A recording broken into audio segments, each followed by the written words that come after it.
Yo, what up though? What up though?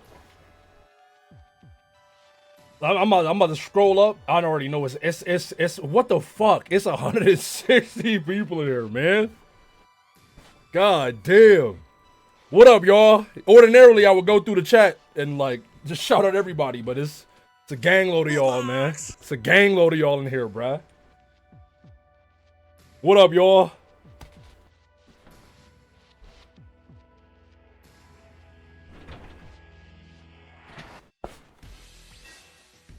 Sure. How y'all doing? My fault. Wait, hold on. Lugarasol, I appreciate the follow. I appreciate the follow. I appreciate y'all coming through, man. Shout out DX Judge Monica XD. I appreciate the follow. I appreciate y'all coming through, man. I appreciate y'all coming through, dog. We lit. Juniper for now, I appreciate the follow. God damn, I don't even know how to. I ain't used to this. I ain't used to this much exposure. Now throw on some Tempest in the button, fags. Kuriami, I appreciate the follow. Sell out right now. Look, man, I was gonna put a new sub goal. Always point in the wrong direction. Nunu Banunu, I appreciate the follow. I was gonna put up a new sub goal to try and, you know, for all the new people. I'm not like money hungry or nothing. Go Foster Water, I appreciate the follow. I ask for subs. Y'all don't gotta do that, man. If when we start the stream, if you enjoy the Kasu, yeah, I appreciate the follow. I see Osgoth with the 5 gifty, I appreciate it. It is the alerts is backed up right now, so you know what I mean. You know what I mean. But I was gonna put up a new sub goal. Mimori, I appreciate the follow. I was gonna put up a new sub goal to try and incentivize. I couldn't think of nothing. Gamzee cosplay coming soon. I gotta get the shit together for that.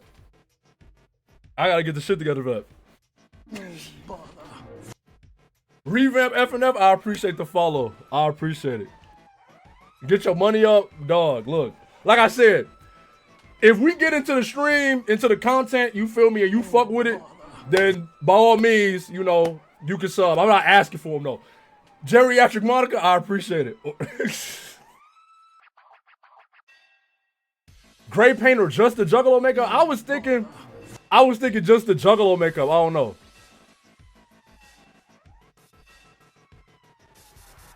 Is that the GOAT? Is that the GOAT in chat?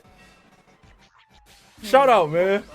Ninja Omega, I appreciate it. God damn! It's a lot of follows and alerts. I'm not used to this.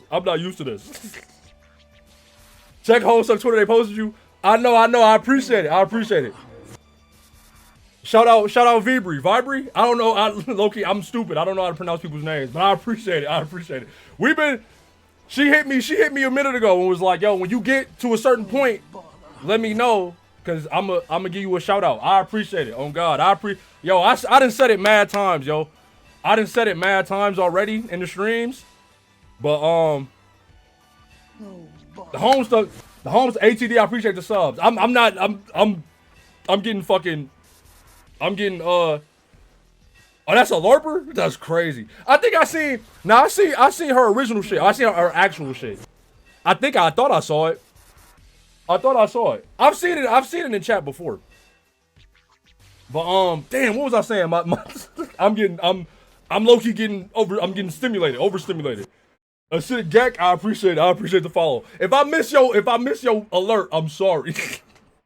I'm trying to make sure I get everybody and shit. But fuck, what was I about to say? I was gonna say that the Homestuck community been showing me stupid love, man. The Homestuck community been showing me dumb love. And I appreciate everybody, you feel me? I ain't gonna belabor the point for too long. Usually we yap, you feel me? We talk a little bit, but I'm about to get into it, bro. We about to get into it. Dave Strider, I appreciate the follow. Let's go. Do a yap? Nah, we gotta get into it, cause low key, we may have not. I ain't gonna say we jumped the gun, cause Dev Tavius, I appreciate the follow. I don't give a fuck what happened. The meteor could drop right now. You feel me? I'm reading the shit, but. It might be a little early Might be a little early. We got a lot of pages, apparently. Dev Tavis, I appreciate the follow. Is the new freestyle done? The song done, but the video not. I just sent it to Koff this morning.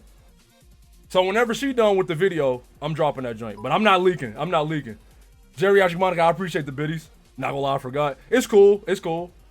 Whenever you done with it. But yeah, exclamation point YouTube if you want to follow my YouTube page. I just dropped the video, matter of fact. Tree Frost, I appreciate the follow. But I dropped a Homestuck freestyle on my shit. It'll be the last video. Not the most recent video, but the video before that. And I got another one. I got another freestyle coming. That shit, in my opinion, nah, I don't know what if you in the Discord, matter of fact, exclamation point Discord, if you want to join my the community Discord. I don't know how people feel, you feel me? I think the new freestyle is killing Durst Dreamers. I'm gonna be so real. Kimmy WDC, I appreciate the follow. But I think this new freestyle cooking the last one. I'm gonna keep it a buck. That's me though. That's me. But yeah, that's coming soon. Whenever Koff done with the video, I'm posting that. Ordinarily, I would leak, but it's 200 niggas in here now. It's 200 niggas in here. Back when I was making but I was making songs consistently, it'd be like 20 niggas there. I'd be like, fuck it, I'll leak it. Leaking the song to 200 niggas, I don't know, bro. I don't know. But yeah, the new freestyle hard. The new freestyle crazy. I'm locked in, bro. Like this Homestuck shit. Shout out Weave, shout out everybody in the Discord that got me reading this shit. Cause dog, not only like is this I'm getting mad love from it, but also I just love this fucking comic, dog. That us. How many songs for a leak?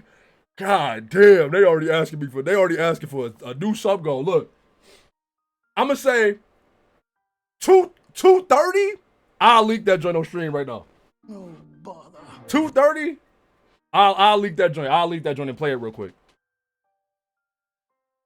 You made me hurry up. I'm only 600 pages from being done. 230. I'll play the 230. I'll play that joint on stream before the video drop. But yeah, man, I ain't about to belabor the point though, bro. I know what y'all here for, bro. I know what y'all here for. Little short yap, little 15-minute yap. You feel me? Cool. But before we get into it, I am gonna say we may have not jumped the gun. Like I said, I'm reading this shit until we get to Cascade on God. But we may have called it a little too early. Maybe a little bit. Look, it's only my third week out here or fourth. I don't know how long I've been reading this shit. I don't know when the page gonna come. I was asking chat. I'm like, yo, chat. Y'all let me know when we get there. Bald Integra, I appreciate the follow. When we get there, or when we get close, let me know. And then I'll let the community know, and then we'll be here. Then motherfuckers is like, we actually mad far. I'm like, oh shit. But like I said, I'm streaming until we get there, regardless. Read Cascade already so I can get you your first gate in our session. I low-key already flew through it. Somebody, I think it was. I low-key don't know who this was. It was Marina because y'all got beef. Marina gave me like an item that let me fly. But yo, how do I get? I'm still yapping. Sorry. You gotta give me the punch Designix, man. Give me the punch machine. I want to craft shit, but I can't craft nothing. I wanna mix shit together, man. Total, me and the team mixing shit together. Totem Blade popping out. Dave and his bro. We out Totem Blade. all right, man. All right. Ace Attorney dead. Hey, man. We go finish Ace Attorney, bro. It's just Homestuck got shit. Homestuck got shit on lock right now. Ordinarily, Ghostly, what up though, Ghostly? But ordinarily, you know, we do Homestuck. We do Homestuck on Monday and Saturday. This stream was a sub goal, and on our regular streams, we play games, watch YouTube. You feel me? You want to stick around for some regular shit. You feel me? Not just the Homestuck reads, but I ain't gonna lie, it be taking a lot of willpower to not just read Homestuck all week. All right, man. I've been belaboring the point too long. I'm about to boot that junk. I'm about to boot that junk up right now. I'm about to boot it up right now. 100 line deceased. We gotta hop back on there, bro. We gotta hop back on there.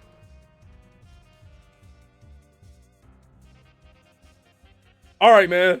I fucking forgot Whoopi Goldberg on the screen. Bro, my booty sweating. I low-key forgot I had Whoopi Goldberg. Whoopi Goldberg was also a sub-goal. Whoopi stays? Man, all right. I'm locked in. I'm going to ping the community again when it's... Hold on. I'm going to ping again when it's Cascade time. We're gonna get you a hype trade for real. All right, I appreciate it. But it's you know what I mean? I don't know. It might be a minute. It might be a minute. Y'all would know better than me because I don't know where the fuck. I don't know where we are I don't know how far Cascade is in relation to where we are right now. But I'm about to just lock in, bro. I'm about to just lock in. Last time, fucking Rose tweaked off. She turned black. She is that fucking blackface, dude. And now we about to. I think it's a yeah.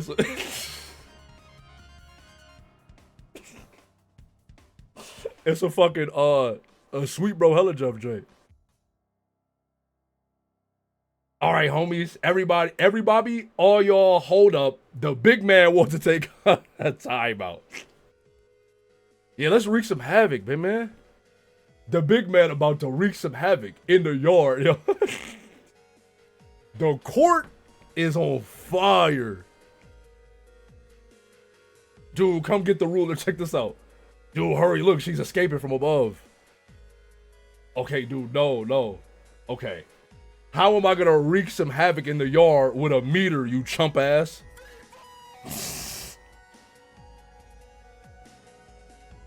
Again with the metric system. What is it even with you in units, man? It's like you must be token up on a joint making you stoned or something. I can't even think of who leaves all their rings long on around like that. It's so infuriating. Shit, where's the manager? Dude, no, let me show you. No. I gotta turn the music down. Stop trauma dumping? Y'all just gonna hear all the audio. Y'all gonna hear all the audio joints. All of them. All of them. Fuck, no. Dude, you gotta snap it broke ways. Snap. Splinters. It was at that point when you got distracted by the author's hot self-insert. Who were you expecting? The Easter Bunny? You probably want to know how involved the big man was to get into the story. How much will he fuck up this up?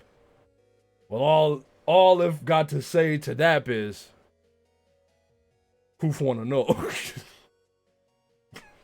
I want to know. Tell me, and please be smug about it. All right. Okay, all right. As the indulgent self-insert grows in frequency, you may have find yourself increasingly afraid that my indirect interference with canonical events approaches inevitability. But you should understand that I am dealing with forces which, if handled recklessly, will nullify the basic ability of intelligent beings in all real and hypothetical planes of existence to give a shit. It would be stupid of me to mismanage these forces, and even stupider of you to worry about it, because it would be stupid for you to think I was stupid. In fact, I feel a little dumber just thinking about it. When the time comes, I will interact directly with the events of this narrative, but this moment will be responsibly confined to a passive intervention. It will be compact, surgical, and essential. My involvement will have such precision, I have even managed to quantify it in units of physical measurement. I will be involved in only the narrow corridor of space through which light will pass in 3 nanoseconds. My window of influence end to end, will be exactly 1 yard. Cheers. Okay, anyway, let's get back to John. Locate that tumor, bro. Me when I'm a doctor.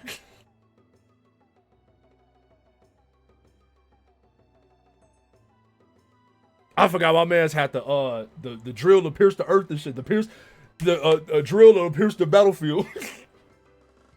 Okay, yin yang. Look around, bro.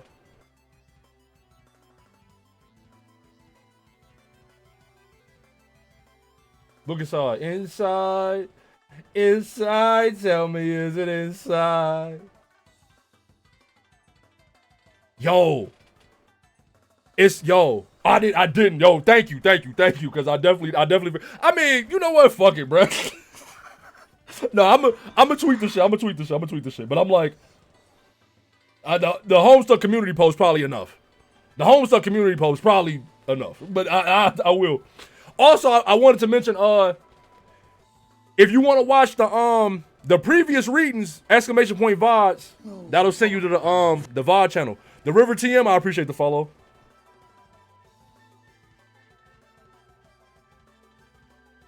My fault. I forgot to tweet it on my page.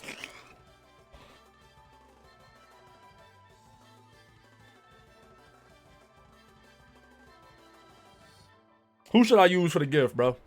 I'm gonna use John. I'm gonna use my nigga John. Since he on screen right now.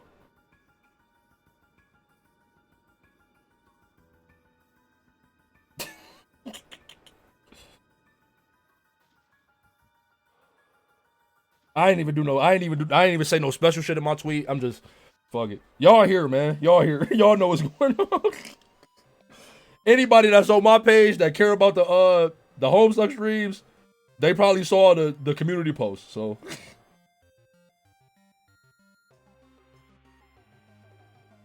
all right. But I was gonna say, the Neopon, I appreciate the follow.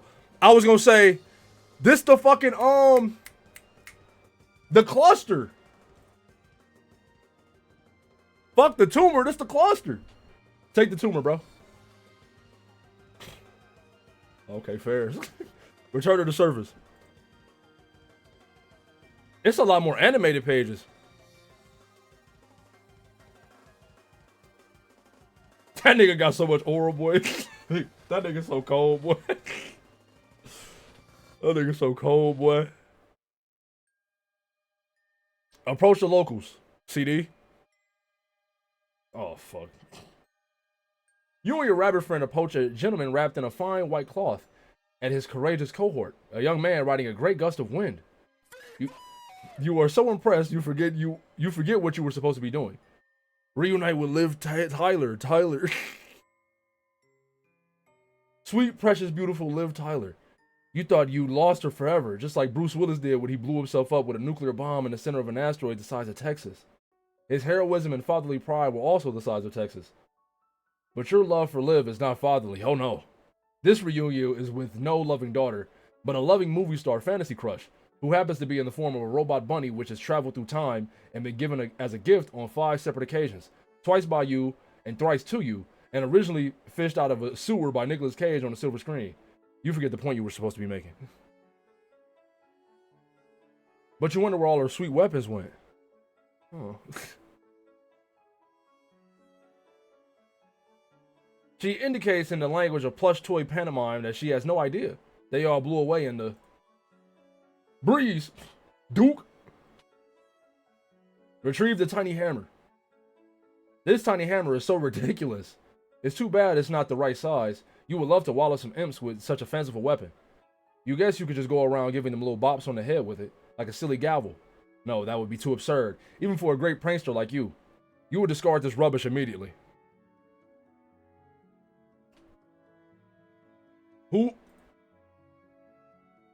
Who is Benjamin? I'm unaware.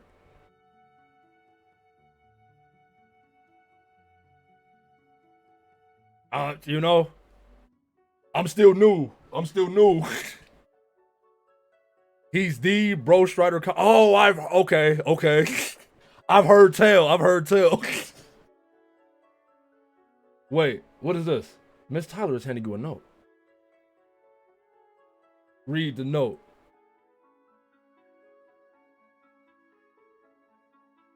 John, one more thing. This rabbit, I'm sure you've noticed, his arms to the stitches. He's got all 4 of the funny little weapons I mentioned that are all deadly as the fucking Dickens, but that doesn't mean they aren't meant exclusively for the paws of Mr. Terry Kisser. That's the name I call him. Heck no. You see, I adapted Terry with some doodads you may seem practical, or you may deem practical. An infinitesimal which I used to littlefy them down in the first place, as well as a monstrosifier, monstrosifier for when you would for when you would like my fault. For when you would like to fusion them up and wield them yourself. He's surely got enough juice in him to make them enormous if you wish. But that's silly. What would you even do with, say, a magic needle the size of a skyscraper, for instance? Preposterous. I borrowed this technology from my grandmother, who had quite this way with manipulating space. Ooh. Oh, wait a minute. Hold on. Legend tells she was something of a witch with the stuff. Once she was a brave hero like you and I, John, and the stars themselves twinkled in her cauldron. I would like to tell you who my grandmother is, I really would, but I can't. I think I have trouble keeping secrets. I like to be honest, just like you, and a lot of secrecy after a while gets me feeling a bit jaded. Okay. I was thinking like, oh, they drop little hints, then they just slap me in the face with it. All right. Green means grow, red means shrink. See you soon, pal. Jay. Grandmother? You wonder who that could be. It's probably just Jade. Okay, fair. What with all the time shenanigans? Fusion hammer. Fire.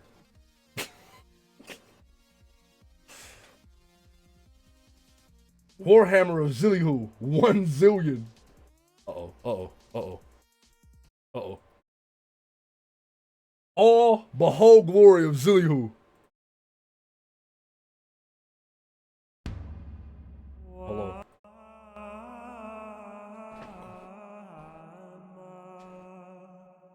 Oh shit.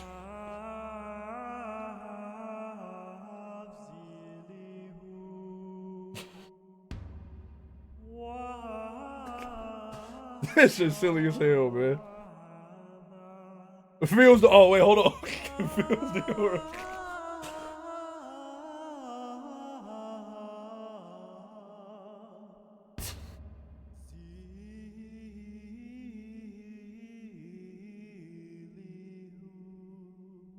Everybody beholding for real.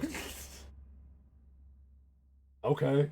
I'm beholding this shit. Beholds the aura. Hold on. Behold the Zillion. You. This nigga face is frying me. He looks so happy. You were so delighted by your rad new hammer and the cool fusioning abilities of Liv Tyler or Terry Kisser or whatever his name is. Who the hell is Terry Kisser anyway? Probably a movie star from the future. Who cares though? Your bunny will be Liv for life. Hearts. You wonder what other neat things you can get Liv to monstrosify with her sweet eye beams.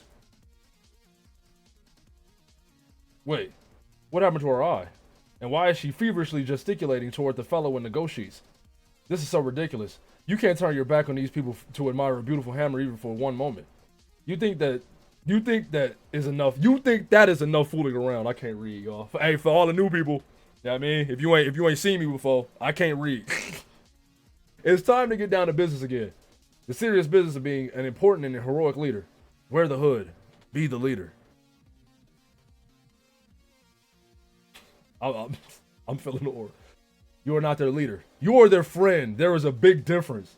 You prepare to issue your party a highly authoritative series of friendly requests. That's my GOAT, man. That's my GOAT, bruh. It's my nigga John Egbert, bro. Stop playing with him. I ain't leading shit. I'm just a friend, bro. Oh. Hey, man. It's John Egbert, Sword Kingdom Hearts, Monkey D. Luffy, Sonic the Hedgehog, bro. When you talk MC, M and Dante's. When you talk MCs, it's them. Okay, wait. Kind of hard. Kind of tough. First, you request that everyone settle down. The squat fellow mediates between the two bickering parties and patches up Liv's missing eye. She is nothing if not accustomed to decades of repair work, and quickly resumes her plucky demeanor. Look at this nigga, bro. You then, in your most leaderly way, ask Liv to pilot that enormous battleship. She will now be known as Captain Tyler. She littlefies the ship down to something more manageable for a small bunny captain. Everyone is impressed. I read. Look, they when we started the little Discord Spurb game. Shit hard so far. I fuck with it, but they ain't making me read a 30-page document explaining the whole class spec and breakdown.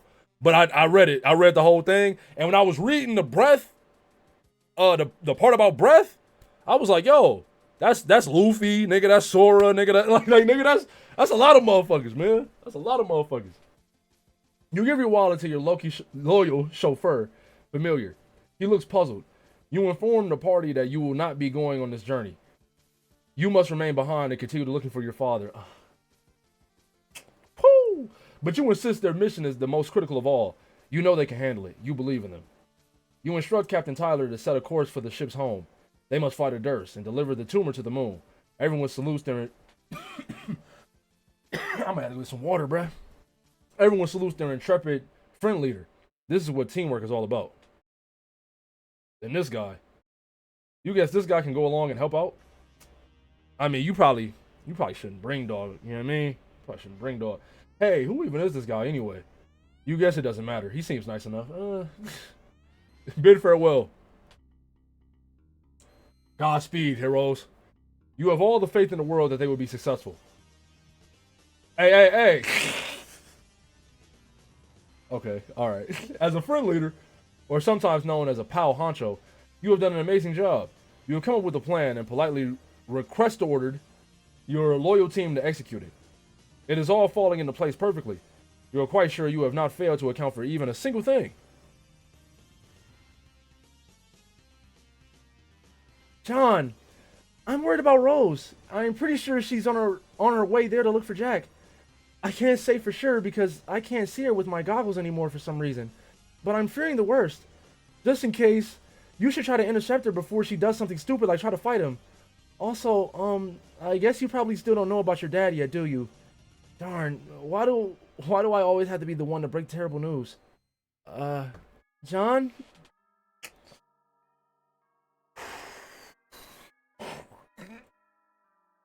Look at my man. He don't even know what he about to see, cuz. Oh God, please don't tell me your computer was in the wallet you just gave to that guy. Damn it, John. One of these days you will learn the value of having plenty of backup computers. In fact, whenever you finally leave the battlefield, I'm going to give you the code for a nice pair of lunch muffs. And then I'm going to force you to keep them on your head at all times. Yeah, you're never going to read this, are you? Fuck. Huh? Stop trauma dumping? No, chill. Hey, what up, Ellie? I didn't even see you in chat, bro. Something is happening on the other side of the planet. Something ominous. Something grimdark. You're so glad that grimdark is a real word, so that when things like this happen, they may be described as such. Maybe your dad is over there. You believe you will investigate. Approach grim darkness. I don't know, cuz. Maybe we shouldn't.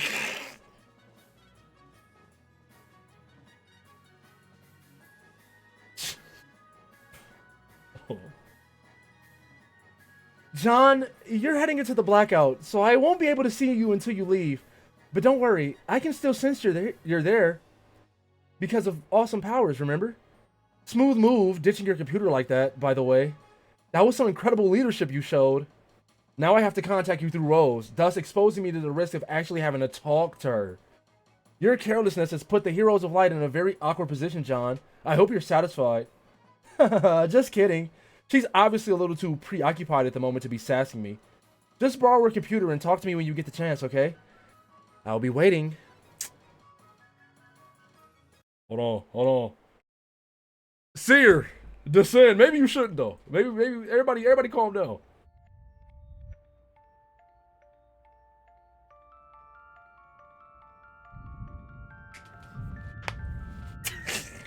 Hold on, man.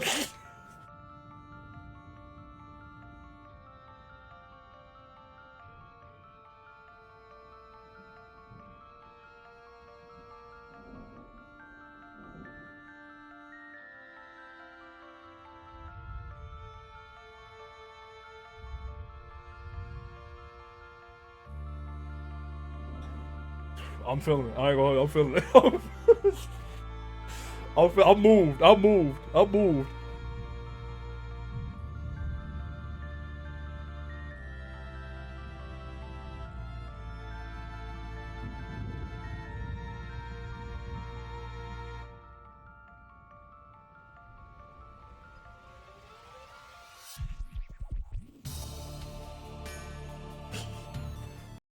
Oh, fuck. Damn. I used the arrow keys like a fucking moron. All right, let's.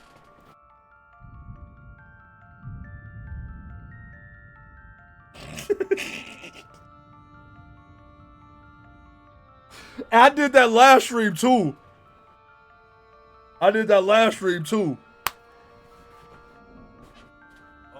Stop trauma dumping? Refills though. I'm still feeling it.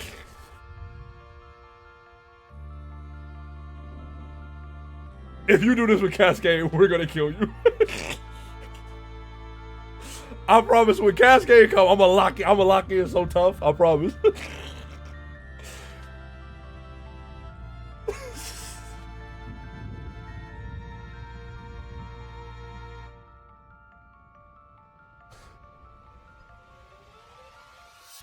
What's up, Rose? I see you. Okay. Oh! These flashes be loud, bro. There's no sign of Jack up here. Must be somewhere in the castle. Oh, she don't even want to acknowledge the shit. All right, fairs.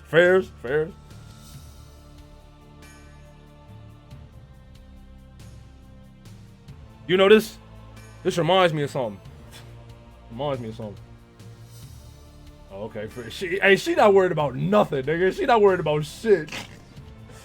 She think about get back, nigga. She ain't worried about shit else.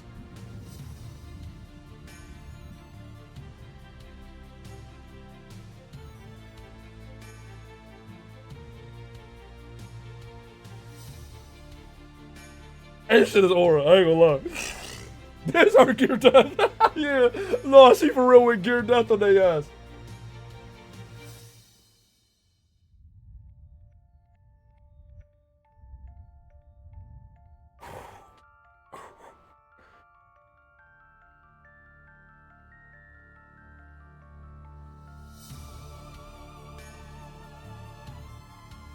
Fuck it. You got a trophy. Hey. What up, gang? You gotta talk to the soldier. He's too frightened to speak. He seems to be indicating that the only reason he survived this massacre was by hiding behind this pillar. Thank goodness for pillars.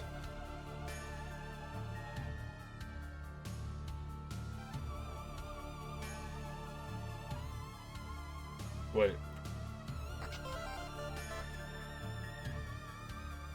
This shit is fucked up, man. Hold on, bro. I'm exploring, bro. It's crazy. Look, I don't want to say too much. We killed your mom for $50 in a lighter. I don't want to say too much while the whole community are here, but like, I wasn't feeling the first game. I wasn't really feeling it. I'm gonna keep it a buck for this. This was hard though.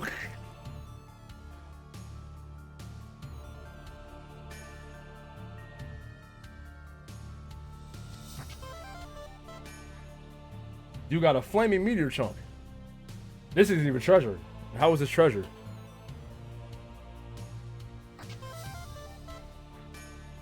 You got the banner of villain. How you say this shit? I'm stupid. I swear I asked this when the word first popped up and forgot. Because I was like, it was probably like, what, 2 weeks ago? You suddenly feel inspired in a generally rebellious, united sort of way. Fuck it. Fortunate forgetter, facts. Y'all gonna learn, man. Y'all gonna learn about me. My memory dog shit. I can't read. Generally, I'm pretty stupid. Something's blocking it from the other side.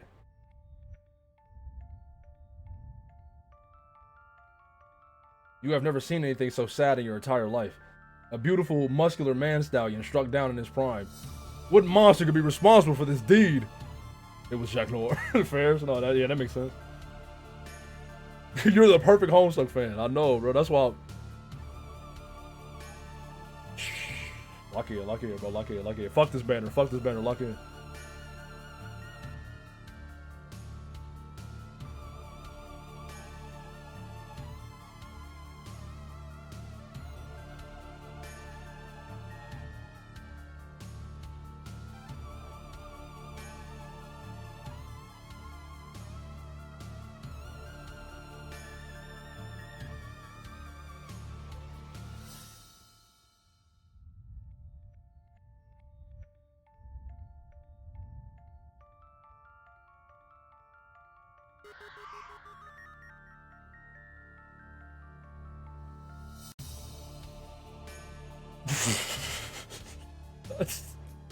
I yearn from the cloud from the bog. It's so funny. I don't know why. That just fried me.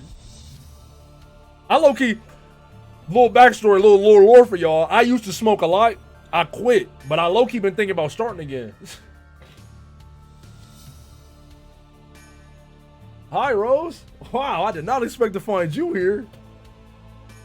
Yup, Goog. Her ass is speaking in tongues. What? Also, why are you all gray like that? You look weird. Groog,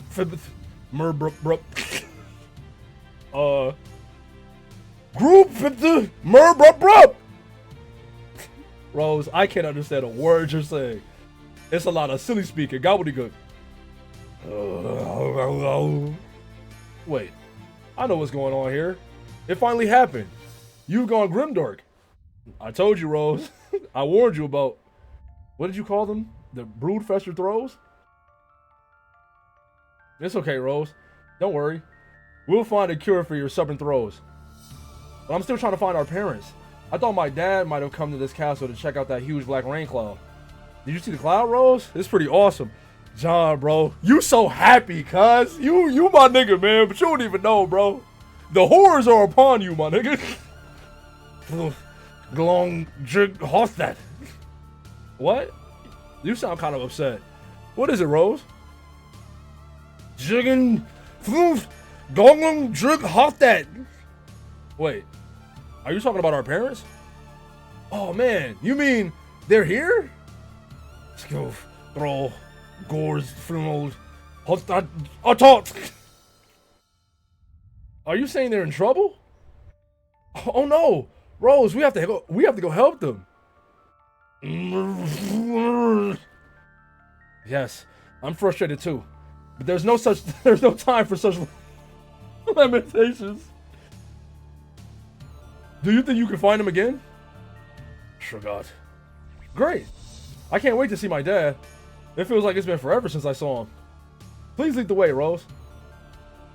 Oh, do I actually gotta go all the way back? Because I was about to.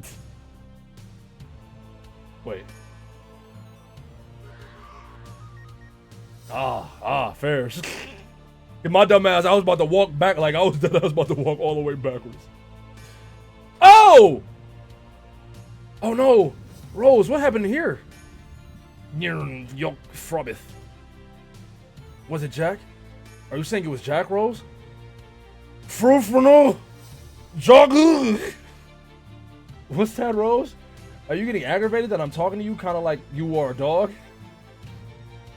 That's a really nice pillow, by the way. It goes well with your weird dark skin and gothy ensemble. What you mean by that? Hey, John, what you mean by that, John? You're welcome.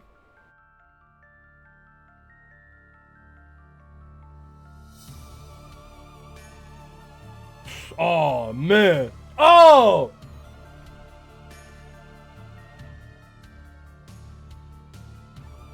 This our MC? Chill. You can't say that, white baby. He do got internet. Yo, the fucked up part is we know for a fact he has internet.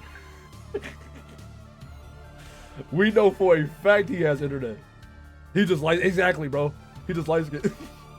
No, that's Dave, bro. Dave likes it. John just silly.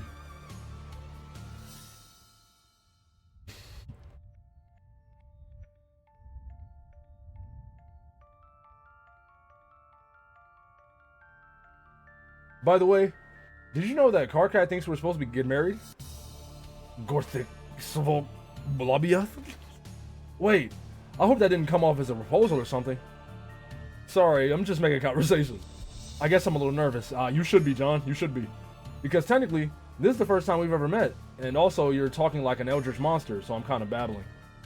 We don't actually have to get married, though. I mean, not if you don't want to. Okay, I'll shut up now.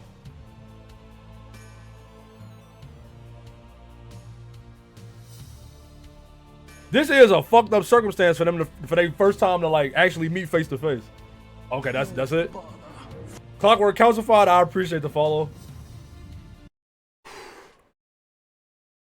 She good, my niggas.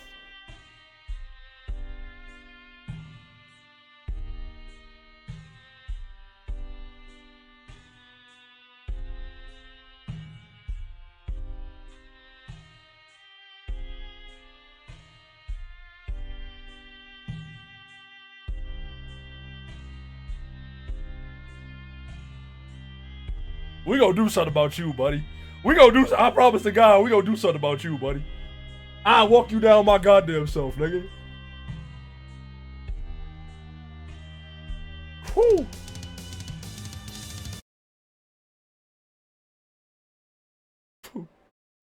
Hey man, what you mean?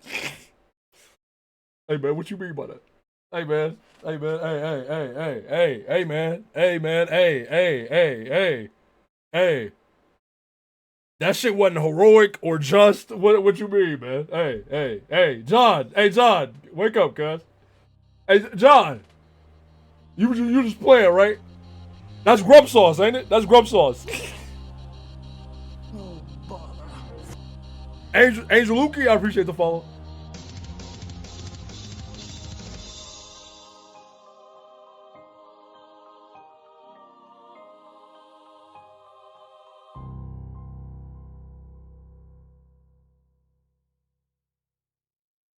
Hey man. Hey man, hey. Hey man. Hey man, hey. Hey man. Hey man, hey.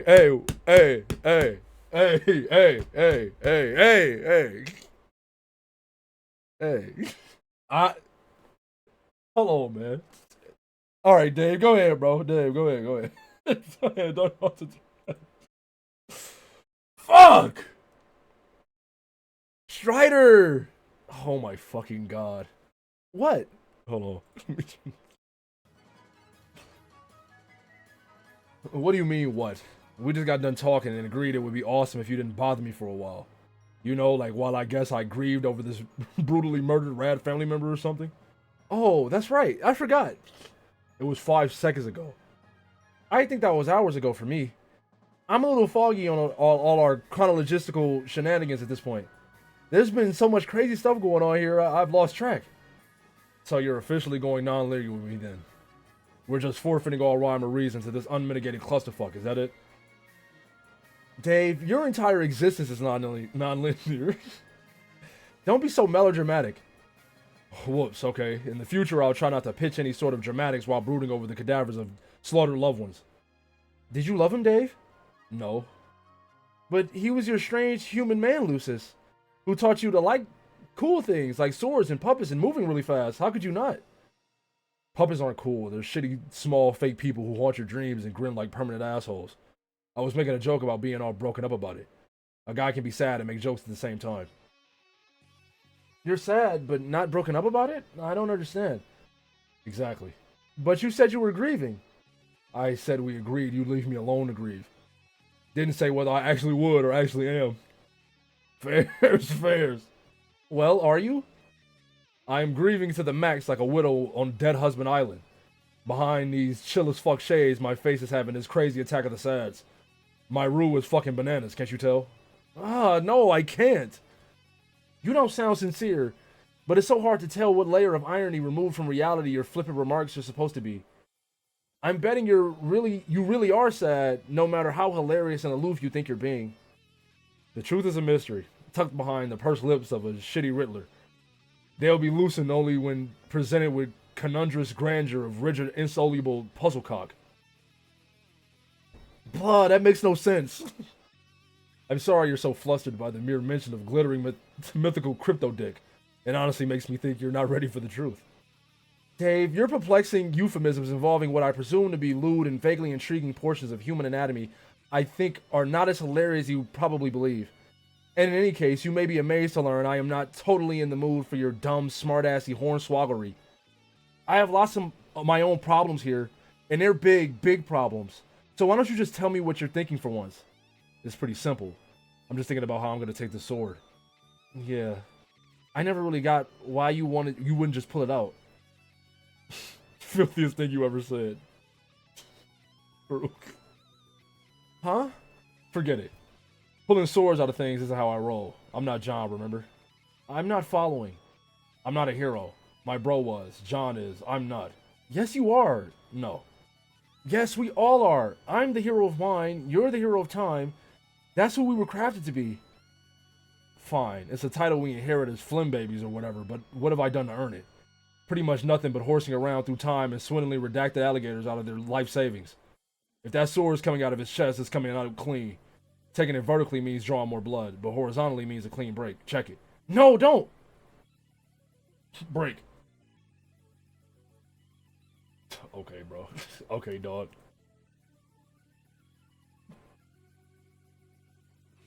This nigga is... Okay, bro. Spring.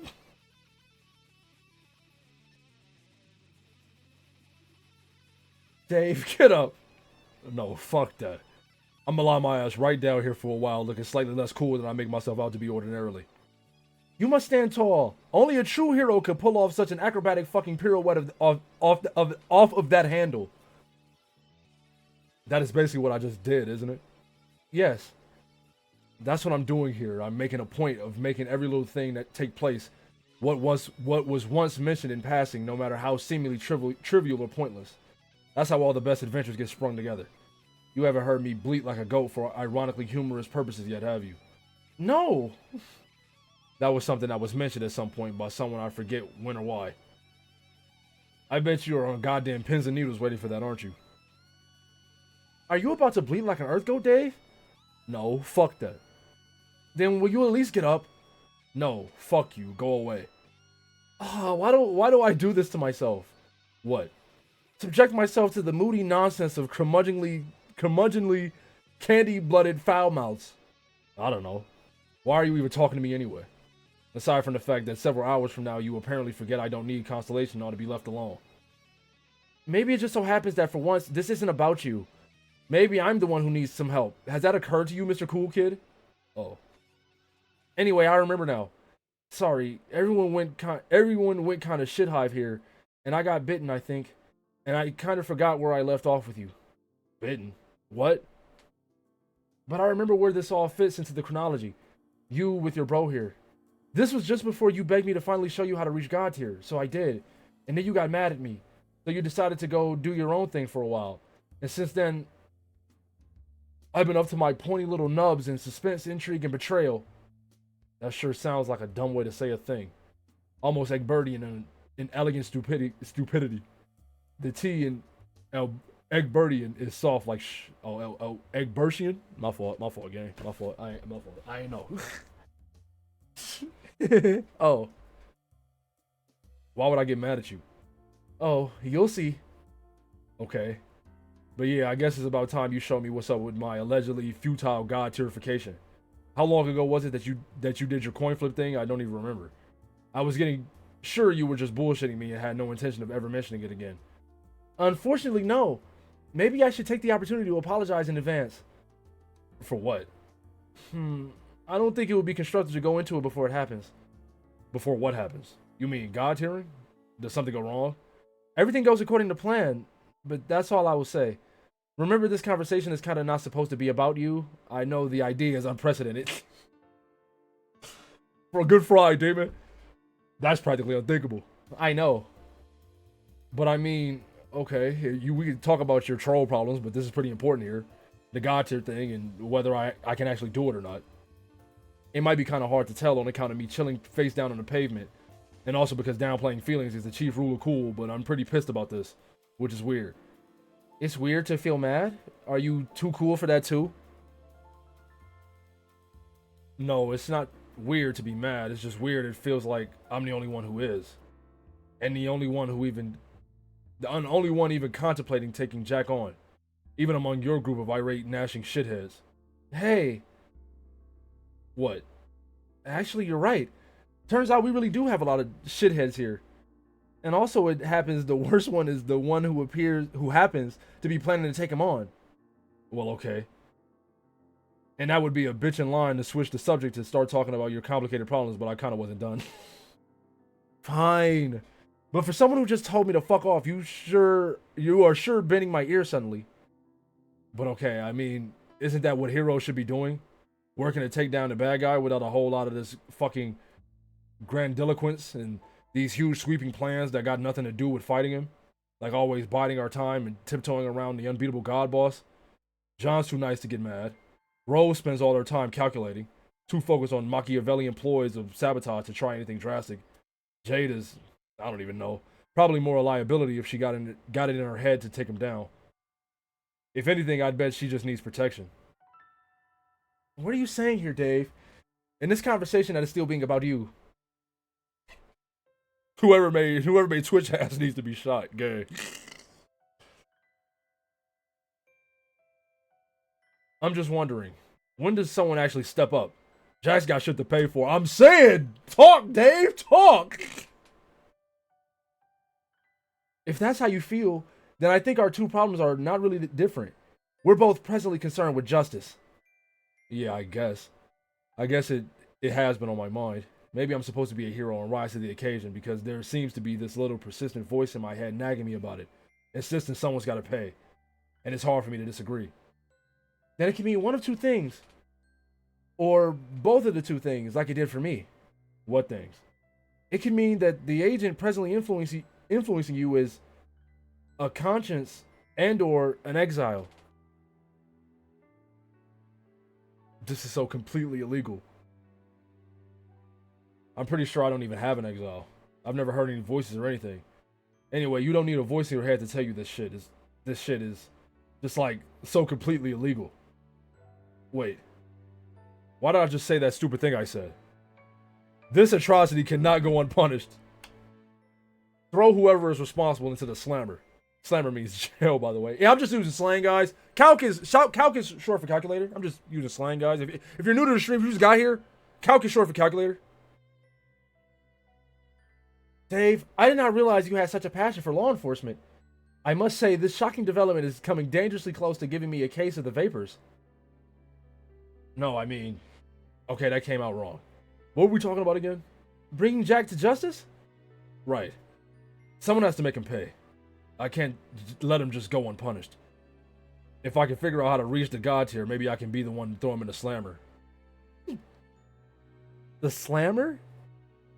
Slammer means jail. I know what the slammer means. You call it the slammer when you're extra angry at crimes. You call it the slammer when you're extra angry at crimes. Hey, man. Hey.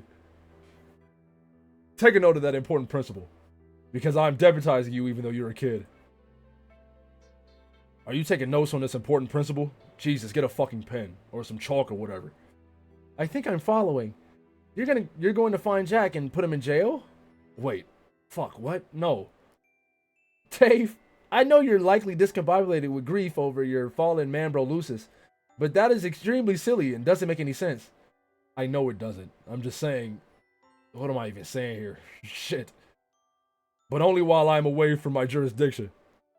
Which I think is forever. Bring the criminals to justice, young deputy. Each mutinous agent must pay for their crimes. Nobody 70. I appreciate the follow, gang. My nigga AR, hey. My nigga AR funny as hell right now, guys. I'm still... Classic T-Cake, I appreciate the follow. I'm still not sure. You're talking about throwing Jack in the slammer and rambling about justice and telling me to get pens and such. Not that I'm complaining. Okay, forget the slammer stuff. That was stupid. It is about justice, though. And since no one else seems to give a shit about that, it apparently falls in my jurisdiction now. Not just going after Jack, but all the mutinous agents responsible for crimes. Agents? Holy shit, why do I care about that suddenly? Anyway, that's more shit that popped into my head just now. So, okay. I have other duties to attend to. Well, Nora's cronies are exploitable. Are you saying you have a plan that involves targeting them? Not really, no. Anyway, it's not like being mad about this and hankering for justice and is even the only irrational... I'm stupid? It's not like being mad about this and hankering for justice is even the only irrational thing I'm currently hot and bothered about. I have other duties to attend to. Like what? I must explode this ridiculously illegal edifice.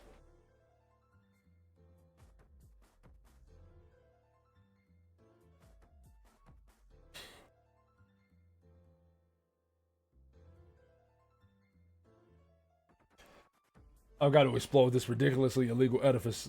Oh my god, what are these words I'm saying? You have to explode something? Never mind.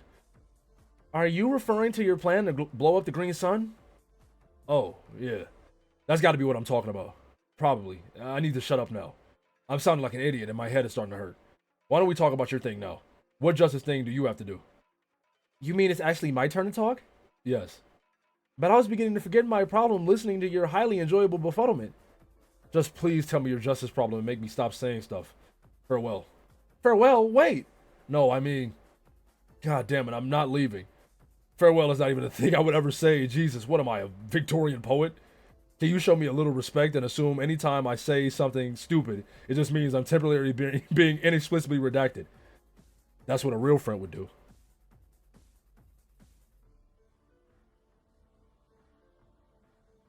Okay, Dave. I will show some sensitivity and cast suspicion on the intellectual merit of everything you have ever said. Thank you.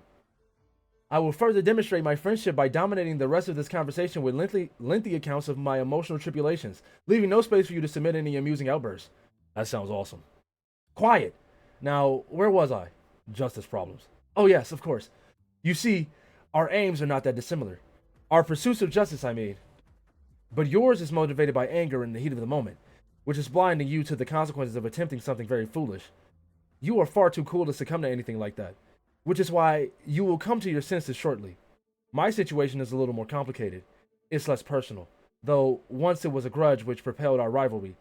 Now its resolution has become a matter of practicality, if not professionalism. Businesslike. The way a true legislator conducts her prosecutions. Dave, did you know that centuries ago on my planet, legislators were not confined to stuffy court blocks arguing cases before his honorable tyranny? Oh shit, are you fucking serious? Yes, also shush. I know you're sassing me due to my use of terms unfamiliar to humans, but it's true. They were deployed throughout the galaxy to apprehend criminals by any means necessary. No, I got that. They're like your alien death lawyers who were sort of like bounty hunters in olden times. Pretty simple to decipher through context. I thought I told you to be quiet. I'm monologuing here. Anyway, they would not rest until their suspect was in custody one way or another. They would gather evidence over the course of the investigation, compiling a case to be presented at the trial, should one be held before the final submission of the guilty corpse to judicial authorities. Personal feelings and vendettas did not matter, nor did even the nature of the crime. Only justice did. They were selected for their cunning and martial prowess, and for their ability to understand the minds of the criminals they sought. This is why the burden has to be mine, I think. I am the only one who knows how to handle her. As such, she is my responsibility. She? Shh. Okay, I can't even make little interrogative quips to grease the wheels of your monologue. Oh. No bother. Out of this world, I appreciate the follow. I'm going to Yowie Max now, guys. Bye. All right. Yeah, good luck with the boy love. Oh, yes, that's okay. In fact, it's very helpful. Who do you think?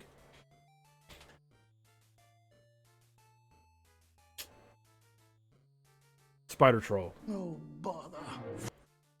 Benjamin is live. I appreciate the follow. I've heard tell of you. Yeah, bruh. Cold world, bruh. She ain't deserve that shit. She did not deserve that shit. Spider Troll. You are correct. The spideriest of one of all. You decided to take her down then. I guess so. You don't sound that psyched about it. Well, I'm here talking to you about it instead of actually doing it, aren't I? Are you feeling guilty? Like second guessing whether she deserves it? Not exactly. Hasn't she done enough terrible shit to warrant legislation? That is not a thing. But yes. News? I hope I said that. I appreciate it. Oh shit, it is him. Yeah, we may have mentioned you once or twice. You know? I appreciate you coming through. Apparently, we supposed to be getting together and doing something. I ain't gonna lie, I'm not familiar with your work, to be real. Gosh, don't embarrass me. See, I like that chat embarrassing you, because usually they embarrass me.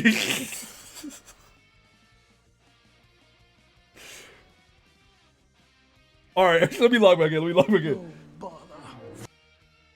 Yackle Jetton, I appreciate the follow. That is not a thing. But yes, the case against her is overwhelming. More than you even know. She's completely out of control now. She's murdered at least one of my good friends, and possibly several others. I'm not sure yet. The circumstances are a little fishy, but my investigation is ongoing.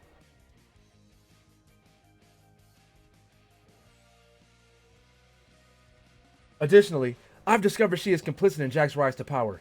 When I first learned he came from your session, I mistakenly blamed you all. And took it out on a hapless Egbert. But if anyone is to pay for releasing that demon on both of our groups, it's her. Are you sure about that? Yes, and she knows I know. She's been taunting me, trying to stir up our old rivalry. That is what this whole John versus Dave thing has been about. There is no John versus Dave thing, though.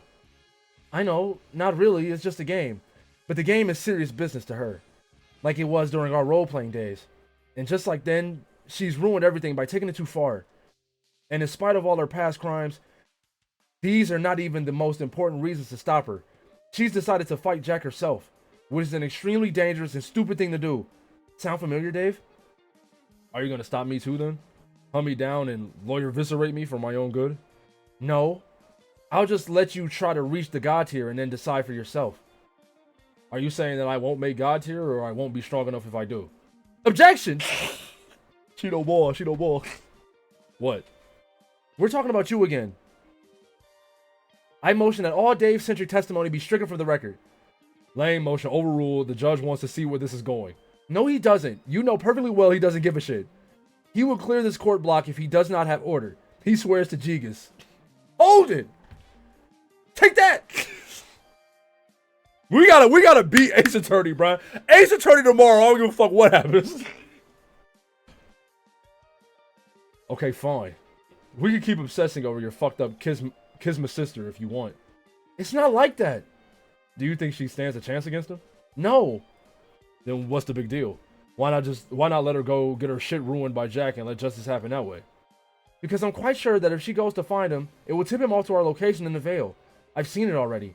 That's why this is no simple vendetta. Bringing her to justice is critical to our survival.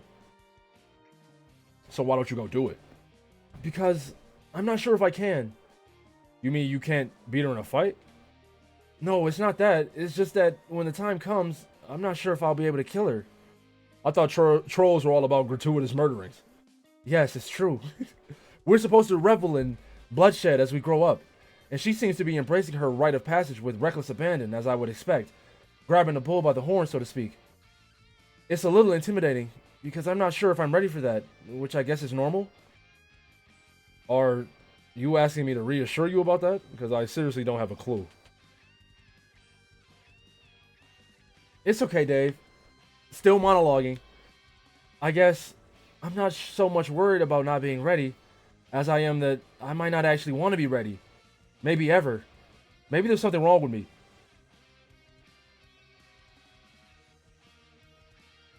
Is this some sort of like asexual allegory?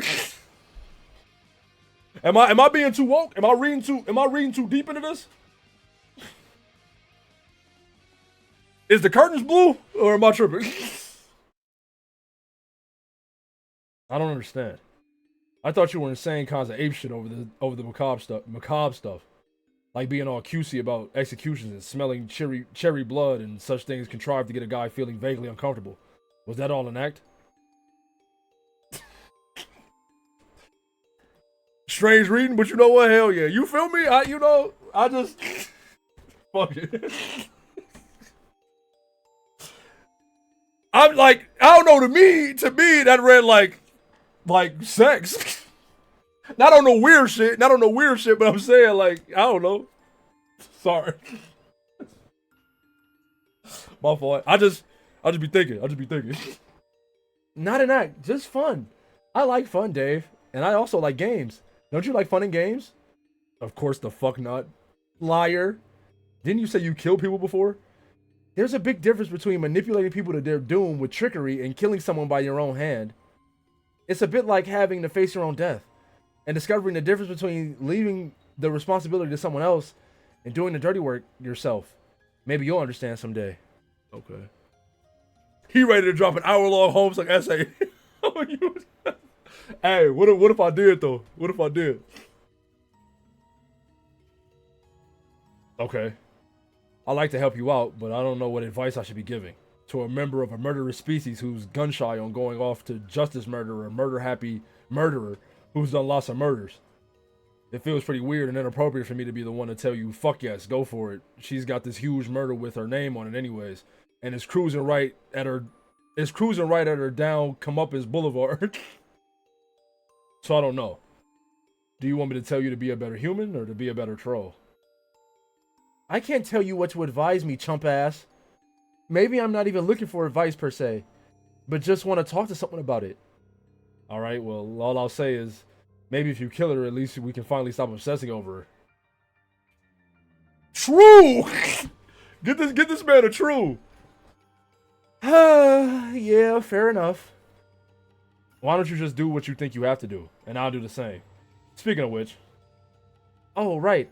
You'll be bugging me about showing you how to reach the god tier soon. Prompted by this very conversation, I imagine. Who'd have thought? These time shenanigans completely blindsided us. They practically never even happened. I know. So I hang up now with future you and then start pestering present you about it.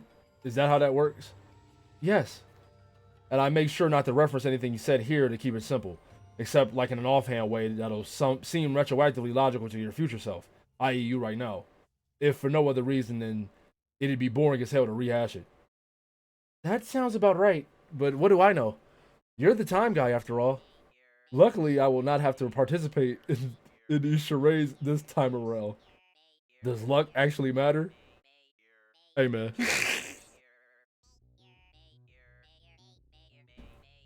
This my nigga, but I gotta skip. I'm sorry. I gotta skip.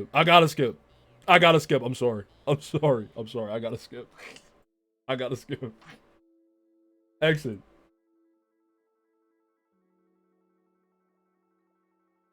My fault, Mary. We gonna spin back, gang. We gonna spin back.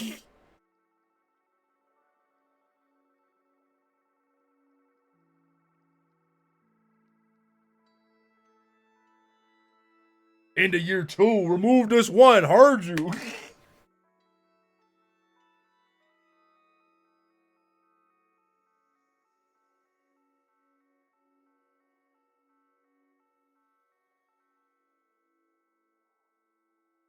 Insert this too. This too is missing. Fuck.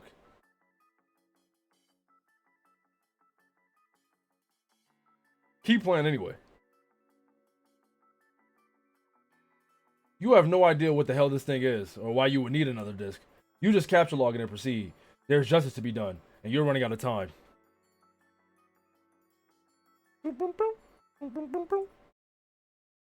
Proceed!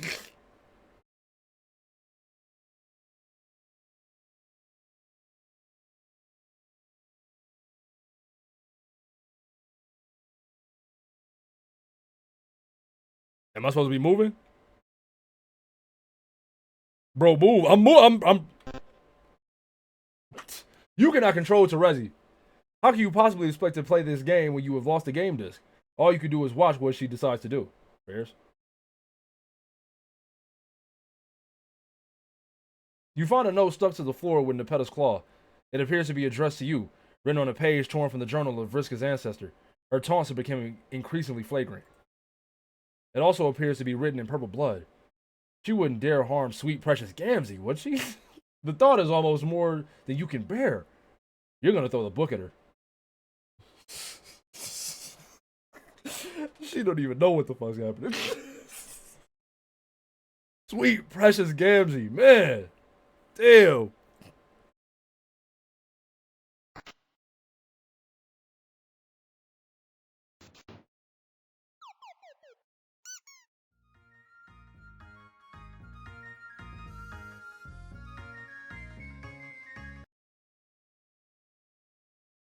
You cannot wake up because you are not actually. I most definitely pressed the key, to be honest, but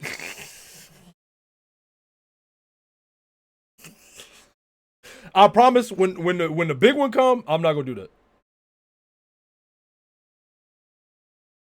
Anyone else see a gnome? You cannot wake up because you were not actually asleep.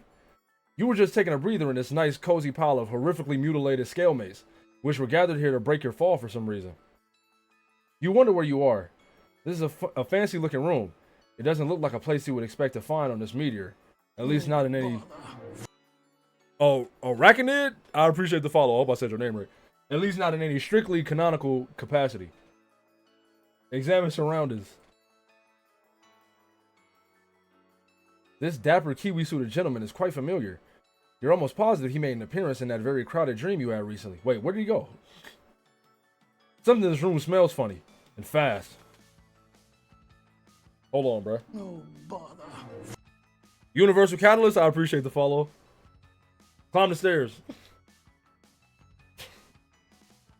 Why does everybody do this, bruh? You cannot ascend. The staircase is suffering from a catastrophic horn clog. Exit door. The door is locked. You will either need a key or to break it down with force. You will need to achieve an especially heightened state of determination to pull it up. A what? A who?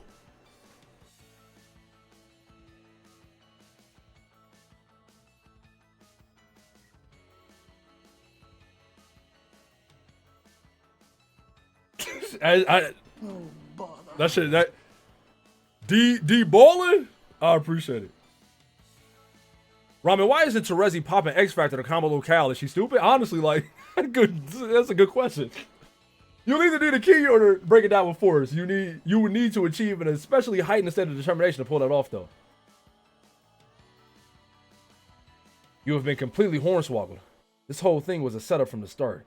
A trap deployed by a cunning mastermind. All of the clues are adding up. The blood, the note, the flagrant displays of tricksterism and japery.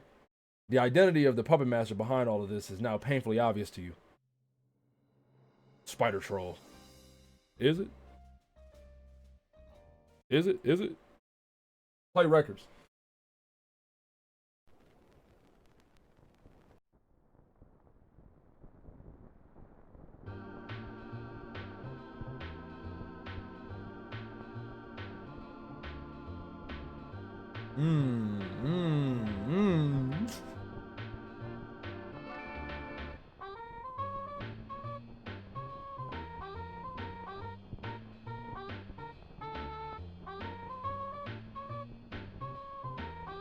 So hard.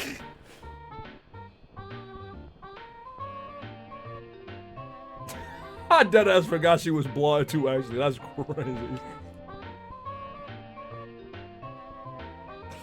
How you forget that?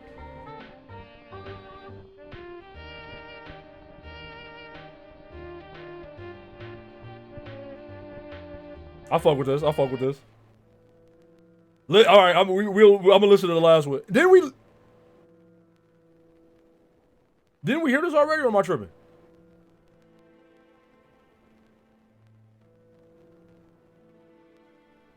You didn't? Okay.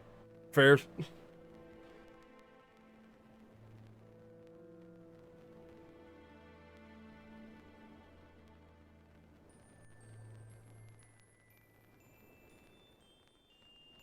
I need more content, bro. I gotta consume more Homestuck. I gotta like read more story so I can make more references because I like how this should sound. Universal Catalyst, I appreciate the sub. I appreciate the sub. This shit hard. This would be a cold trap beat. This would be a cold trap beat.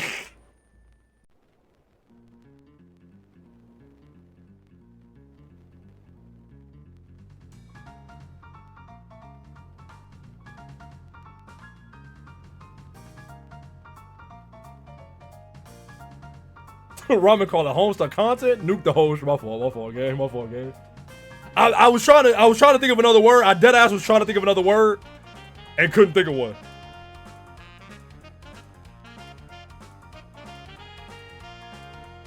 Don't call it media, bro. Don't call it content. This art. This art.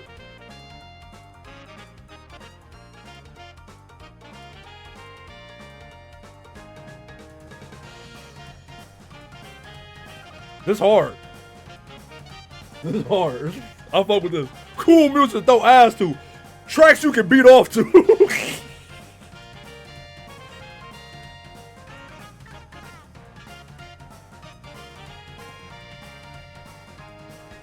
All right. Ain't that the truth?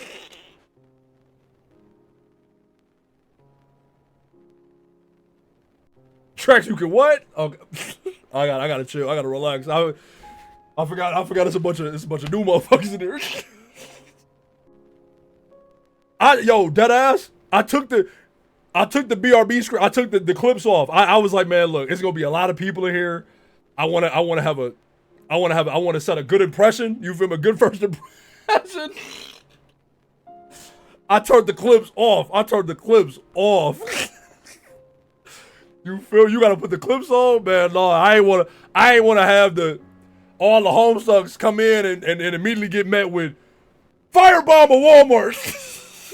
Or fucking me showing my feet to the camera. You know what I'm saying? Like we gotta eat. If I was Link, yo, I'm saying nah. I'm gonna ease y'all into it. I'm gonna ease y'all into it. What about the Sis clip? Definitely didn't want y'all to see that shit, man. We gotta fucking eat Arvo? Yo. I'll turn the motherfuckers back on, cuz. I'll turn the motherfuckers back on.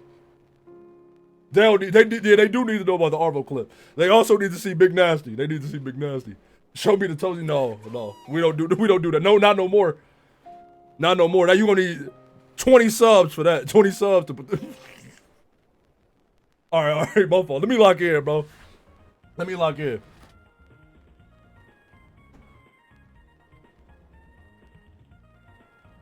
As a Homestuck, please be yourself. I'm being myself, know that, but like I don't know. The clips be wild. I just didn't want y'all to come in and immediately see the clips. Y'all gotta see me fresh. Y'all gotta know me like, y'all gotta get to know me live, and then you can see the clips. I'll turn the motherfuckers back on, because I definitely, a BRB coming, because I low-key gotta piss. No bother. Felka. I appreciate the follow, but I'm gonna turn the clips back on. The piss clip? Okay. I'm gonna let it rock all the way through. I promise you, Homestucks have done and said way weirder. Nothing you can do. Okay. All right. I appreciate that. That's reassuring. Turn it up. No bother. I just detest a man afraid to go home in the dark. I always spend my evenings where there's woman, wine, and song. But like a man, I always bring my little wife along. I'm a member of the midnight crew. I'm a night owl and a wise bird too. Home with the milk in the morning, singing the same old song. Rise with the moon, go to bed with The real nigga music, okay. I lead to bed and you'll miss all the fun. Bring your wife in trouble, it will never trouble you. Make her a member of the midnight crew. I'll dead ass cover this shit. I'll cover this shit. I will dead ass cover this shit. I don't give a fuck. Real trap shit. Damn, son, where'd you find this? Going home until the break of day. Now something confidential, whisper not above the breath. I once went home at 2 a.m. Trapaholics. Real trap shit. I'm a night owl and a wise bird too. Home with the milk in the morning, singing the same old song. Rise with the moon, go to bed with the sun. Early to bed and you'll miss all the fun. Bring your wife in trouble, it will never trouble you. Make her a member of the midnight crew. This shit is hard. I ain't gonna lie, this shit is hard. Real dirt shit. I never shall forget the night I made 6 robbers run. Although I didn't have a knife, a blackjack, or a gun, I proved myself. What made you ready to just stop and be like, I'm gonna just listen to some music? I ran for I fuck with it, but like, why? running after me. I'm a member of the midnight crew. I'm a night owl and a wise bird too. Home with the milk in the morning, singing the same old song. Rise with the This shit is hard, actually. I ain't gonna lie, I'm really vibing this shit. I could flip this. I could flip this. I could flip this. I could flip this. I could for sure flip this. I could for sure flip this. You select appropriate crime-solving music to set the right mood. With this kind of atmosphere, it is highly unlikely that any crime will stay unsolved for long. True. That's a good point. Remove Midnight Crew, okay, fairs. No, this vaudevillian cornball nonsense will not do it all. The mood is just not right for figuring out crimes. You put the record back in the sleeve. Oh, I thought you was like taking it with you or something. Nah, you crazy. Examine cover. Who's this douche bag?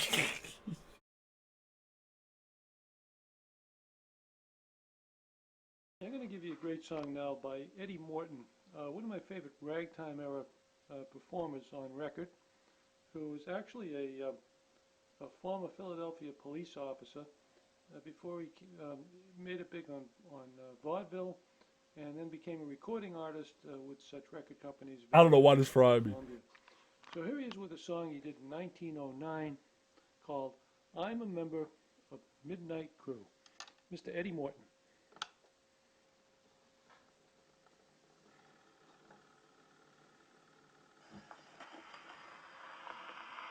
We done played every clip.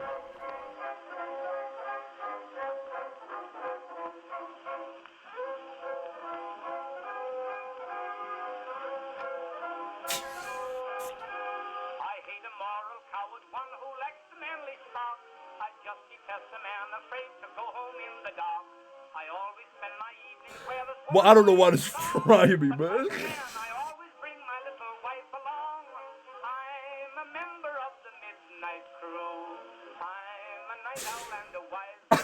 This is frying. It's just.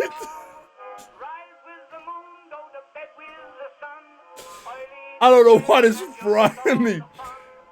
Oh my god. I got you. Hold this.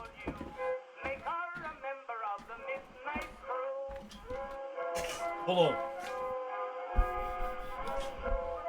I can't twerk, man. I can't. I can't.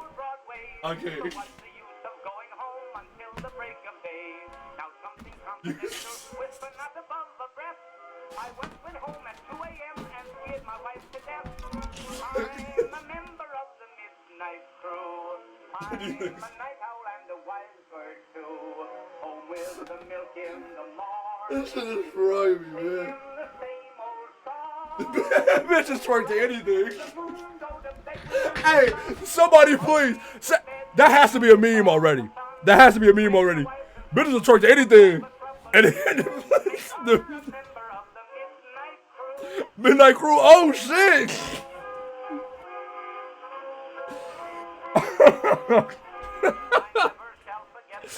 I like how we just listened to this shit. We listened to it again. I don't give a fuck. I proved myself a hero of a very high degree. I ran for home and 6 of them were running after me. I'm a member of I have unfortunately twerked to Midnight Crew. What you mean unfortunately?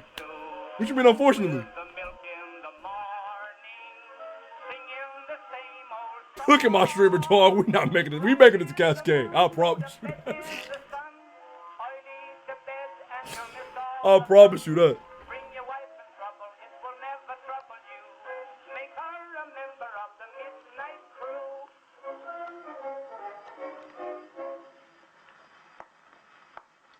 Mr. Eddie Morton, and I'm a member of the Midnight Crew.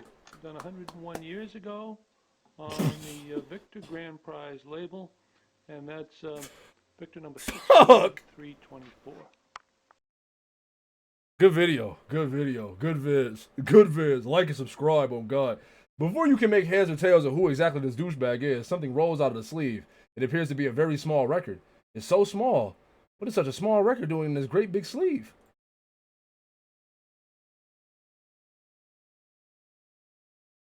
You got Homestuck disc 2. You cannot get over how tiny this record is. It's adorable. You wonder what sort of music it plays. Play tiny record.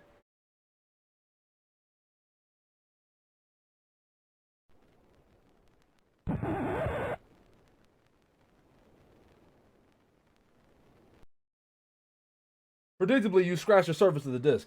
What were you expecting? It's almost like you don't even know what a CD is. With the disc damage, who knows what sort of effects it will have on the data. Better store it somewhere safe to prevent any mishaps. Capture lock the disc. It should be perfectly safe from any similar kinds of damage while secured in your scratch and sniff modus. Examine chest.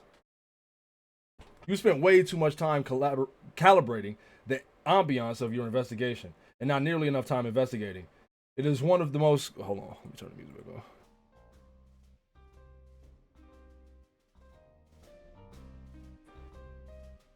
It's one of the most common pitfalls to being an investigator, aside from literal pitfalls, which you actually fall into. True. There are 2 chests in the secret room. Nothing out of the ordinary. Chests are everywhere in this lab, and people find it all too tempting to sneak their personal belongings into them for safekeeping. That is until the goods are stolen shortly after by those who can't resist looting every chest they encounter, which is everybody. Maybe these one contains clues? Open chest. You got your neophyte red glare role-playing outfit. What is this doing in here? You haven't worn it since your FLARPing days. The only part of it you kept on hand was the stylish pair of glasses, which of course since the incident has managed to become a regular accessory. But you cannot imagine how someone could have gotten their hands on the rest of it. Surely a crafty and resourceful criminal is at work. Spider troll, spider troll, spider troll, spider troll, spider troll. Wear suit. You don the garb of the legendary legislator. Fuck, how do you say it? Legislacerator, right? Fuck, I can't read.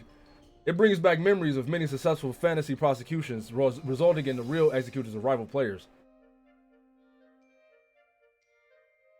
All right, thank you. I'm gonna try and keep those in mind, but you gonna see how quickly I forget. Those are the days. Open other chest.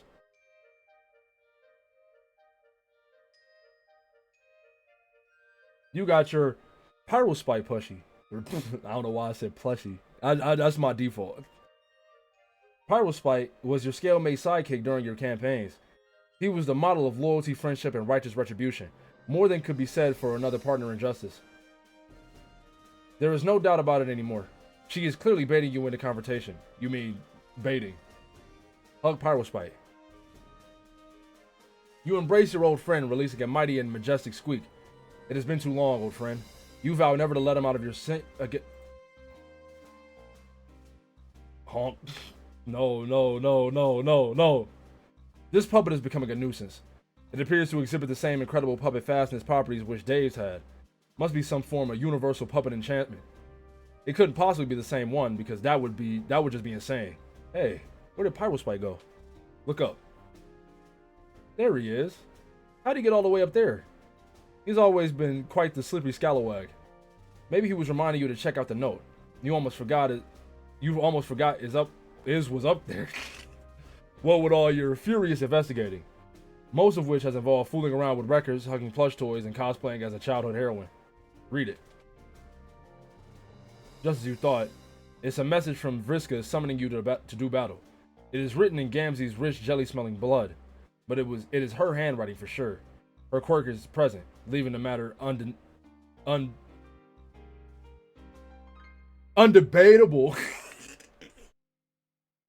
But why the hell does she want you to bring the stupid puppet along? She's so weird. There's a journal entry on the back. It probably isn't the slightest bit relevant to the current situation, but you guess it couldn't hurt to read it anyway. Examine the journal entry. I suppose I'll have to get used to writing with this hand instead. I now do so in captivity, while I bring my awe to bear on the immensity of the subjugulator's hijinks. I took their gesture as plain avowal of my prosecution's futility. With a lone neophyte assigned to the task, how could I view it otherwise? I was sure they'd drawn from the bottom of their deck, not intending to squander more competent mercenaries on one who'd made a show of outclassing them all before. But I discovered too late that Red Glare was their wild card all along. How was one allowed to be raised by a dragon in this era, let alone one of such middling blood? the sickly hue of a gutless civil servant. Those of her how you say this? Case of her ilk, her motherfucking her race, her. Those of her ilk are typically pleased to mount a sluggish cholar bear. Cast, heard you. Or some brainless squawking spleen fowl during petty expeditions to plaster Caesar notices on Gamblignant property. By what fluke was this woman granted such a weapon, permitting her to luxuriate in these delusions of righteousness? Something blocked the light of the unbidden moon, treating the harbor to darkness more grim than what fell this session's apogee. I made the mistake of looking into its eyes, each like a sun concentrated into a small jewel, as two hot garnets searing through a black veil. I shut mine quickly, but the more sensitive of them was burned irreparably. When I regained sight in the other, there was only red. My fleet was in flames. The neophyte was on deck. Primal spite, she mentioned through her ridiculous forced grin. She wanted me to know the name of the beast which was able to consume my loosest hold. My dice were in the hole below. Not that my present luck would consent to a favorable roll anyway. I made a move for my blade. She took my arm, which I'm sure she kept as the tiniest of snacks for her ostentatious custodian. Maybe she meant to prove she wouldn't need me in irons to have my submission. Bound or free. 2, 1 or none. I wonder how well she knows it's not what I do with my arm she has to fear. I await my trial. Insert this too.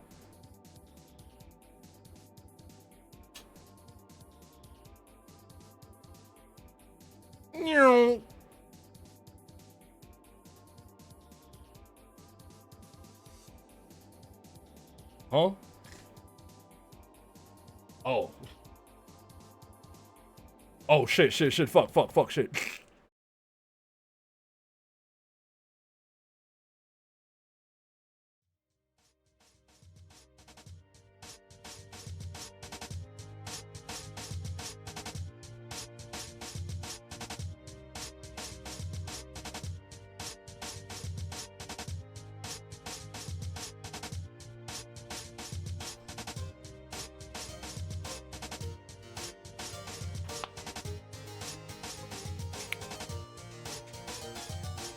This shit crazy. I'm feeling the aura. Oh god, I moved.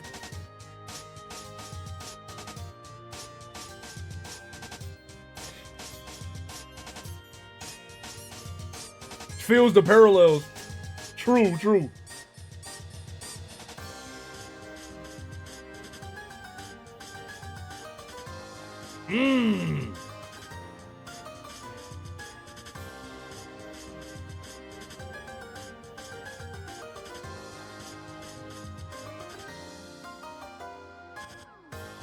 Woo!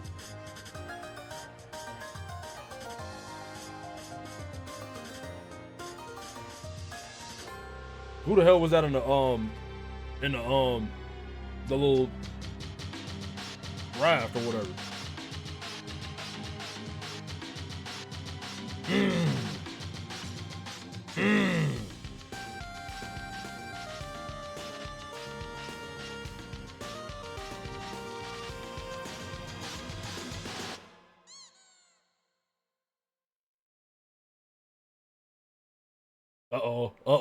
Uh-oh. Much fanfare was made of the trial, more than I would have dared to hope. It seems my luck has been returning of late. The high bloods surely intended to make a spectacle of my conviction. They filled the court block with peasants ravenous for the comeuppance of a blue blood. I wasn't about to deny them what they came for. It was kind of the It was kind of the authorities to supply me with phalanx of such impressionable spectators. The weak wills were nearly as thick in the air as the rust in their veins. Funny how my other senses seem to have peaked since exchanging glances with the dragon. What an extraordinary specimen. How I've come to covet the creature since it ruined my fleet. I know too well the whispers of a dangerous new infatuation when they beckon, but I digress. It was simple enough to nudge the hostility of the low bloods from one aristocrat to another. The subjugulators could not have been pleased. but nor could they have been altogether unamused, I would expect. I wonder if this was part of their unfathomable game. I'll never understand their riddles. I only regret I didn't get to hear the opening statement the neophyte had prepared against me. The case she compiled from all that evidence she burned must have been damning. I bet her remarks would have stung worse than when she severed my arm. She certainly would have shown me greater mercy by taking the other instead. Cold fucking world. It's a cold ass world. Alas, I mocked to disguise the extent of my regret. Had my escape not necessitated her demise, she would have made a lovely rival, if she'd only discarded her childish preoccupation with justice. She might have made a striking scourge. Had we inched blacker, we'd have torn red miles across the land and sea. Unfortunately, the only miles to be found through her bureaucratic calling were those of red tape. When so ensnared, one is eventually bound to be choked. With the court block cleared, all that remained to obstruct my freedom was his honorable tyranny himself. Upon reflection, Regler showed the foresight of a true seer in thieving my arm before the trial.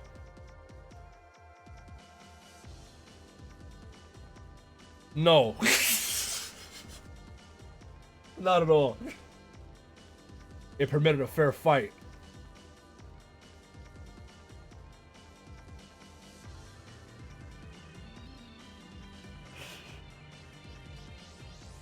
Though I was free, I had no fleet. No matter. With the Gimblignus decimated, I had embraced their turn in fortune and pledged to put my sea-grifting ways behind me. With any luck, the skies would be my future. My thoughts again returned to that of Dragon. But first, I was in need of temporary refuge. I sought it out with the expatriate. Ramen, tell them how you feel about Vriska. How y'all feel about Vriska? Chat, let me know, man. How y'all feel about Vriska, man? He owed me for the sweeps of protection I provided after his brazen defiance of the High Bloods. It was perhaps the only such courageous stand ever taken against a superior by one of his supercilious pedigree. And I'd not have bothered sticking my neck out for another. But the admiration he naturally wore thin as he persistently bemoaned his treason and banishment, and I was saddened to find this habit holding strong even now. I wonder if he still believes she was worth it.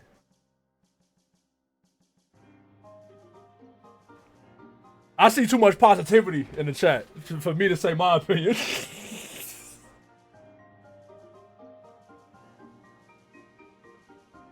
Repairing my arm would go a little further in squaring his debt with me. Even if I came with both intact, I might have ripped one off and put him to the task just to halt to his blubbering. Darklear was always a skilled machinist, and the work proved an adequate distraction. So pacified, he listened to what I had to say about my recent travails with the law and pyrospite, and what I had come for in truth, the treasure he'd been keeping safe for me.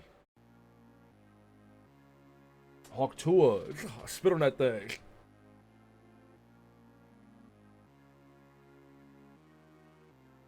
Look. I don't want to cause I don't want to cause an uprising. Death to Satan's circuit. I credit the oracle in my synthetic hand, as if appraising by weight the mystic qualities it still concealed. With my vision eightfold seared away, I was as blind to his secrets as the old doctor was to his whereabouts.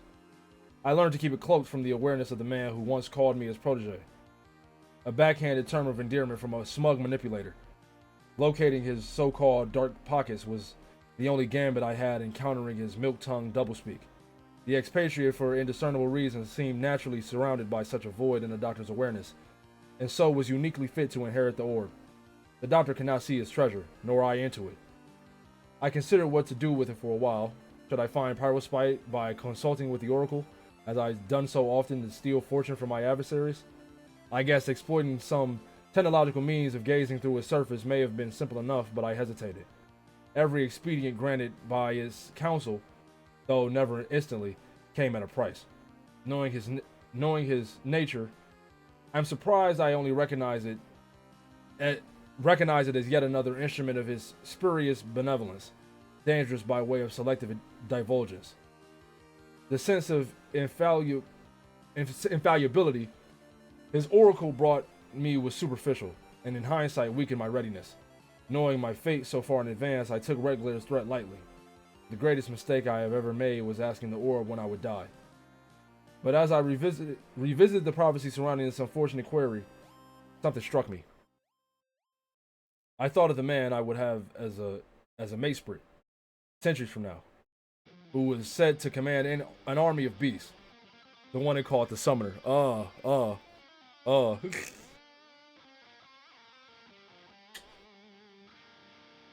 If my obsession with the dragon should continue to burn for so long, would he be the one to assist me in taming it? I did not have enough knowledge to ask the right questions when I had the opportunity. Were that the case, I might have asked if it would be his rare abilities of communion that would bring Pyrospite under control. Would it be on account of my influence? And if so, would I exert this influence by taking his will or winning his heart? Dang. These are details I would have given no second thought in drawing from the orb. My curiosity, a force usually too much to quell, but now I have thought of the Summoner often. I've been troubled to know that as one so common-blooded, he could not possibly have hatched yet, nor would he wriggle from the caverns for many sweeps. So I must have patience to take up my role in this story of heroism. It is a tale which reads to me as though lifted from a child's story, yet I know I'd be a fool to doubt its veracity entirely. He would rise through the ranks of the Cavalry Reapers and assume command. Having proven the most skilled and fearless of them, he would exhibit a remarkable pupation, the sort only recorded in myth, growing, or perhaps simply revealing, a striking pair of wings. Fly, pupa, fly. His army, thus inspired, would spearhead a major rebellion, surely one at least on the scale of the sectarian revolt crushed by the High Bloods, who thereafter forbade its mention, or any invocation of the heretical symbols. Wait. I assume that's symbols, but I don't know how. I just read that automatically.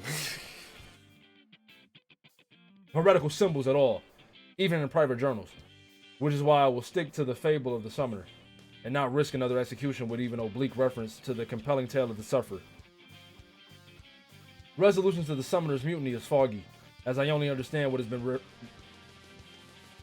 related to me through the brief answers I thought to solicit. Ultimately, the ire of the Condess would be such that in the settling dust of the conflict, she would banish all from the homeworld, except the young. She would scatter all who reach maturity to the stars to fight her wars, I presume to keep them occupied, existing in a less centralized state, from which such a coup may arise. This is still an incredible notion for me to consider, and I cannot imagine how she would come to enforce such an upheaval in our civilization, though I suppose she will have on her side the advantage of an unparalleled lifespan, and the leverage extended by the hideous psychic prongs of her deep, undulating monstrosity. That is, until it chooses another little witch to serve. Nevertheless, I take the prediction as truth, and find it amusing that a homeworld dominated by children will be the great Summoner's legacy, one of them at least. More importantly, and less amusingly, his legacy will be my demise. You see, I first learned his name when I asked who would be the one to kill me. I've never spoken nor written of him out of contempt for the prophecy, but do so here in my final entry of this journal. I took this to be a pitiable fate, and scoured the orb for any means of escaping it, or at least to salvage. I gotta skip. I'm sorry. I'm sorry. I gotta skip. I would let it rock. If we wasn't in the middle of a major page. I took this to be a pitiable fate, and scoured the orb for any means of escaping it, or at least to salvage a little dignity from the tale of my downfall. Alas, it had no consolation for my vanity. But as I sit here deciding what to do with the damnable little spear, I understand my error. It was not in failing to chart a course through future events to turn my fortune's tide, even so many sweeps from now. It was in believing the future was mine to know, and fortune mine to control. If this hero was meant to breathe life into my embittered heart, and if he is to earn the right to run it through, then so be it. For him, I will commit to this page my highest expectations, and for what precious uncertainty is left in my future, I renew my vigorous anticipation. The oracle I will resolve to part with. I will conceal it in a crypt bearing the sign of my expatriate, with a map to its location hidden in this journal. To whomever finds it, be wary. For the truth it tells may leave its new keeper blind as I was, though no more.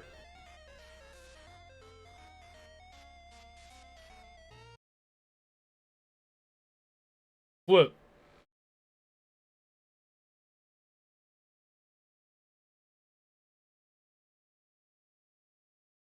Ah, wait, is this me?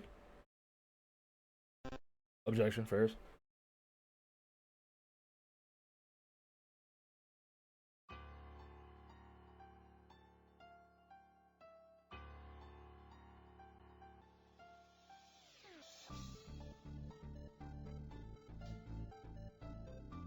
This sound familiar. Damn! Fuck!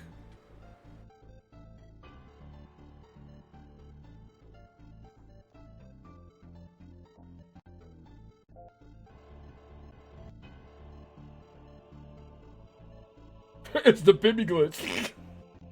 I gotta stop glancing. I gotta stop glancing during flashes, bro. That's crazy. Hey, Red Glare. Nice outfit. Same to you, Vriska. As much as it pains me to admit, your fruity orange fairy suit smells delicious. Thanks. I see you finally wised up. Okay, Ferris. This shit going about. It's going about too fast for me to read. Out loud, at least.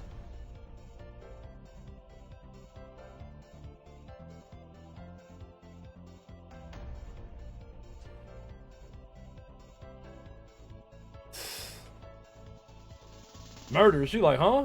Wait, hold on. She Gamzee? Hold on.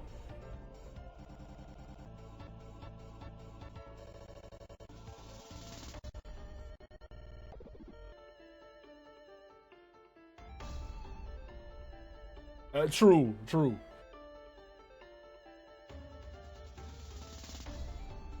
What you mean you guess?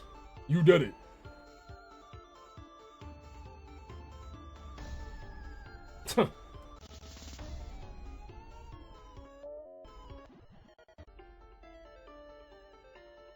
You can't beat Jack.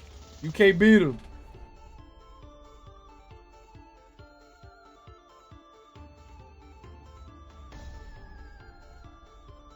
In my mind's eye.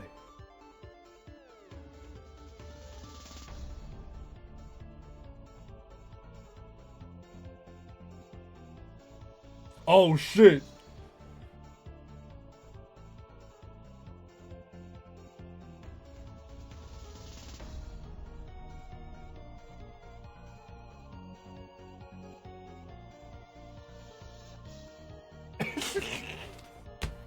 What's it gonna be? What's it gonna be? Woo! The aura, I'm feeling it.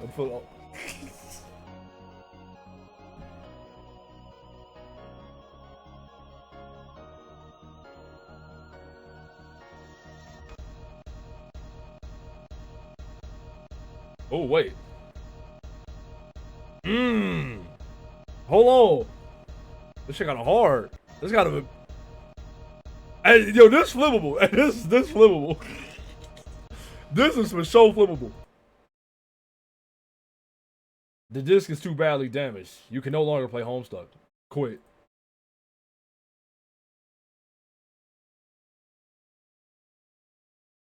You are forced to quit. You will not be able to resume playing unless you can repair the scratch in the disc. You will need to seek the service of someone who is capable of fixing a scratch. A scratch doctor, if you will. Visit doctor. Oh, here this nigga go, bruh. You rang? That was a joke. Of course you didn't. I don't have a doorbell, remember? Haha, hee hee, hoo hoo. What the fuck? What the fuck? Welcome to my apartment. I trust you'll find my voice is more palatable against this decor. I continue to be an excellent host. I'm expecting 2 more guests later. First one and then another. Make yourself comfortable in the meantime, but don't touch the candy on the table. That's reserved for one of my guests. Hold on, man. I gotta piss. I'm not gonna hold you. I gotta pee so bad. I gotta piss so bad. Hold on, hold on, hold on.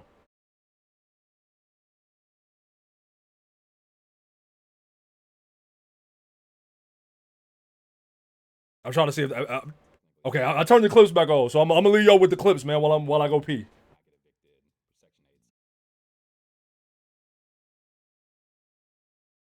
Okay. Bonnie. Yo, we gotta make this jump, gang. We gotta make this jump. How? Oh, okay. No, I didn't see that little. We hop onto the. All right, go ahead. You go first. Choke. I, you know. Oh boy. Oh shit. Uh-oh. Hey man. Hey, can the goo make the jump? Oh shit. I'm gone. Oh, did he die? Did he die, bro? Nah. We gotta get out of here. We gotta get out of here. We gotta go. We gotta go. We gotta go, bro. We gotta go. Where's the exit? Bro, I gotta get back. How do I get back, bro? How do I get back, bro? How do I get back, bro? A better rank. I bet you big money this character got mad porn. I bet you. All these humanoids and niggas wanna fuck the cat. I bet you. Kill yourself, you dumb fuck! Okay.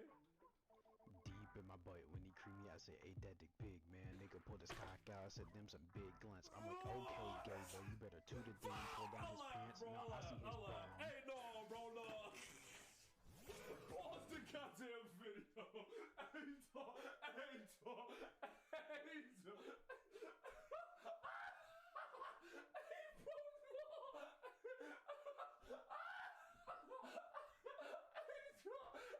bro, just. Okay. What more do I need than money, food, and happiness? Pussy. I'm cooked. Just kill me, bro. I don't give a fuck if it's you, him, me, she, they. I don't give a fuck. I don't give a fuck. Neo, Xenos. I don't give a fuck about none of them pronouns. I don't give a fuck. Someone's happy. Nuzzles your necky wecky. Hee hee. Rubbies your boji woji. You're so big. Bro. What up, dog?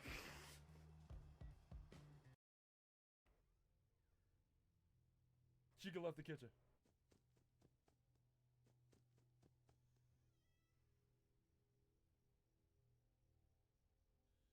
Left though. Left cheek!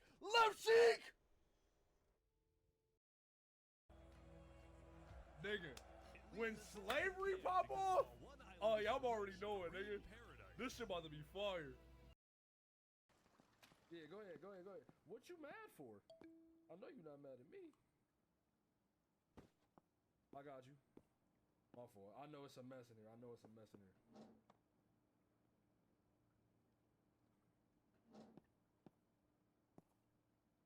Whoa!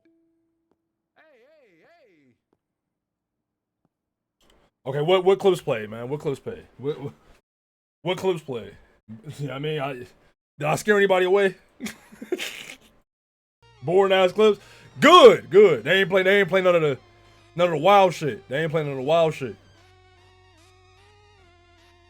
New gens watch all of Ramen's Minecraft Civ reactions. The fucked up part is that stream fucking lost media, gang. No, the fishing, can I win a what I forget the title of it. The one where the nigga was fishing. That one is on the VOD channel, but the 100 players rich versus poor, that shit is gone, man.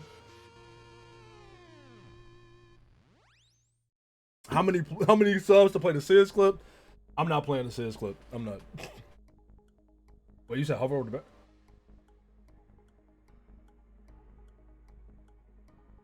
This was Bother. Shug, I appreciate the follow. No, I wasn't. We just watched it. I wasn't in it. I wish. I signed up to try and join one. They ain't let me in. It was fucked up. Play the Riyadh Robin. No. The Riyadh Robin. No, we ain't playing that. She really did a number on it, didn't she? It's virtually unplayable like this. What a shame. There are many moments trapped on this disc which you would have no doubt found to be quite exhilarating. But yes, I can fix it.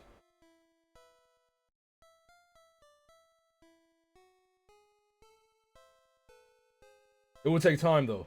I estimate, by which I mean I am certain by way of omniscience, that when I am done, we will have reached just shy of the green circle of the card above. I'm sure you have already presumed this mark represents the beginning of Act 6.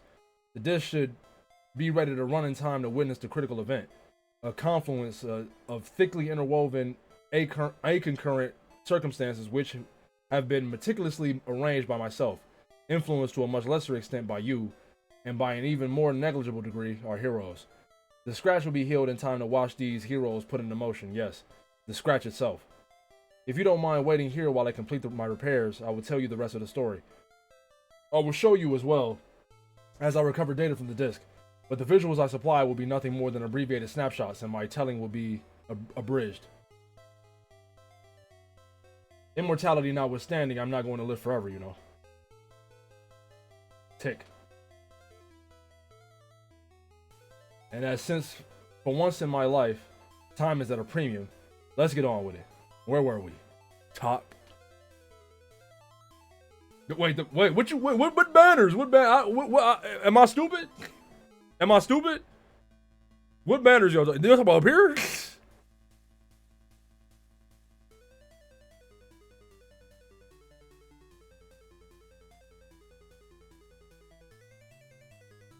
What am I supposed to be looking for?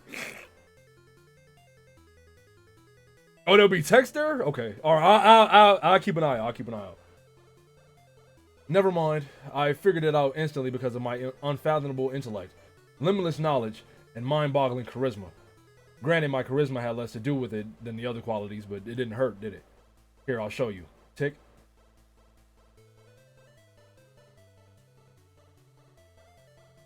The Seer of Mind has challenged the Thief of Light to a simple game of chance. If the result was the undamaged side, the thief would agree to stay. If not, she would go. Talk.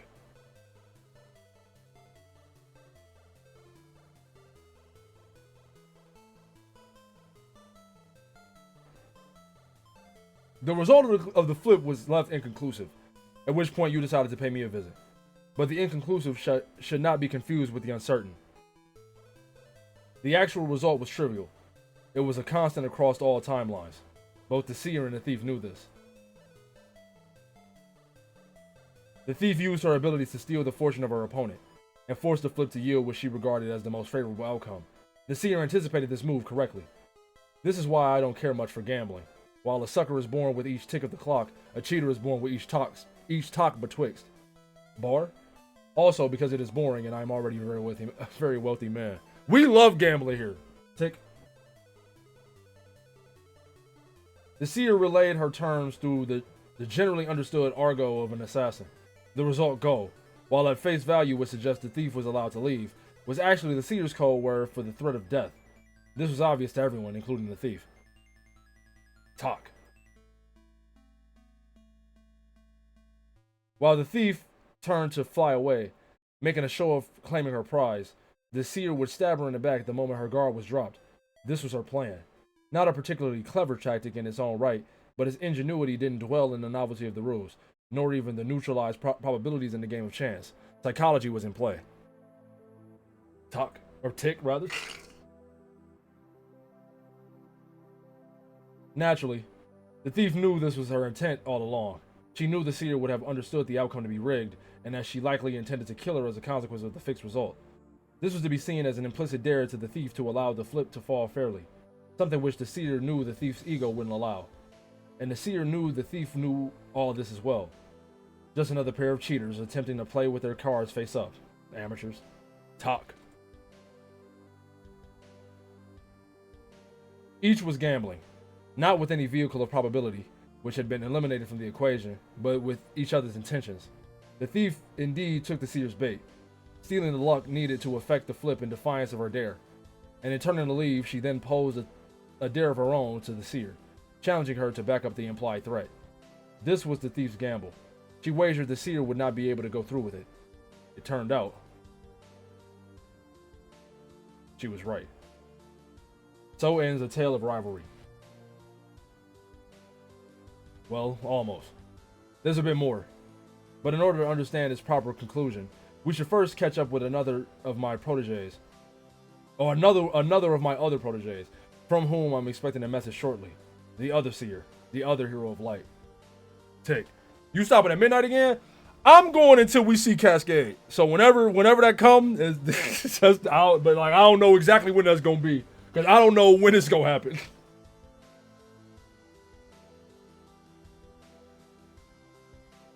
It might be midnight. Fuck it. We'll go to midnight there. It don't matter. It don't matter.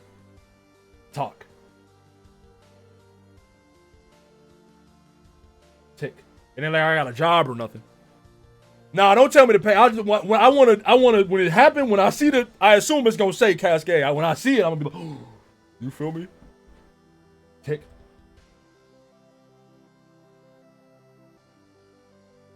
Talk. Tick tock. Don't. How y'all feel about Kesha? How y'all feel about Kesha? That's my goal. That's mother. Oh God. Round 2.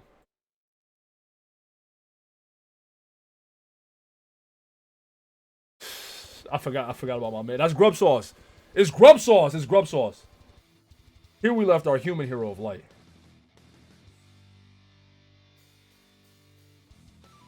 Oglo Perry. She flew away to take vengeance on the noir this side of the scratch. That is, the one less angry and dangerous. The one not yet unmotivated by a compelling duel. Compelling, but not particularly challenging. The seer wouldn't win this duel. My apologies if this spoils the outcome for you. I can't speak as discreetly about such matters against this canvas. Tick. Stream lagging, L streamer? That's on you, gang. I ain't dropped no frames. That's on you. That's on your side. You know, I'll let y'all, if it was my side, I'll let y'all know. I warned her. I warned my neophyte protege not to stare into that ball. Top.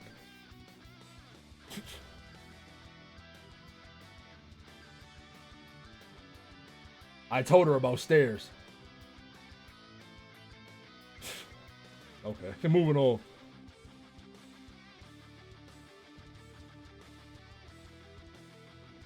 I remind you that the pacing of my account will be characterized by a reduction in granularity from what you have come to expect by way of an undamaged disc.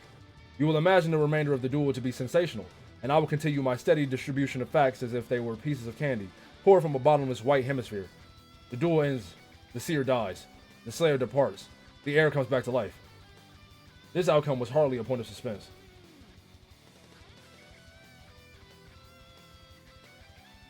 It would be disingenuous of me to present it as such, and I will not belittle your intelligence with such a tawdry narrative ploy.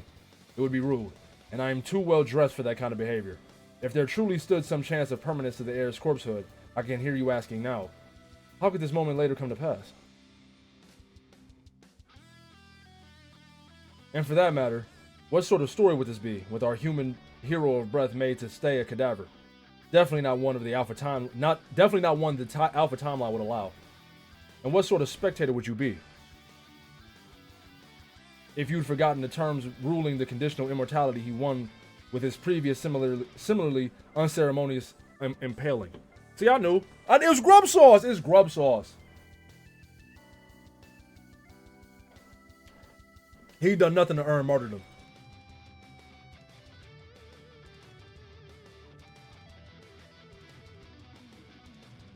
By which we might laud his fall as heroic. Nor had he tasted notoriety.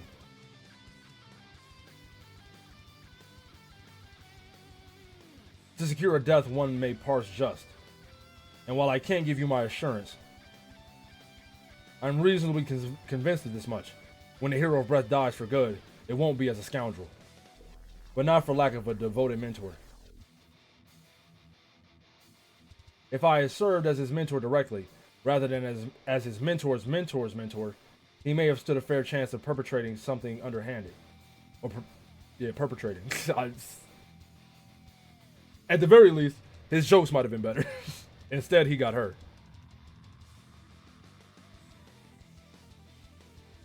The other hero of light, always bugging and fussing and meddling. What's her deal? Let's find out. Sources tell me Rose is stable, please God. No, for real, deadass.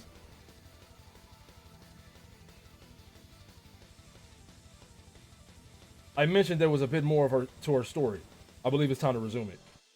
I trust you won't mind if I step away for a moment. I have important guests arriving soon. If you need me, I'll be up here, making sure everything is in order, which it already is, and keeping an eye, which I don't have, on the clock, which I don't need. Tick.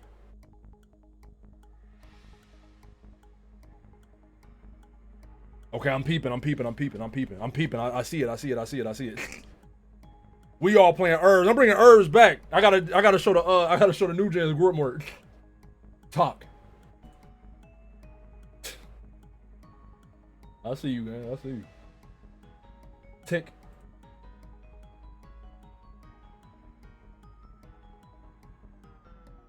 Talk.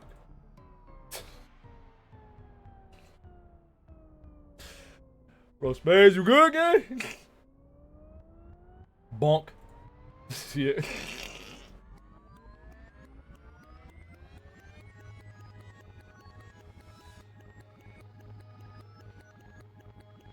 Tick. Talk. This shit is frying me. I ain't gonna hold you. Wait. What you mean?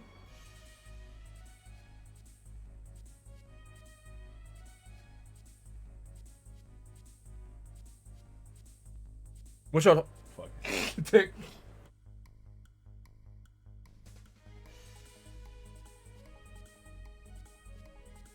Talk.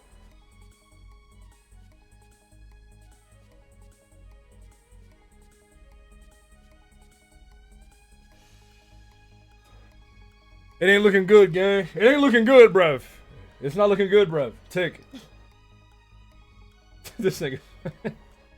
This shit fried me when we first saw it. It fried me again. This nigga just. Sorry. Then he put the shit in the set. This nigga, man. This is my goat right here, boy. Apologies for my preoccupation. I've managed to pacify the rowdier of my two other guests with sugary little black dogs so that I may continue my narration, but only briefly. In a moment, I will go stand over by my typewriter and teach my neophyte protege the consequences of taking advice from strange men over the internet, while I continue to attend to my second guest, who is you from an earlier point in the story. Remember? Man, man, hey.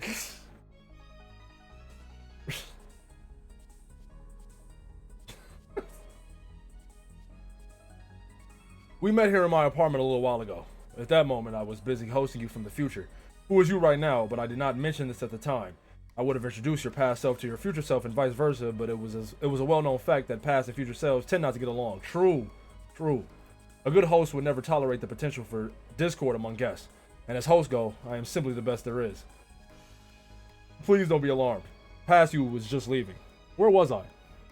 I was, dead ass, I was just about to say that. Doc Scratch low-key groomed us too. I thought it and was like, don't say that in front of all the Homestucks. And then I saw it in chat, I was like, fuck it, I'm letting it rip. Fuck it, I'm letting it rip.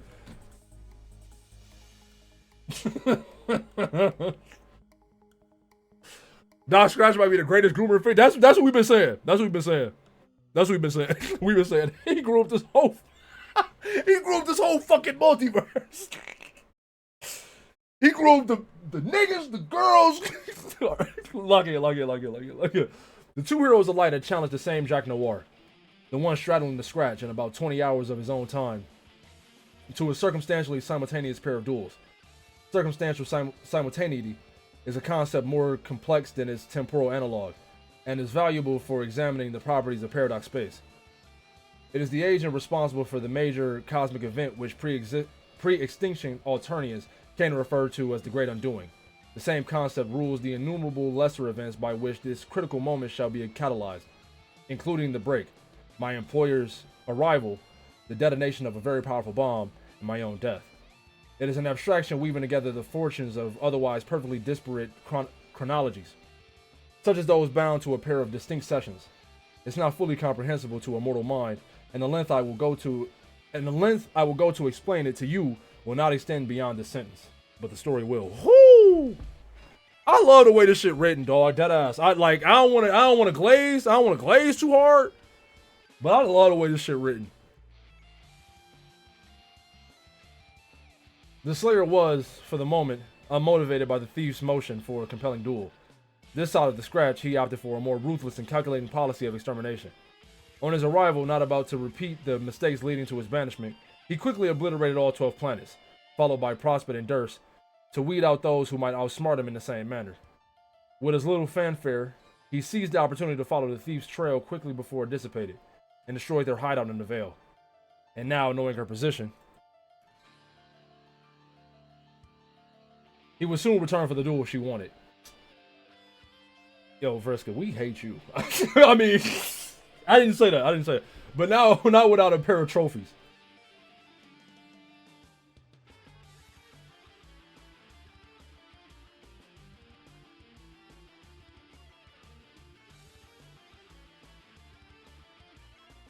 Like, what did you expect? What did you expect? Tick, tick, tick, tick, tick, tick, tick, tick, tick, tick. Now look at what the fuck. Talk.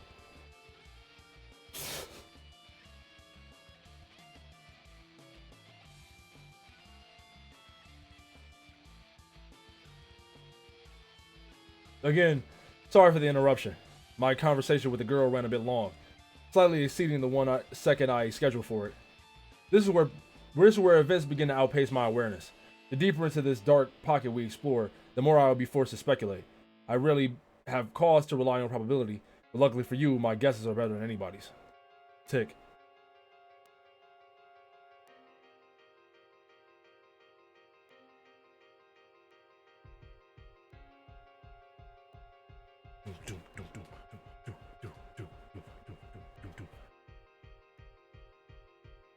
This should have been a Jersey. This should have been Jersey. This should have been a Jersey beat. Damn, now I kind of man. Hold on. Shh. I gotta shut the fuck up.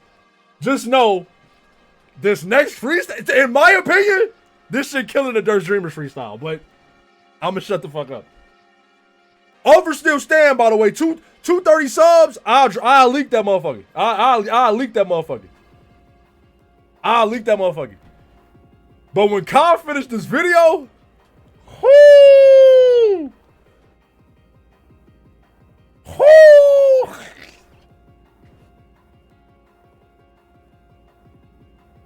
I have always believed that a good storyteller should keep a comprehensive record of past events on hand. A scrapbook of personal significance, for instance, from which he may piece together current moments from past ones of a similar, if not identical nature. It's more efficient.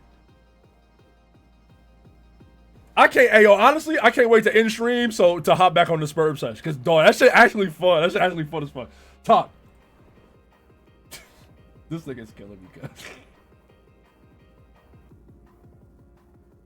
It's also logical, since there is essentially nothing new in Paradox space. Everything that can happen is either a visual or substantive reproduction of something which has already transpired on the timeline, offshoot or otherwise. Tick. This nigga is frying me, dog. Look at your house, cuz. And if I'm going to speculate on this duel, I might as well make use of earlier clippings. For the Slayer, this was round 1 against the Hero of Light. Hawk.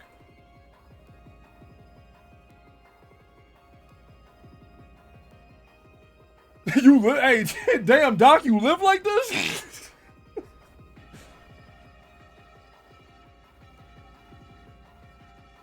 All I really need to do is flip it turnways like so. And we have round 2. Spades is my nigga. Oh, God, I fuck with Spades.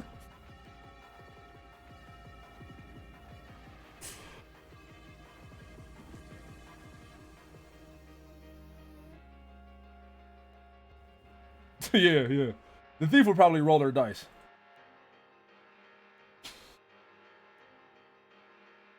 And just as probably, due to her impressive hoard of stolen fortune, she would have a 100% chance of rolling the most favorable result.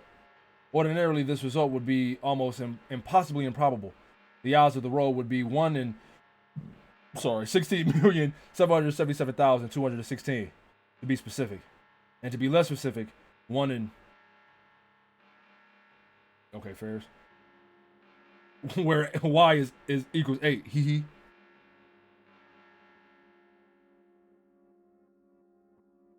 Because I forgot to look. I'm glad I...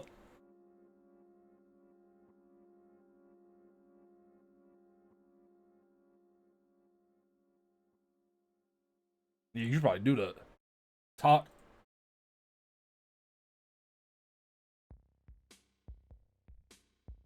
Tick.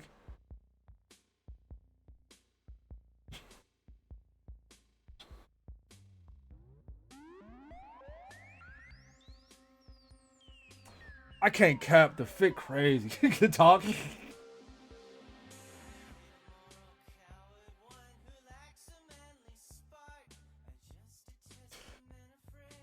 Keep this on. Let it rock. Let it rock. Y'all want me to let it rock? All right. I'll let it rock. Fuck it. I'll let it rock.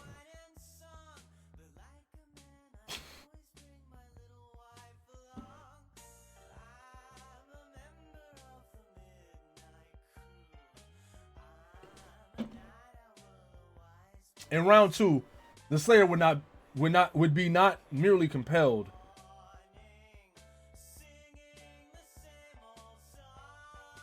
but challenged, if my guess is right. Challenged by one claiming godhood before reaping the prodigious spoils from striking down a formidable in-game foe. One with the guile of a cheater, the luck of a clover, the hubris of our mentor, and the drive known only to be the pathologically competitive. I believe he'd be challenged, yes. Tick.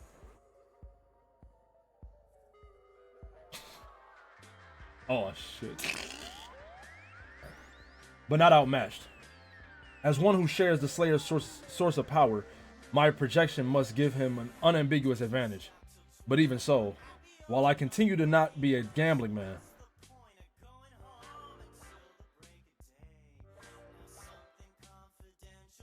that didn't stop being a thing that was true or anything.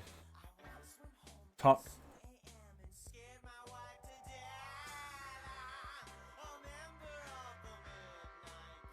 I'm reasonably sure that if I was, I wouldn't bet against her.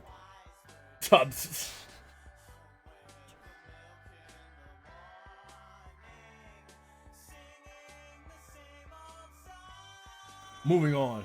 It's a lot happening. The song, the banner, and the actual comic, it's a lot going on. It's all chill, Aki, chill. Moving on.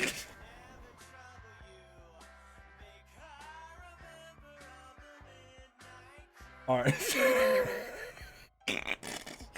I saw that message get deleted in real time. I saw it. Let's pull back from this ever-narrowing dark pocket. All this uncertainty is wearing thinner than the only pair of pants in an immortal's wardrobe. I've never much enjoyed navigating the vortices of alternative possibility. The path which alone has my absolute mastery is the alpha timeline. A continuum I define as that which boasts exclusive rights both to my birth and to my death. Two circumstantially simultaneous events. Any divergence from this path to my knowing will taper into blackness, like rotting roots. But if I was a seer, such offshoots would be fully within my domain. And if I was a seer of mind in particular, synaptic causality would be my speciality. I had to put the whole word up. Brazilian guy, I appreciate the follow. A seer of mine would have given you a more reliable account, perhaps. But then she would do many things I wouldn't.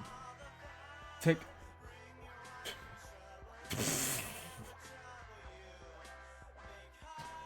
I love Spades. This is my nigga, gang. I swear to God.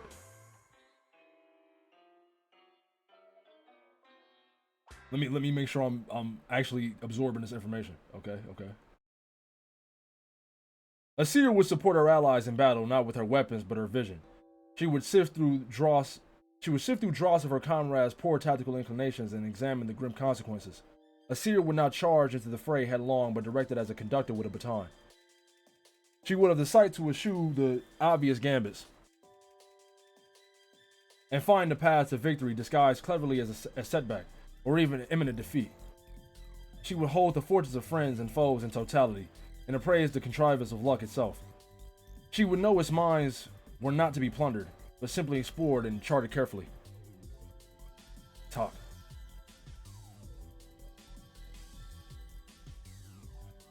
Wait, hold on. I didn't. Oh, buddy, you don't even know what's about to happen.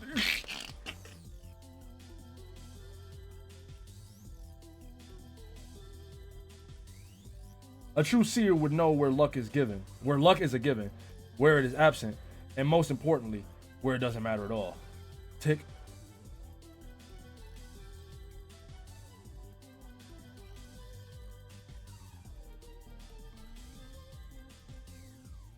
And she would know victory doesn't matter in a reality where all else is doomed to fail. Talk.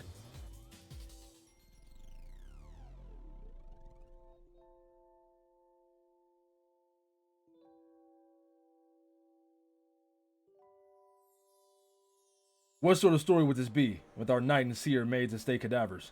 Certainly not the one the Alpha timeline would allow. True. Tick. Oh! Fuck. Fuck! And not one she'd allow either. No bother. Southerners, I appreciate the follow. Man, making me cold. It was hot as hell up here. That's probably I opened the windows. And now this shit got cold. Woo! Good answer, nephew. No bother. Good answer, nephew. The Epic God 387, I appreciate the follow. Talk. Oh! Now that's not grub sauce. That's fuck. Nah, but this just though. This just.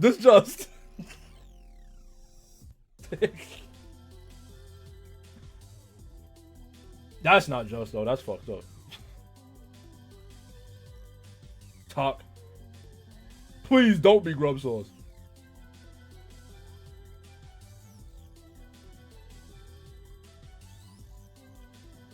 Tick. She not gonna be a scrub hour 3. Hey, plus 2,000, gang. Plus 2,000.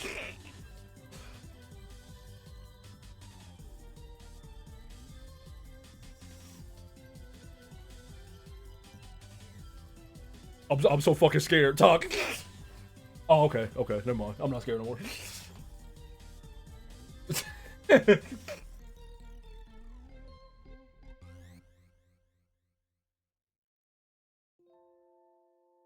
You think you're so cool.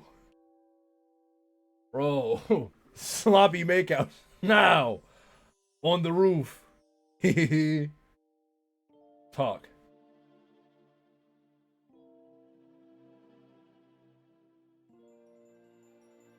Tick.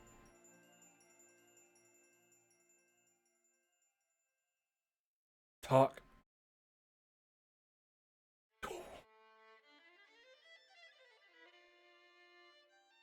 That's my MILF. I was thinking it. I was thinking it for sure. Nah, I'm so fucking scared. I'm so fucking scared. Honk. I'm so fucking scared. I'm so fucking scared.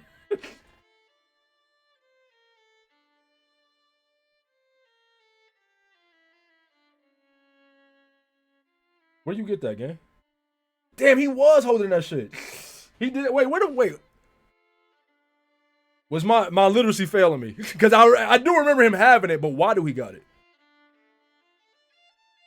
Honk.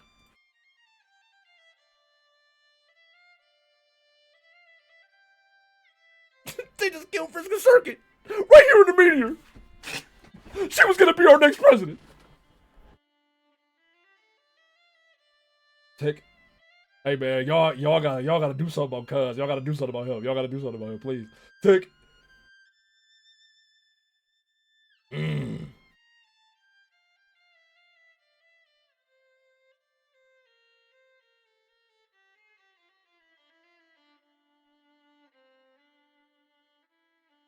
We read this, right? We read this. I was just making sure. Talk.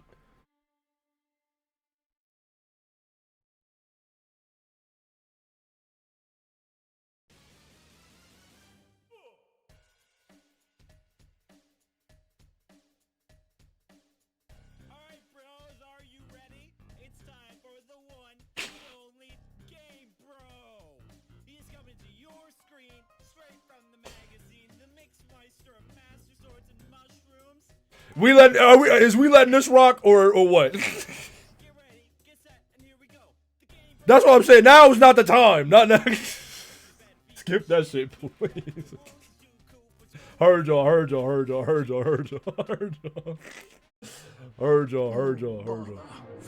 Existing Pickle, I appreciate the follow.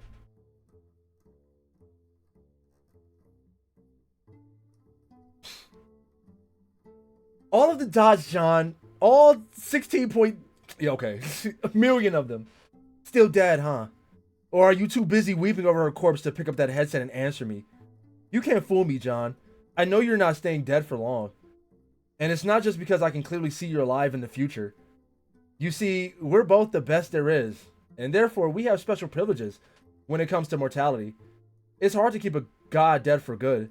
We can only die under very specific circumstances. Didn't I mention? Hold on. I just wanted to make sure I absorbed that. Tick tock. Damn, she bad. Sorry.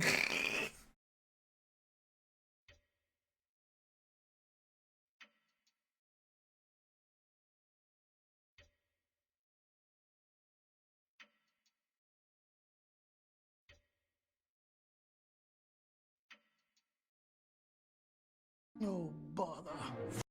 Molly 842, I appreciate the follow. Is this a loop or is something about to happen? It's a loop. Heard you.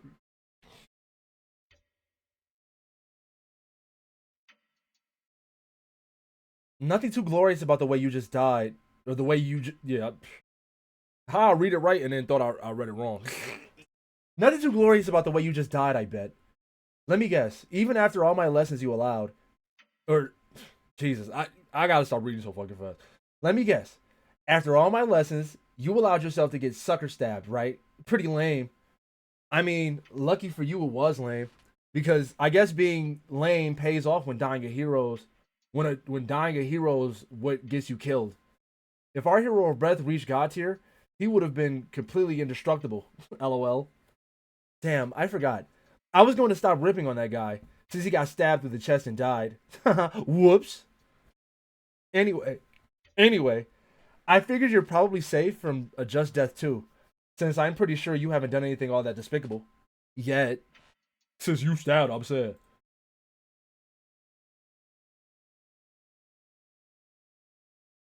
Wait, hold on. I don't know for sure, but I'm betting that if I go to fight Jack, it will wipe out all the bad things I've done. I think if I die, it'll be a hero's death, so it ought to stick. Pretty good motivation to win the fight, though, don't you think? One way or another, I think this will be my last big challenge as a gamer. As such, I would like to pass my dice on to you. It's very important to me that they stay in good hands, John. That you continue their legacy and that of my ancestor. 8 to the 8th? Okay, fair. Use the code. I'm sure I can count on you to make something awesome with it. Flick, I'm serious. Please stop. She's a game girl.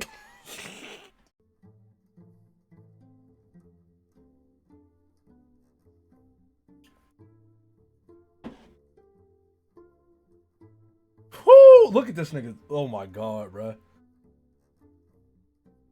My goat right there, gay. Or a monster, dog. I'm telling you. Still not alive yet? Man, you better hurry up. She probably doesn't have much time left. Trust me, what she's going through on Durst right now isn't much fun. Okay, I guess I should mention why I'm trying to contact you now of all times, rather than just skipping ahead. Remember how we talked about your backup plan, the one you have devised to defeat Jack in the off chance I fail? Well, it's not gonna work if Rose is dead, is it? You have to wake her up.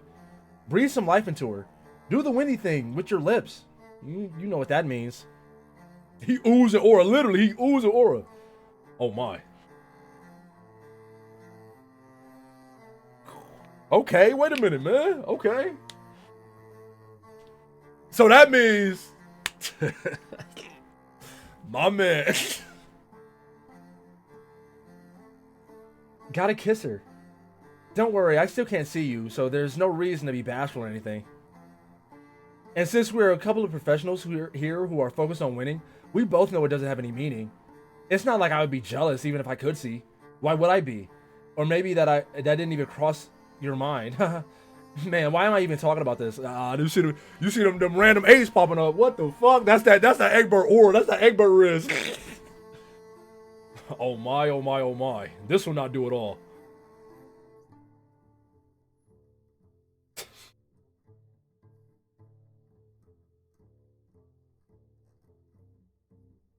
Let's just forget I said that. This isn't really how I wanted this conversation to go. I guess I was assuming you'd be talking back by now. So now I'm just talking and spinning my wheel device like an idiot. Maybe I don't actually know how I wanted it to go. I guess I could just shut up and skip ahead on your timeline a little. Talk to you when you're alive. That would make sense. So I guess I'll do that. But then maybe if I did, I wouldn't actually say what I wanted to say. So I'll just say it. Pardon me while I adjust the narrow fenestrated wall.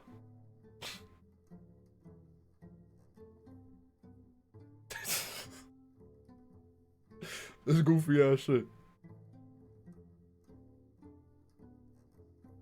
To be honest, No bother. Bunny Soryu, I appreciate the follow. To be honest, I'm nervous about this fight, but I'm still going through with it for a lot of reasons. To save my friends, or at least the ones who are still alive. Oh, and I guess to save reality itself from being totally fucked up. There's that too. But I think what's motivating me to win this fight the most is the possibility of getting to meet you when it's all over. Maybe I can finally put all this terrible stuff behind me. And I won't have to worry about being the best anymore, or proving what a ruthless killer I can be. Maybe I can try out whatever is supposed to be normal for a human. Who knows, it might not be as boring as it sounds. Maybe, if you're not too freaked out by all the bad things I've done, or the fact that I'm an alien, we could go on a date? Dang.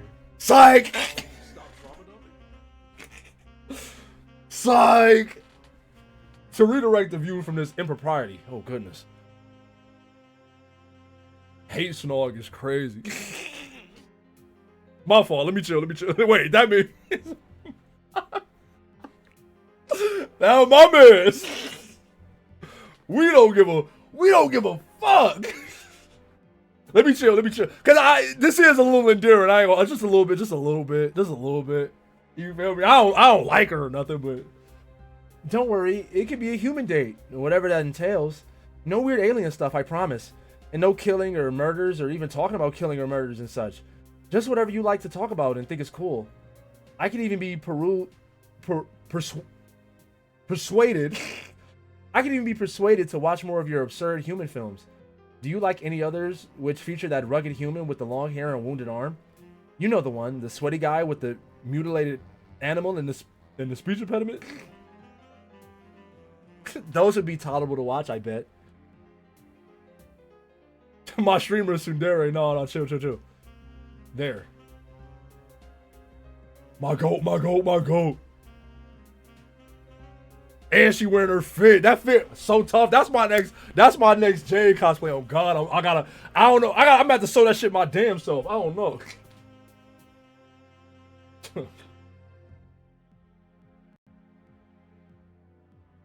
Well, think it over. Before I go, Why do I keep?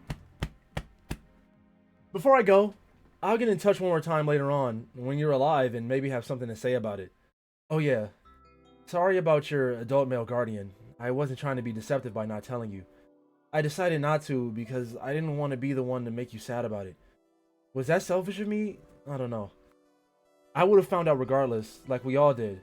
There are things we care about that we just have to leave behind. It just sucks for those who aren't in as much a hurry to leave it all behind as me. Wait, someone's coming, hang on. Oh. I'm a wonderful chaperone as well as an excellent host. Look at my goat, man. Look at my goats, man. Look at my goats, man. Fuck. I love them damn kids.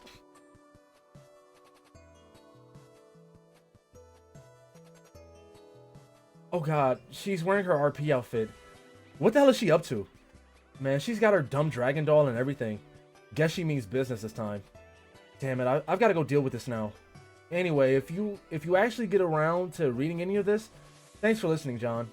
If my outrageously great luck has any say in the matter, we will be meeting up in no time. Just please consider what I said. Okay? Later!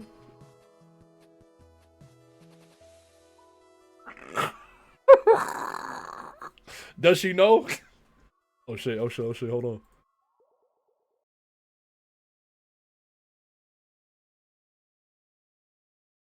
They call me Dio the way I roll these rolls. We gonna do something about you, gang.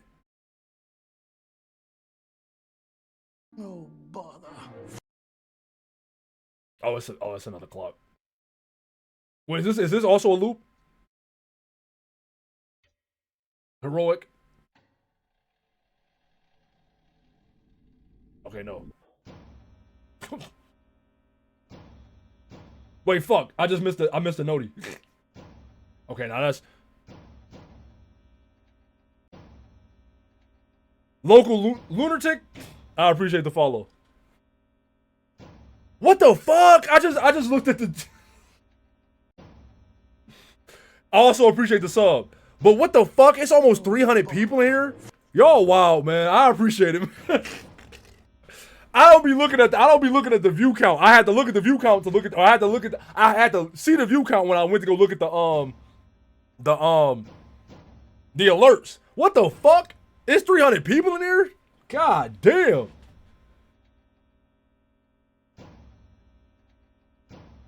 OGs, we're outnumbered. I ain't gonna lie, y'all is. Y'all outnumbered like a motherfucker.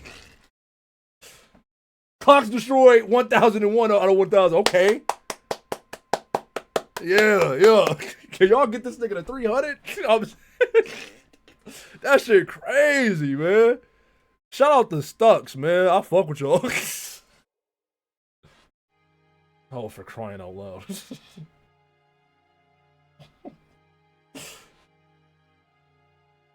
Cause I didn't. Oh, shit. True. Buy tickets to RomCon now. Oh god, get y'all tickets to RomCon right now. I'm gonna do a Northern Line bit, and I'm gonna announce RomCon. Like, yo, we really doing RomCon. I'm gonna have a website and everything. Then 3 days later, I'm gonna be like, unfortunately, I had to scuttle RomCon. You know, people brought up to me a lot of concerns. We had to cancel it, but you will have all your money will be refunded in 3 to 5 business days. Slick, I can tolerate many things from a guest. Kurt Manners. Wait, hold on. I'm jumping the banners. Hold on. Wait a minute. Wait. Wait. No. Wait. No. It be fried. Every time I see Jay uphold, bro, that shit fry me every time. But I don't think it's gonna do it, man. But she be upping that shit. She got the ups for real, nigga. Hey, bro. But I don't even want to say if they show a dead Jade Harley on my screen, cuz I will cry. Y'all will see a grown them cry on stream. Kurt Manners, egregious womanizing, murdering to help, casual arson, even atrocious candy bowl etiquette. I know I love Dave too. I fuck with Dave. We done seen hella dead Daves. Dave done died mad times. That ain't new. You feel me? And they not gods, bro. They not gods. So if they get torched, is no.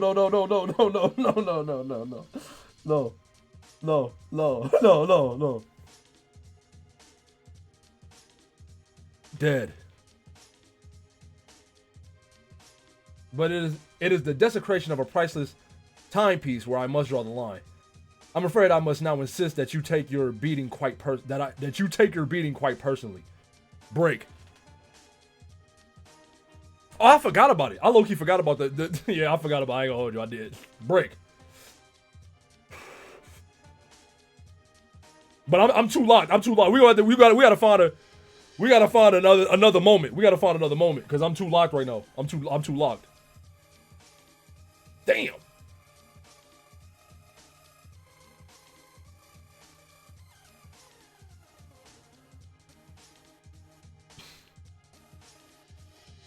Vriska, wait. Oops, hold on. Hey, are you there? I did what you said, but I can't tell if it worked. Hello? Oh. I'm stupid as fuck. I'm dumb as fuck. Trues. Geriatric, Monica, I appreciate the 15 biddies, but wait, Vriska, wait. Hold on. Hey, are you there? I did what you said, but I can't tell if it worked. Hello? You didn't fly off to fight Jack yet, did you? I hope not. Anyway, all that stuff you said sounds fun to me. I have hells of Cage flicks in my library. I don't even care that you're an alien. You see, Cage is the universal constant which unites us all. Well, if you haven't flown away, I'll look forward to your message in the future. It'd be nice to talk about all the stuff that happened. Anyway, bye. Oh God. Hey. Oh my fucking hell, this is so insanely awkward and sad. What is? Hang on. Heads. I'm telling you, Jay Harley got the fucking ups, nigga. She up polo anybody, nigga. That's why I fuck with her. That's why I fuck with her so hard. Damn! Oh my God! Fight back, my nigga. What the fuck? Hey. Carcad. That was you? Where's Vriska? She what? Shit. I feel like an asshole for reading this whole thing. What whole thing? You mean what she wrote? Yeah. Why are you snooping around her computer? Because, wow, okay. So let me ask, did you both actually like each other? Is this the time, Carcat? Fuck. Like I mean, something vaguely resembling actual genuine mutual sentiment or whatever? Not some lopsided pining bullshit? What are you talking about? Did you like her, you windsock-headed shitmouth? Ghosty, I appreciate the biddies. Don't forget to follow, y'all. Or sub. You know what I mean? Hey, I don't know if y'all know this, but Amazon and Twitch got like a deal, right? Where if you log in to your Amazon account on Twitch, you get a free sub every month. It's called a Twitch Prime. You feel me? So if you got Amazon Prime, you should, check. You might have a free sub, and if you do, you can use it over here. I ain't saying you got to or nothing, but W Cello. I'm just saying, you only get one a month. It don't roll over, so you might as well use it. You know what I'm saying? The month almost over. Nope, one game with the 100 biddies. I appreciate it, gang. What fuck? Where was I? Oh yeah. Well, yeah. Why? Okay, that's fine then. That's fine. Then we'll talk about it later. Talk about what? I need you to be able to think straight. We have important shit to go over, and I don't have much time. Fortunate Rama, more like Cello Soba, and so on.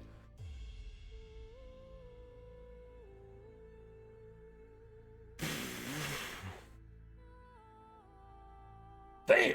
Shoot! No bother. Hey, Hawks with the sub, I appreciate it. All right. Like what?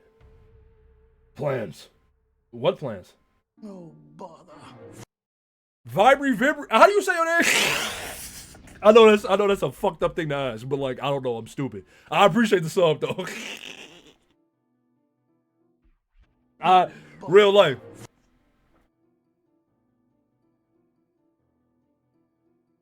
Cylon Spy with the gifty, I appreciate it.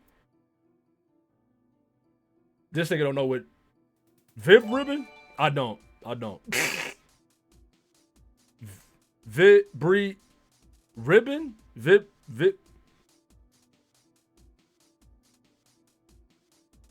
No bother. What's that from? Cylon Spy with the regular sub, I appreciate it, gang.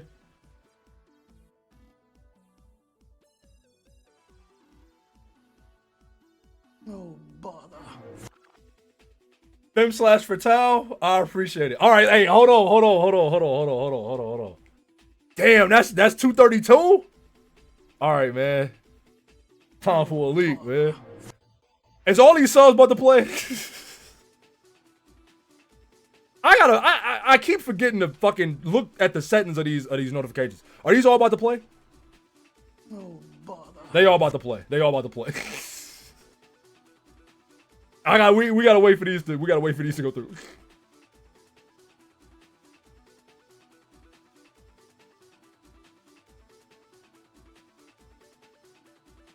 This does make me wish I made the video instead of grinding my ladder like I should. Wait, they're not all playing. They're not all playing. Was them individual subs there? I appreciate everybody who subbed within the last like little bit of subs. But look, I'm a man of my word, man. I'm a man of my word. Hold on. No bother. Eleanor 2, I appreciate the follow. I'm a man of my word, bruh. I'm gonna leak the new freestyle. I'm gonna leak it. New gens, whenever Ramen say I gotta in reference to anything related to Twitch or YouTube, that means we gotta remind him in Discord 5 times. That's true. That's true. That's so true. That's the truest thing you might have said in my chat. That's the truest thing. That's the truest thing ever written in Twitch history.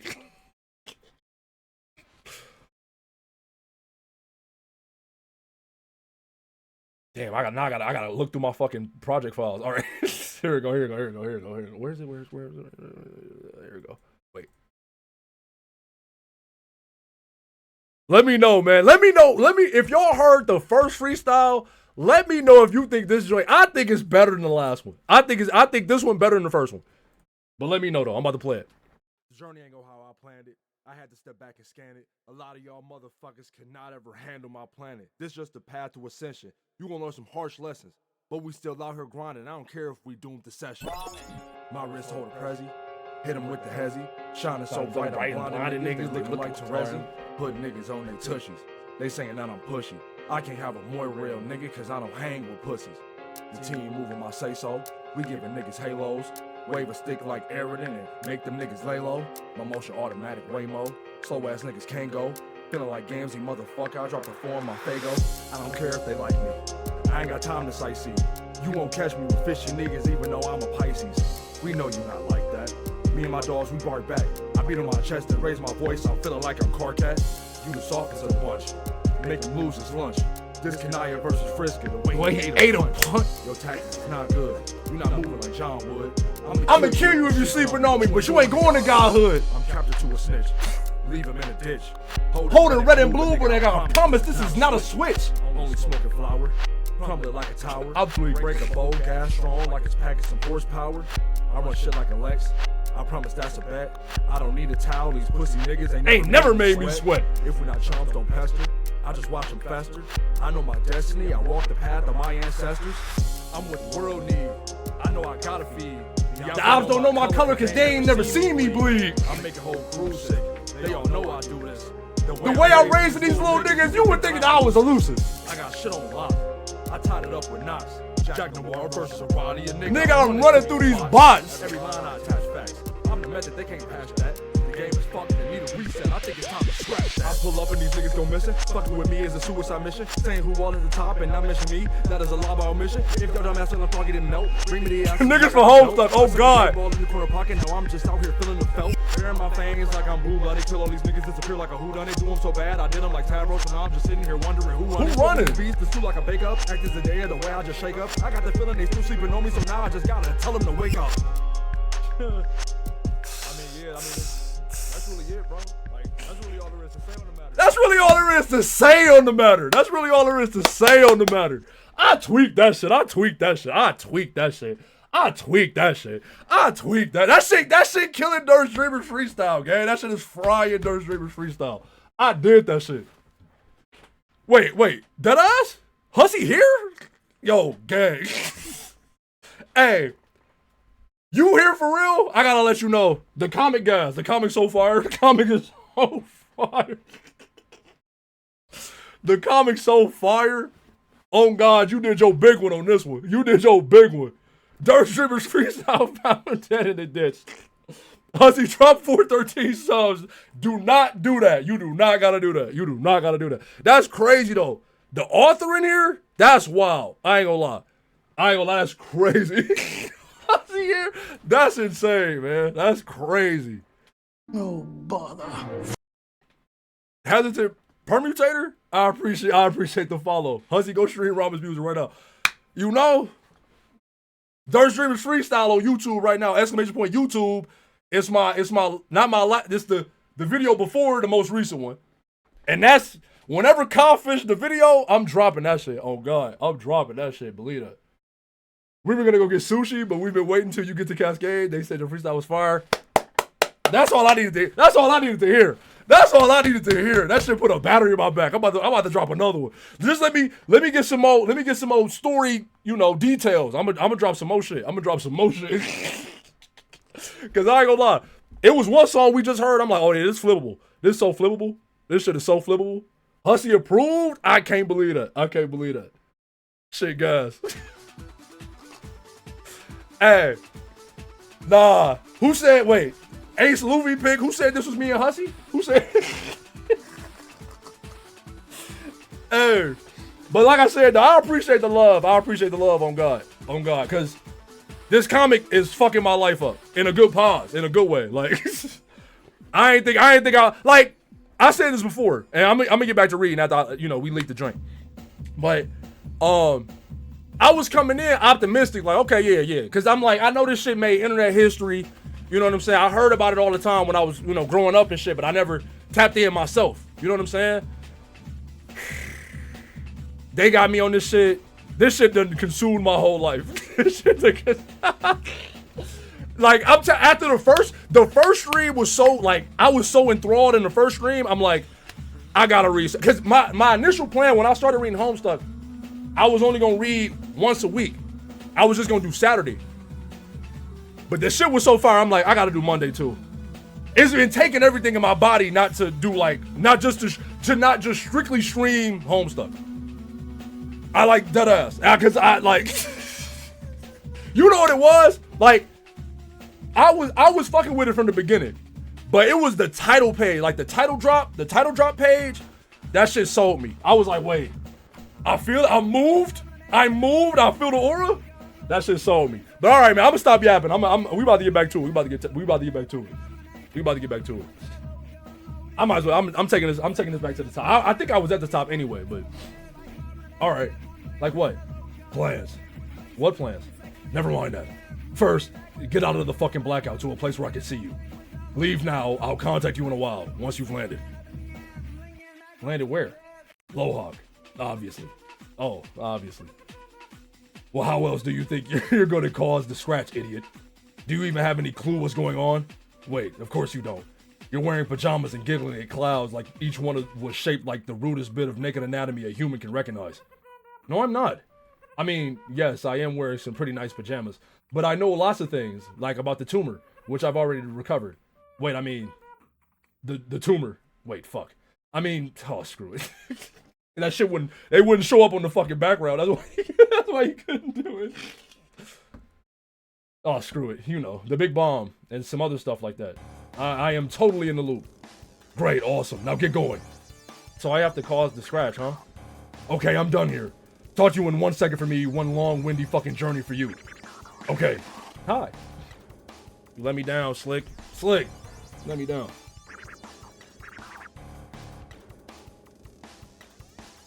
Adagio Redshift? Did I say that right? They doing a combo move? Damn. Oh! They doing super moves.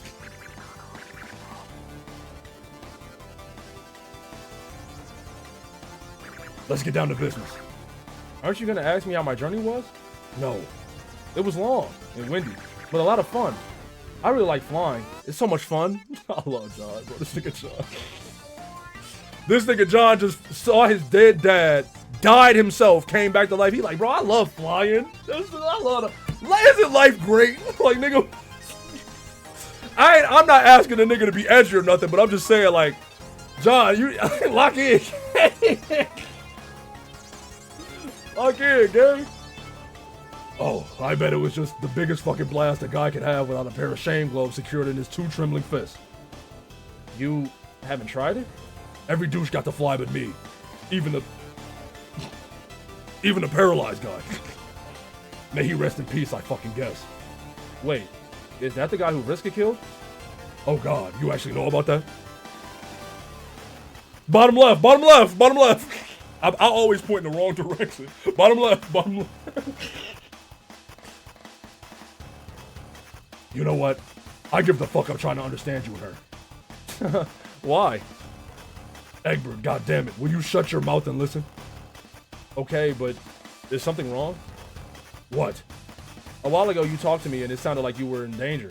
And it sounds like some people died, but you never told me what happened. Then I got distracted by a lot of crazy stuff.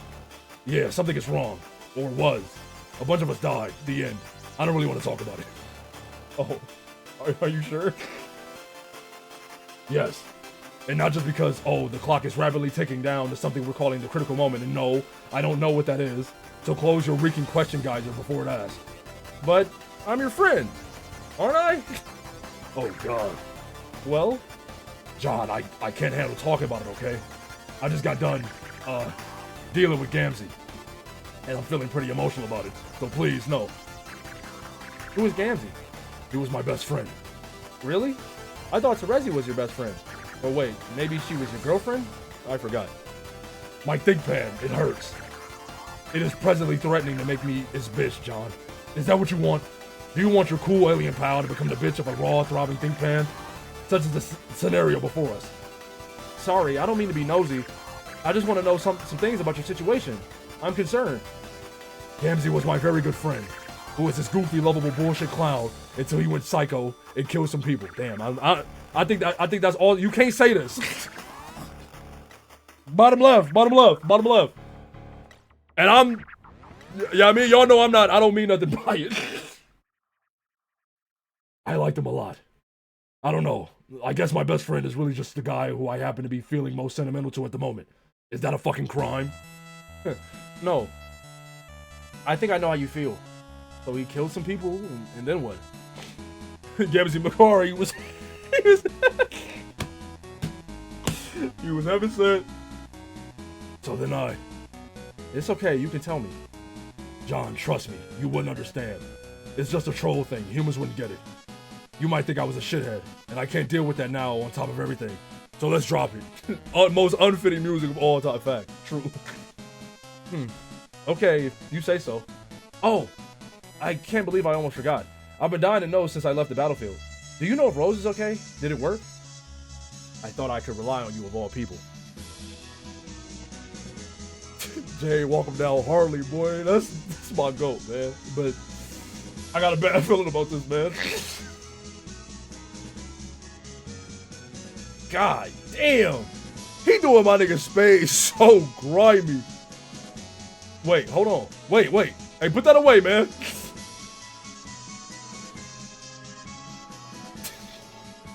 This Kanai versus Bristol, the way he ate a punch. She's fine. She woke up alive on Durst. Really? That's the rule, John. You kiss a dead player in time and their dream self takes over, assuming they still have one. Oh, wow. It's incredible you reach God tier status without even understanding the most mundane means of resurrection available. Wait, your unfailing cluelessness makes it the opposite of incredible. My mistake. So I guess it wouldn't have worked on my dad then, or Rose's mom. 05X, I appreciate the follow. No, but that is exactly what I wanted to picture happening behind the black curtain, John. You snogging up your dead-hatted man Lucis. Thank you for that mental image. Or Rose's adult woman Lucis. Maybe a dead woman sweeps your senior is more your cup of sauce, since apparently you are not a homosexual. Whatever that even means. Not even to speak of your race's absurd qualms with the notion of incest, which again, still sort of wondering how that can even be a thing. Is that your game, Egbert? Have you had your eye on Madame Lalonde? And you've been waiting for a convenient resurrection opportunity to bust out your most passionate smooch motifs, kept in reserve, and in front of her dead female offspring, no less. Just shameful. Hey, Carcat, you gotta shut the fuck up, man. Carcat, please shut the fuck up. Well, she is a very pretty lady, That seems like a really inappropriate thing to think about, Carcat. You don't say. What are we even talking about anymore? I don't know. I'm frankly pretty upset about finding her dead in a magic castle, and I guess I was wondering aloud if something could have been done. Or at least maybe to talk about it without angry tirades being involved. Exactly. You were embarking down Tragedy Lane, and we've got to stamp that garbage. He says, stop trying to me. We can't have you getting all morose while we've got so many irons in the fire. Fuck, loaded phrase. Forget I said that.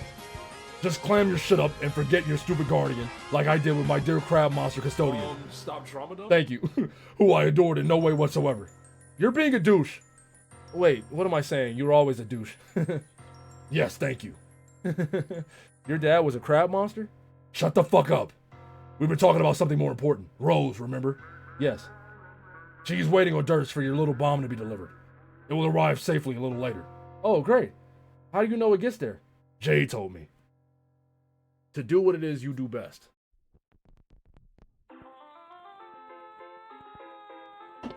Whoa. I almost, mid-drink, I almost spit take. That would have been the most comical fucking twitch. That would have been the most comical clip of all time, gang.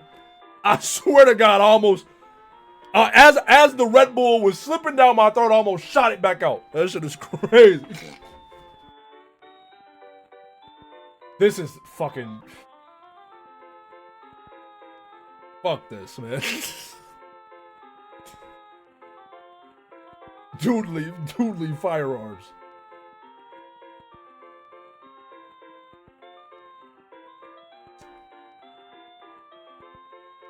Fuck. No bother. Relevant car? I appreciate the sub, gang. I appreciate it. Jay from further ahead on your timeline. Before my piece of shit clown bro made everything terrible here. She and I were hammering out these plans. I talked to her across pretty much the full spread of our timeline. Until the scratch starts and the feed cuts out. So I have a sense of the whole picture here. And it's my job now to put some things into motion. That's cool. It's nice to hear you're working together. I should pester Jade and see what she's up to. You should sit your ass tight and do the fuck what I tell you the fuck to fucking do. Oh. Anyway, she and Dave do a lot of frog breeding, accelerating the process significantly by exploiting time travel, with help from me and Kanaya, since we were in charge of frog duties in our session. Frog duties? Wait, which one is Kanaya again? Don't interrupt. I'm following a train of thought. Okay, Kanaya is my other best friend, and she was the hero of space like Jade, which means she's the stoker of the forge and is basically in charge of frogs, which sounds redacted, I know. You breed the right frog to make the universe you want to make, which is a long, arduous process, and I kind of fucked it up in my game. But that's a whole other story which I'll get to later, okay? Wow, okay.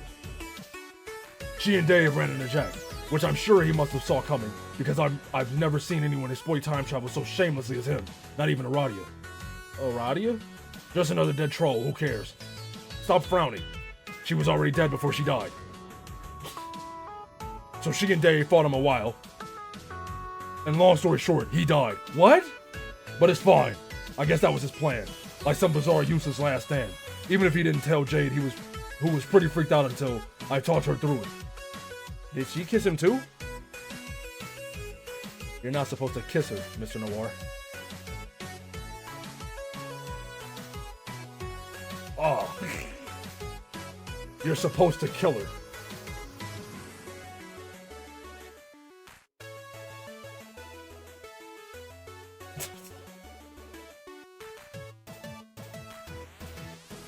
This shit is... Sources tell me Dave is stable. That's... Hey, plus 200, bro. And I'm glad nobody stole your joke from you. Oh, shit. I didn't realize... I never turned the music down. My fault. My fault, gang. My fault, gang. My fault, gang. I never turned the music back down from when I leaked the music. When you accidentally switch cheese, your best friend. Louder. Sources tell me Dave is stable. Yo, that was such a good one. Yeah. Right there. While Jack watched like a fucking creep, but it worked.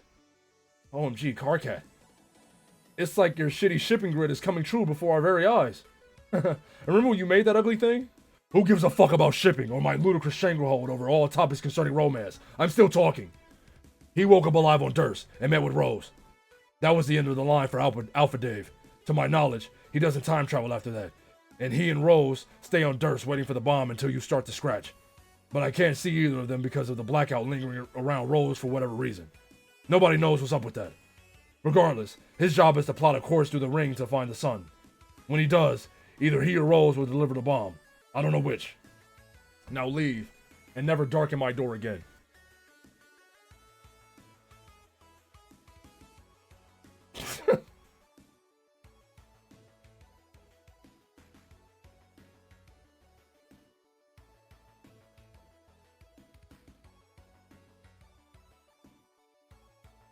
But now they don't have dream cells, right? But now they don't have dream cells left. Whoever goes will be risking their life for good, won't they? That would be the logical extension of those facts, yes. Slowed and reverb. Sources tell me Dave is stable. That's a crazy addition to the meta. Now we slowing and reverbing the jokes. Deep fried. Okay, now we sweet blowing hella Jeff in the jokes. This meta is evolving too fast. Speaking at a slightly elevated volume, there's like 300 people in here. We can't do the louder bit, bro. This shit crazy. The joke arms race is so crazy.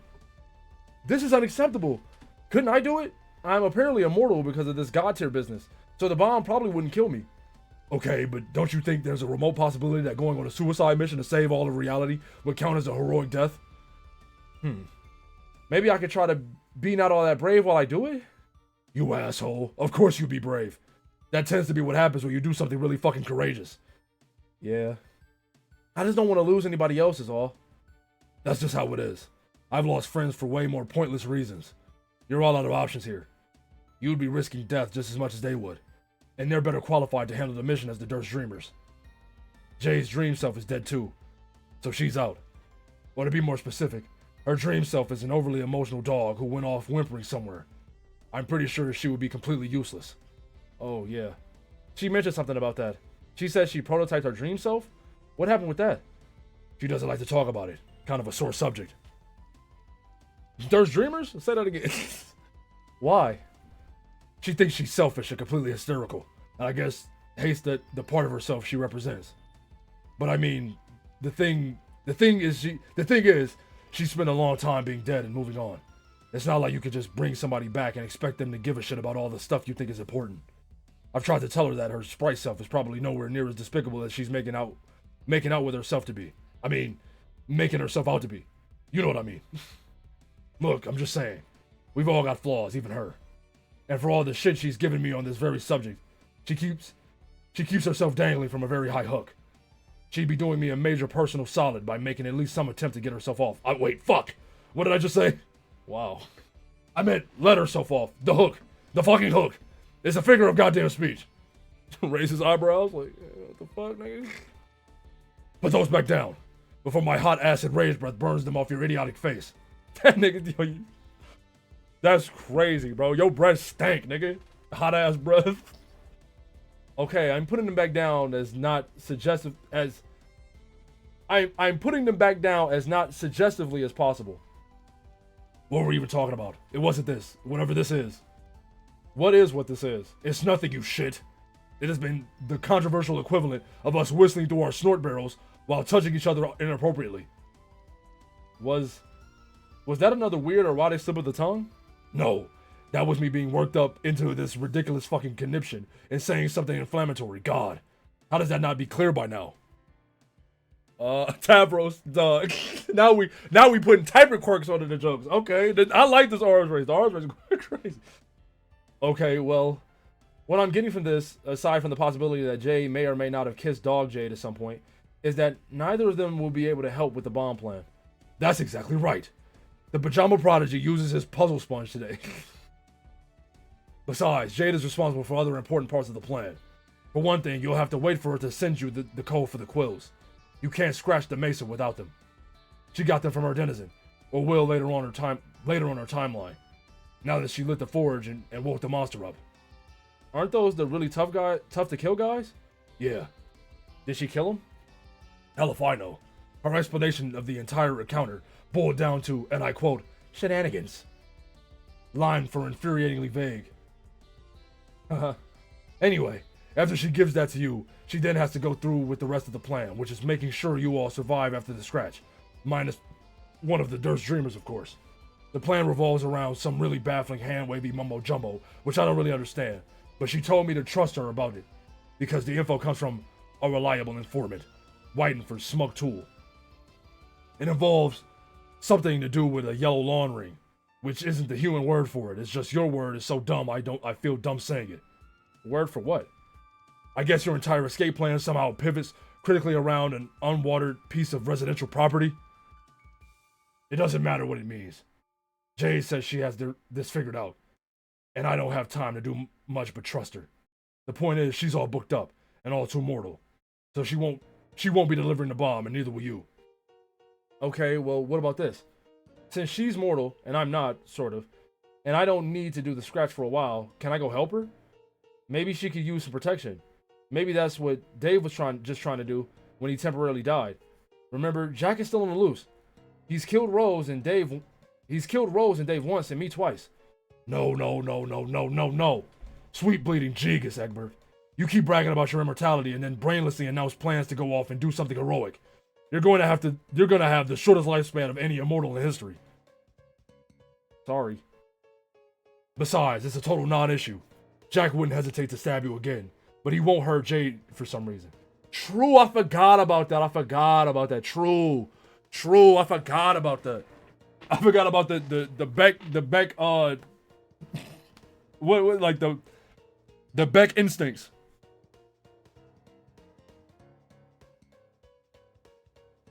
If anything, you could use her protection. Really? I never noticed when looking through her timeline earlier. It wasn't until I was talking to her in those time frames and she told me. And he just keeps following her around. I can see him off in the distance in some frames, just lurking there, shadowing our movements. It's incredibly disturbing. He lingers around her until the scratch begins and I lose the feed. Never once doing anything threatening. She says she thinks it's because Jack inherited loyalty of her Lucis. If she's right, I guess her Lucis really did offer her the most protection possible by prototyping itself, albeit by dooming us all, the idiot. Aw, that's actually kind of cute. Sadly, he holds no such loyalty for any of us. He regards us all as ripe for the repeated skewering. Oh fuck. Maybe we should have all just dressed like Jade. I can't believe this stroke of genius only occurred to me now. I don't think he would be fooled. Dolls have pretty good sense of smell. It was a motherfucking joke. Will you look at this mess?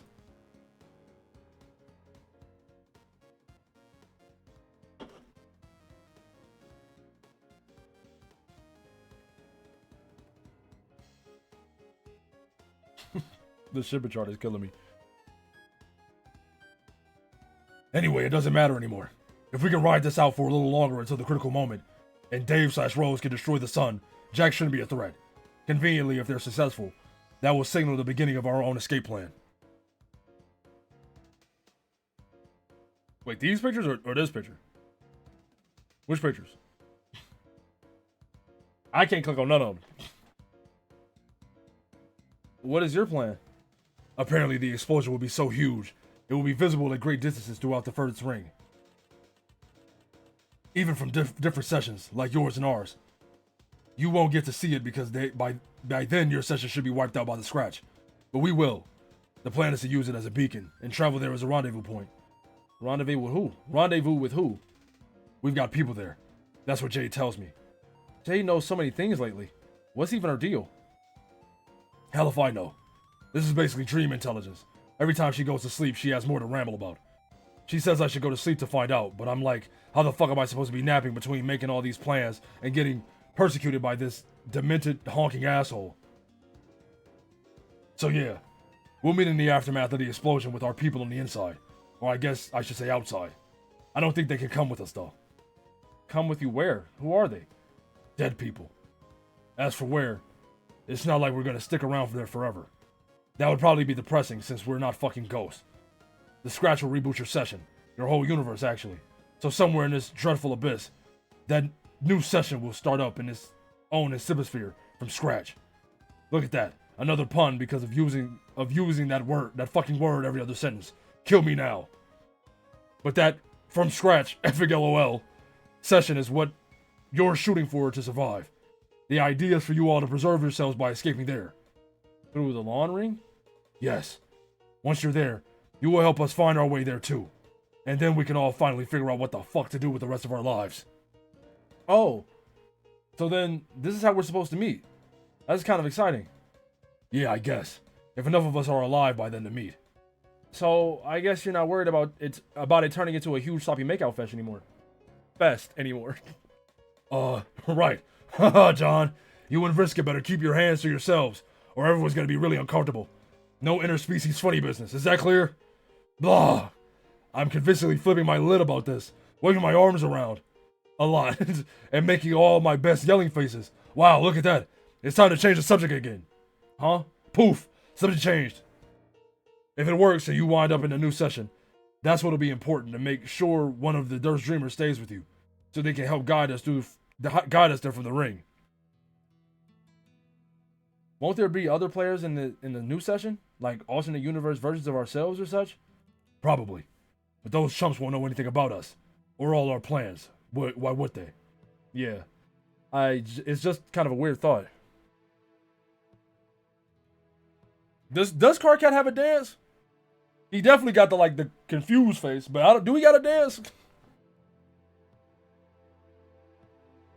So out of everything we just talked about, this is the thing that has you tripping globes? Whatever you say. But I guess it's sort of comforting too. If Rose or Dave have to go off and die, at least I get to see them again in a way. Even if I will only be alternate universe John to them, maybe my dad will be alive in that session too. Okay, maybe. But before you get too excited about that, you've got to make sure you get there first. Which means you have to do what I say and stick to the plan. You need to focus on getting ready to start to scratch. The game doesn't have a hard reset that's that easy to pull off. Once you initiate it, the game throws everything it's got at you. Which is one reason you're the best guy for the job, because of your superpowers and silly windy bullshit. Okay, I'll do my best. What should I do right now? Get prepared, and make all the equipment you think you'll need. Stay out of trouble. Wait for Jade to send that code. Wait for me to contact you for the first time, and do your best to humor him while he ignorantly attempts to flame you back into the puddle of slime you crawled out of. Please. Oh man, our first conversation ever? I can't wait. Freddy Fazbear. +2.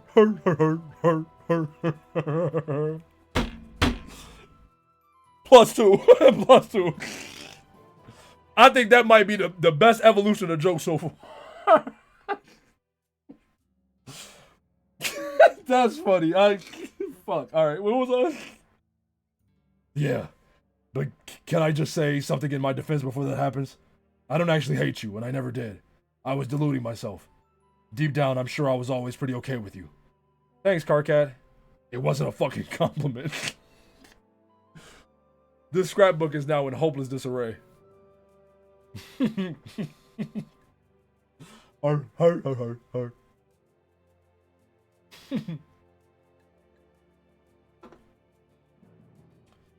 Feel free to examine the clippings while I tidy. Click the panels. Oh, okay, they told me. They told me to click the panels.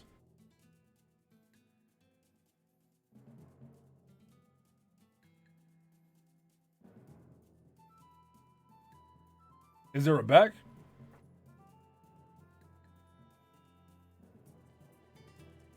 Oh, was that the only one I was supposed to click? Fuck it. Keep going. I heard you. I feel bad for Jay Sprite, cuz.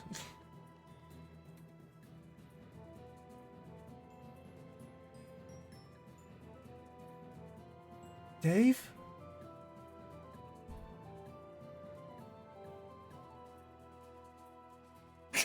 Wait.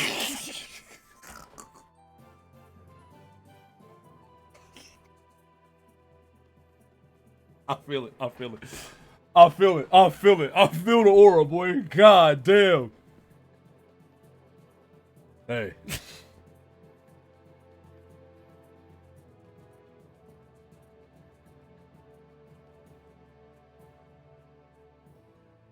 Here's one for you. That's a Whopper. Are you ready? For what? This huge fucking whopper I'm about to just say. You mean a candidate of behemoth? Behemoth? Fuck, I can't read. Stupid. Embellishment? What?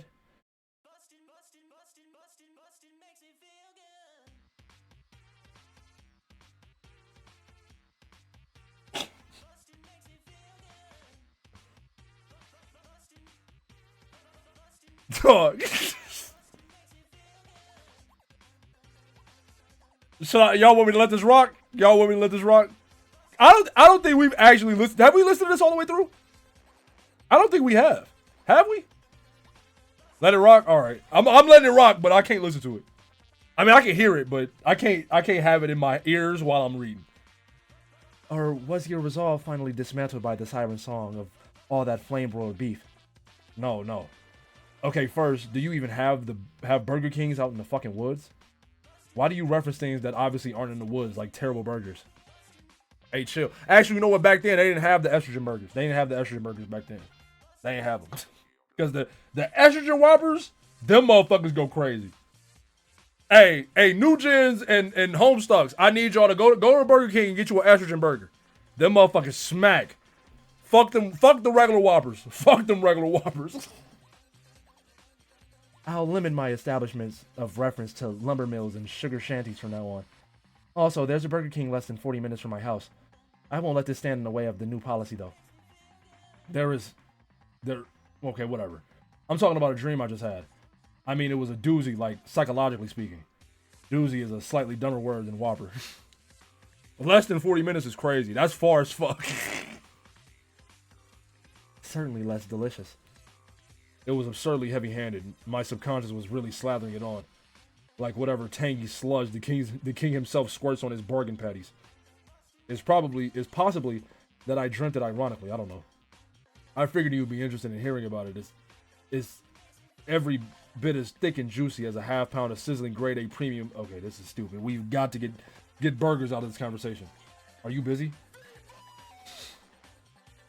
I heard it. Yes. Cool, listen to this. Was she making snow gods? Snow terrors? I thought you didn't want me to analyze your dreams anymore. No, but this one is too good not to put under your microscope with your whole precocious psychotherapy shtick. It's almost laughably symbolic of all my mental problems, assuming I actually have those. It's grotesquely pregnant with meaning. All gestating at least 8 gooey octuplets thrashing around in an undulating belly full of mind slime. Dave, you are strange, bro. You my nigga, but bro. Maybe we can start by evaluating that troubling metaphor. Please, can't we? No, look. I just want your professional take on how many things in my dreams symbolize dicks. You just might be gay, yeah. It's cool. Ain't nothing wrong with it. We've already established that all of your dreams are packed with enough homoerotic symbolism to lift Freudian theory from the ashes of discreditation. Yeah, that's a given. But I didn't even dream about puppets this time. Are you serious? I'm clearing my schedule. This is a major breakthrough. I know. It was so much more relaxing and enjoyable. It was about me dying repeatedly.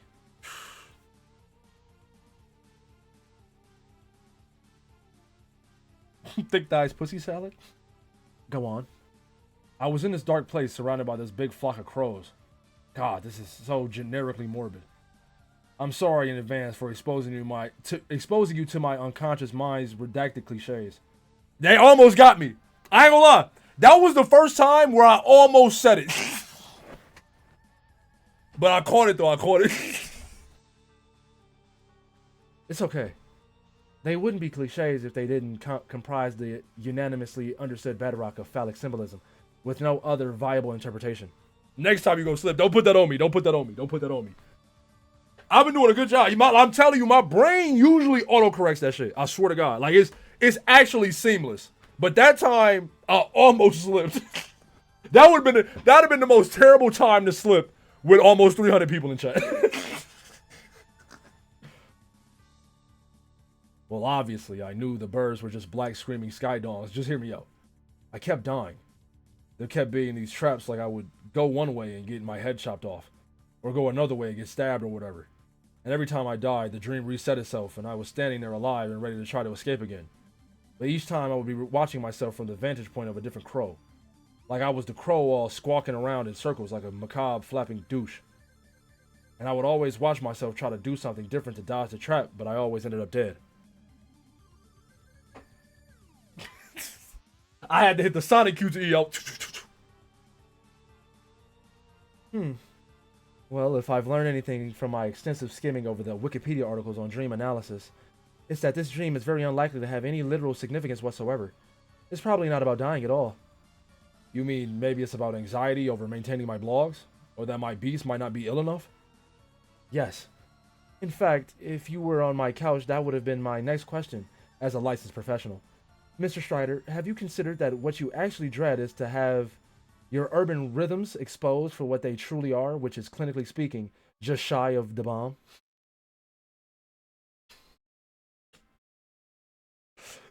Sources tell me Dave is, whoo, feeling good. Sorry, I'm sorry.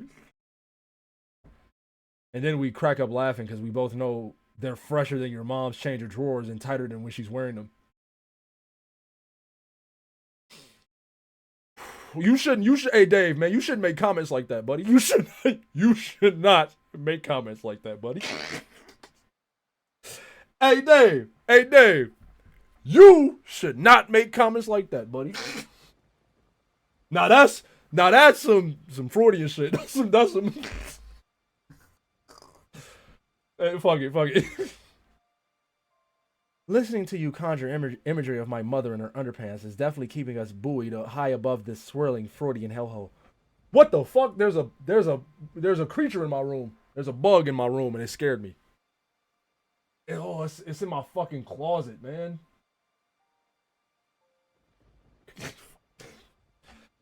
Homestucks. I hate bugs. I don't like bugs. You want some lore? I got you.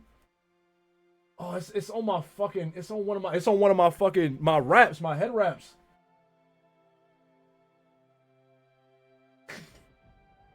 Oh! I gotta get this fucking. I gotta get it. I gotta get it. Hold on. I gotta get it. I lost it. Whew. That shit is big, dude. It landed somewhere.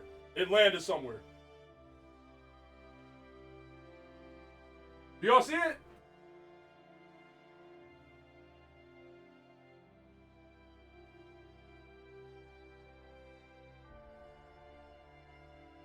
Fuck, I don't know where it went. I don't know where it went.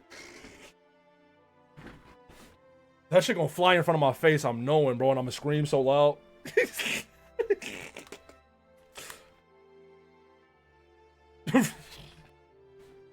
It's okay. Hey, I dead ass a look too.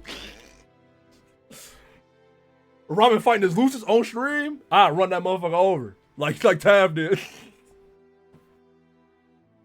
Where was I? Fuck. That shit is somewhere in here. It's on your back. No, man. No, chill. Fuck. Where was I? I was yeah. Freudian hellhole. Well done. Please. It's not like she's my mom. Dave. Please. It's not like she's my mom. I can visualize her choice ass all I want without it getting much more than moderately uncomfortable for everyone involved. What if you're wrong? About what? Her not being your mother. Don't worry, you're probably safe. Luckily, I can think of no literary or historical precedent for that sort of folly whatsoever. What's that nigga name? I was about to say Odysseus. It's not Odysseus. Oedipus. No bother. Mob Slicer 152, I appreciate it. I appreciate the sub.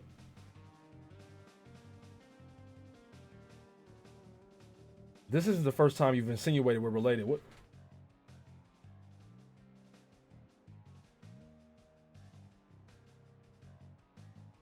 My fucking dog. My fucking Apple Watch vibrated and I thought it landed on me. I hate bugs. And the worst thing about bugs is like knowing one is around, because I'm just like I'm scared. Fuck. Isn't it? No, I mean, I'm not sure. I feel like you've brought it up before, which is kind of weird, but now I don't know. I think I'm getting this weird deja vu thing where I was sure we talked about this. Forget it. Why don't you tell me more about your dream? Okay. So I kept dying and kept being crows and stuff. And then I started to notice something coming from the sky. It was this faint, eerie singing, and I look up and there's nothing there, just darkness. That's interesting. I've read about this. What did you read? Certain texts say singing from the unknowable void carries a message. That its recipient has been selected for a mission of supreme cosmic importance that will result in your death and that of billions more. But one that is essential to the perpetuation of existence itself. What the fuck sort of crackpot psychology textbook would say something like that? It's not from a psychology text. Okay, oh, so then you're consulting astrology books now. Not astrology, more like zoology. Oh my fucking god, will you put that away? Okay. Keep describing the dream though. If the rest of it is incompatible with prognoses of the zoologically dubious, I will withdraw my insinuation. There's not even much more to it. I looked up into the sky, didn't see anyone singing, but even though the sky was black, I could see the sun. Y'all about to just see me tweak. Until this bug dies, y'all gonna just see me tweak. I'm gonna just randomly.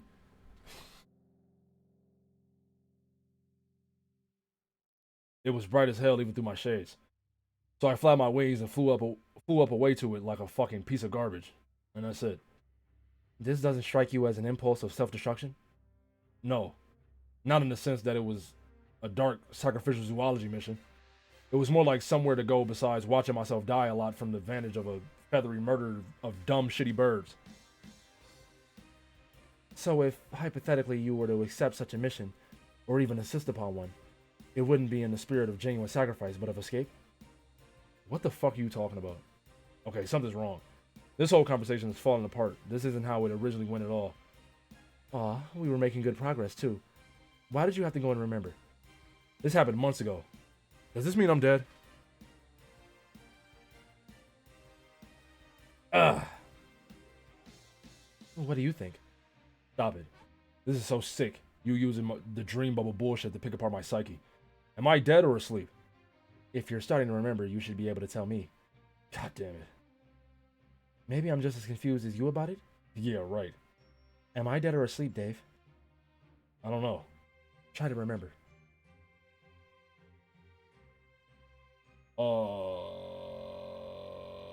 Wait. That was this one. Did we click this one? No.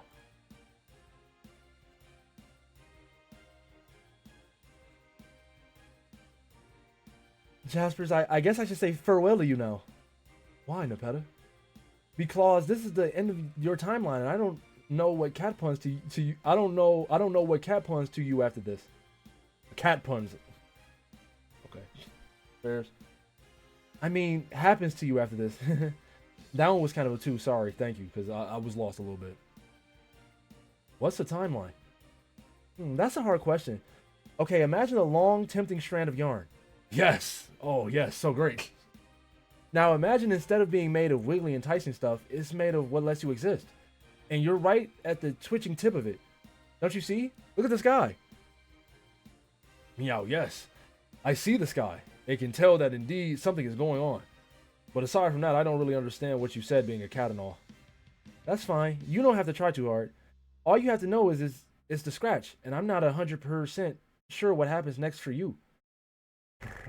I still think it's nice how you slip cat things in the things you say. You're so clever and wonderful, Nepeta. What's the scratch? Well, you know Rose's friend John. Yes, of course. You way too good at purring, by the way. You know that's what happens when you grow up with cats. Imagine that he's using this great big circle like a really fun scratching post, and it makes all this light come out and changes everything. Just after he starts doing that, the sky goes funny everywhere, and then I can't see you anymore. Yes. That's what it is. I think I understand that completely. I'm a bit nervous for you, especially since you remind me so much of someone I already lost. But maybe you'll be okay? I don't know. When Hussy said hi, I almost blew my shit off. Yo, that's crazy. I gotta stop glancing mid conversation because I always lose where I am. I'm not worried, Nepeta. So you shouldn't either. It's not as if I've never died before. You are a brave kitty, just like Pounce was. Pounce was a cat like me? Yes, she was amazing. I bet you and she would have gotten along famously. Oh, I bet you're right. Was she nice to sniff? Yes, she smelled really good. And also, she was super beautiful. Wow. Did you ever have someone nice back on Earth who you loved? Rose. I loved Rose. Of course you did. I mean a nice cat who was your mate spirit. There was a time I remember I was thinking about girl cats a lot for some reason. I was sauntering around the house making all these big meows and looking out the windows with my nose touching the glass. But then Rose's mom took me to this place where I was scared to be for a while, and then when I was at home again, I didn't do the meows anymore. Fix my mans, man. They fixed them. Fuck! Did y'all watch that movie? Fixed?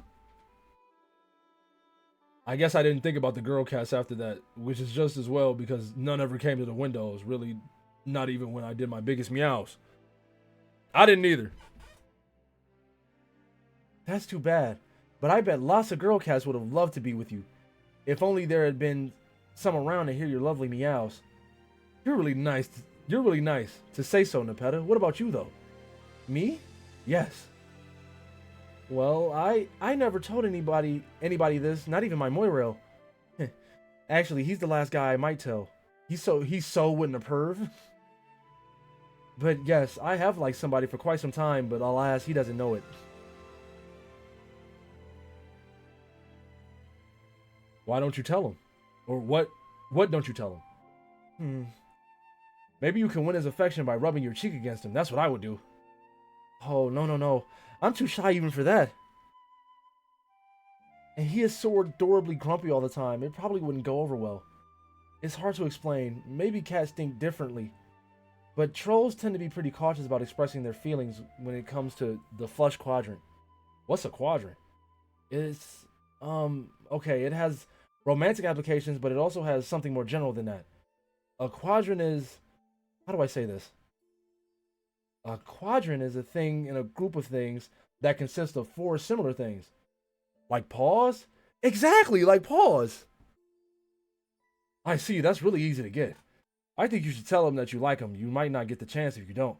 For instance, I think instead of meowing at windows, I should have just scurried out the scouter door before it could close. Then I might have found a girl cat to sniff. Oh well. I know, but it's just not that simple. I can make someone else jealous, I think. And what if he doesn't feel the same way? And it's so complicated. Maybe I just need to let go of the silly infatuation. I think it's never going to happen, honestly. You shouldn't lose hope. I have another story that might give you hope, even though it should be noted again that I'm only a cat. Oh? Yes. One time I was with Rose and I was sitting there dressed up in my suit with her as happy as can be. But then she disappeared.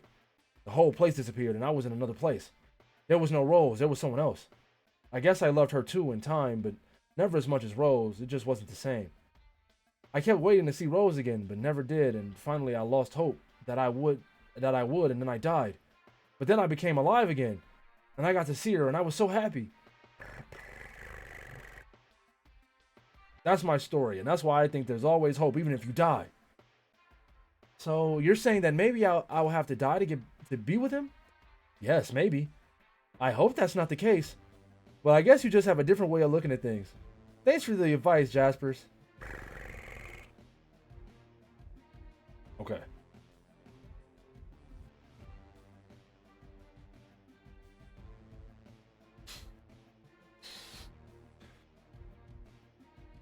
Hi, John Human.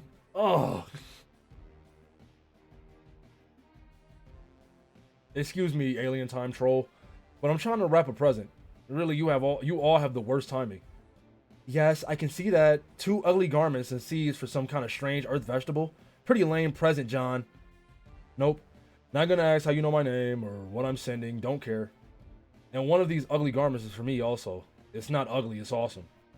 Not as awesome as something you will be wearing later, thanks to me. Uh-oh, my mouse is hovering dangerously close to the block button. It always does that when I talk to trolls. It's the dangest thing.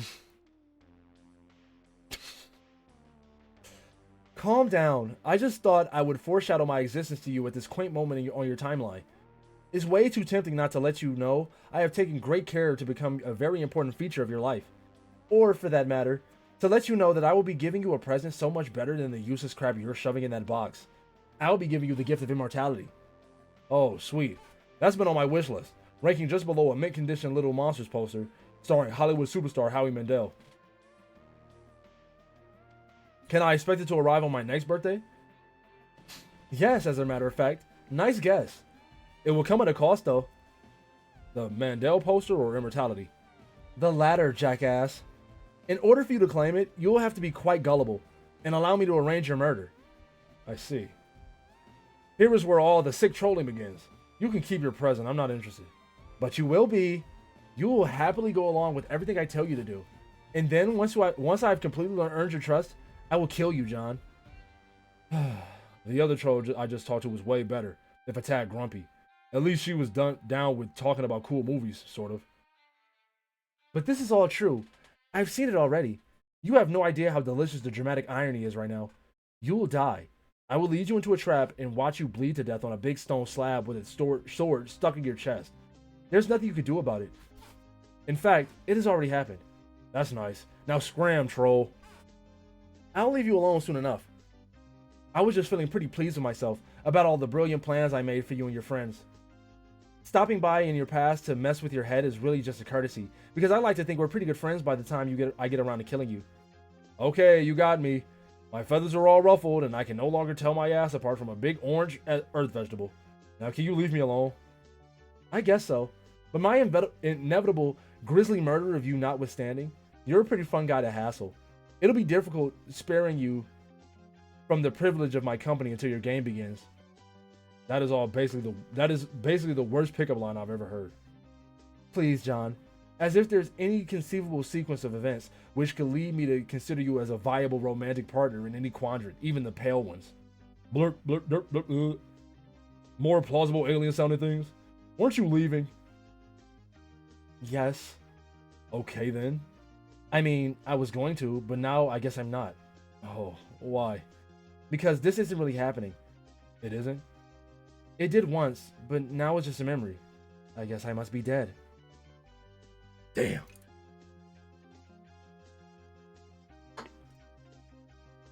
Okay. Is this conversation over now? Can I keep packing my present? The conversation as it went before is already over. I said goodbye and you blocked me. Don't you remember? Well, I was going to block you, but then I didn't for some reason. Exactly. Because we've already been through this. You're either asleep or dead like me. Man, I can't believe I let her trick me like that. Such an amateur mistake. I guess I'm feeling something like deja vu, maybe? I still don't think I believe you, though. Hey, do you have any recollection at all of the last message I sent you before I died? I don't even know who you are. Yeah, I figured. Just as well, I made some pretty embarrassing confessions to you. I guess I'm getting what I asked for in a way, even though it's not what I pictured. What did you ask for? I asked you if you wanted to, hang out. Was this after you killed me and gave me immortality? Yes. So what do you say? Or what do you think you might have said? About what? You mean hanging out? Yeah. Oh god, this is so ridiculous. You're just a crazy troll on the internet, and I need to get back to packing up this present for my friend. We're not gonna hang out. I'm sorry. John, there is no present. You're not in your hive, and you don't have anything to send. She received it a long time ago. None of this matters anymore. If you don't believe me, you're free to look out your window. What will that accomplish? It might help you remember, and you'll be able to see me if you want.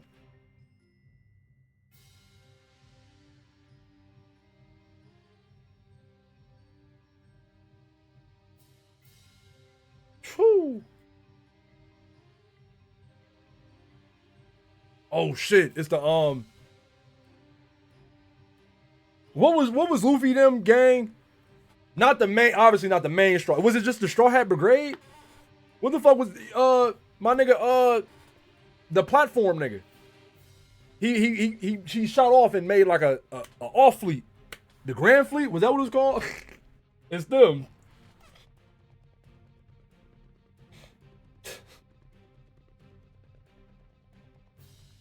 Pick.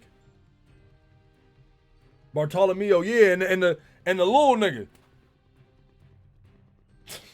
Furious. Oblivious. Has the wallet. Try to make sense of this mess yourself. Damn, it's more panels? God damn.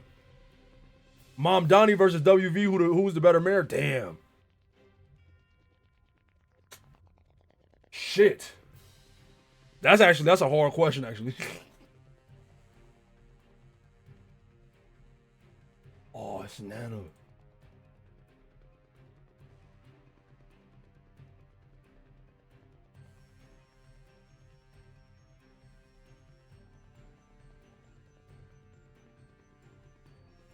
Are you okay? Bit better. What happened to you? What happened to you? I died in my dream and came back as a dog. Oh. I turned into a bird and got into a fight.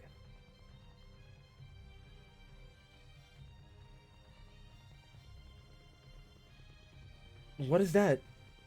What, this thing? Yes. Legendary sword. How did you get it? Long story.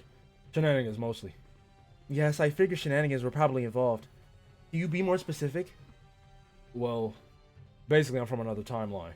We couldn't win the game there, so I came back to help Dave. Dave? Dave from this timeline. As a sprite, I'm supposed to help him with his quest. Oh yeah. I'm supposed to help Jade too, but... She's doing alright, don't worry about it. We are Nana Crackers? Bro, chill. Okay, I'll try. You were saying? So, things kind of became even more crazy in this timeline than the one I was from. And it was clear Dave was never going to do the quest. I didn't get the chance to finish. Not even after you brought the forge. The forge? Your volcano. Oh. So after laying low for a while, I just went and did whatever I could myself. Y'all told me how to say this shit and I forgot. Khaled Volk? Is that it? The fucking Welsh sword Dave broke. Went to look for Hephaestus again, figuring there wasn't much hope in beating him this time either, especially being injured and all, but what the hell, right?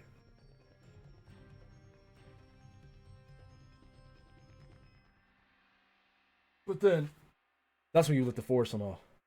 I did? Well, no, not you, other Jade. Yeah. She's a lot more brave than me, I think. She brought me back thinking I could help her, and all I did was disappoint her and everyone else. You came back as a sprite and you're managing to do important things, but I just feel so scared and helpless. Sounds like you came back because Jay made the decision for you. I made the decision to come back myself. Maybe it'd be different if you had made the same chance, or if you had the same chance. I don't know if I would have if I had the chance. But I would like not to feel so useless to everybody. I think everyone's on top of this. There's not much for us to do anymore. What about your sword? Isn't it important? I guess so. But not really for me since I'm not the real Dave anymore. I'm not sure. I'm still not sure how you got it. What does it have to do with my volcano? Can she start crying? Please let her cry so I can do my fake crying bit in front of 300 people. That's a bit complicated. See, it turns out I had no idea how the denizens worked at all. Fuck. I really want her to start crying, bro.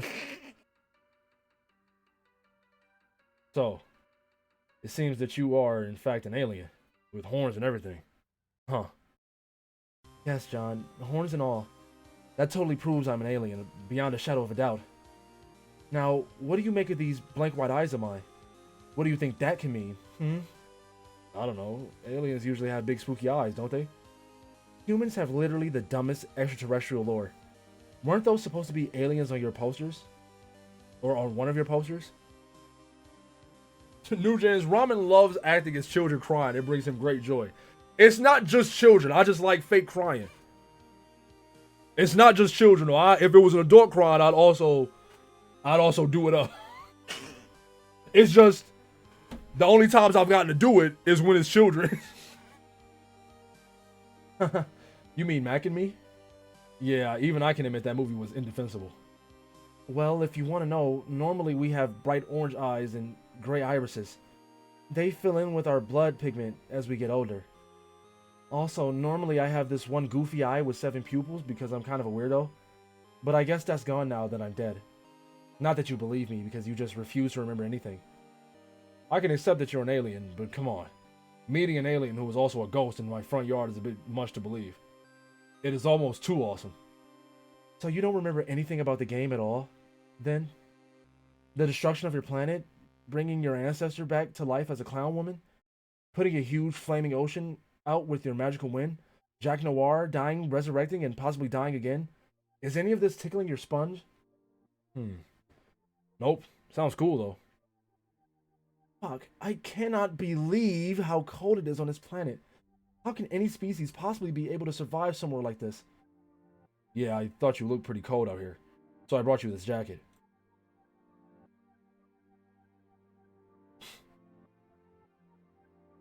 Oh, okay. Hey, your clothes switched suddenly. Was that some kind of alien wardrobe warpifying technology? Such as a warp drobe, if you will? Sure, John. Let's just say that's what it was. You look pretty cool in more normal clothes. Not that your space boots and pixie outfit weren't neat. Thanks. So, is this how humans begin an Earth date? With simple acts of flattery and kindness? I don't know about that, really. It just seemed like the nice thing to do. Is this a date? No. I've decided this definitely will not be a date. Not until you remember something, at least. Okay, that's probably for the best. I would probably be pretty nervous on a date with a normal girl, let alone on a date with an alien space ghost. Now that you mention it. Taboo Transfiguration, I appreciate the sub. Now that you mention it, me too. Probably. Your goofy awkwardness is a bit contagious, frankly. So now what do we do? Well, since I'm presuming you're new to the planet, I can show you around the place. Dang.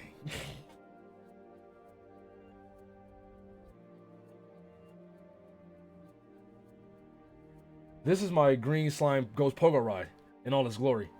In my childhood, it was hours of fun and hundreds of painful injuries. Hey, this thing isn't slimy at all. What the hell? Nope. I've noticed humans don't seem to keep any slime around the hive, and yet you are strangely cavalier about your open display of certain receptacles. What's the deal with that? Is it that you're just that ashamed of your secretions as a species? Not really. Humans just don't really have much use for slime, I guess. Honestly, I can't think of a single practical use for slime, other than to be gross. So bizarre. Anyway, this thing is kind of a death trap, and I haven't ridden it for years. I think my dad had it installed as one of his ridiculous ways of making a man out of me. Sure. My custodian had ways of making me tougher too. Yeah. Parents, right? Anyway, that's my backyard. Pretty damn boring, sorry. I would show you inside, but I don't think my dad would take too kindly to me to bringing an alien inside. Or just yet. I would need to brace him for it. That's fine. What else can you show me? I can show you around my neighborhood if you want. Sounds great.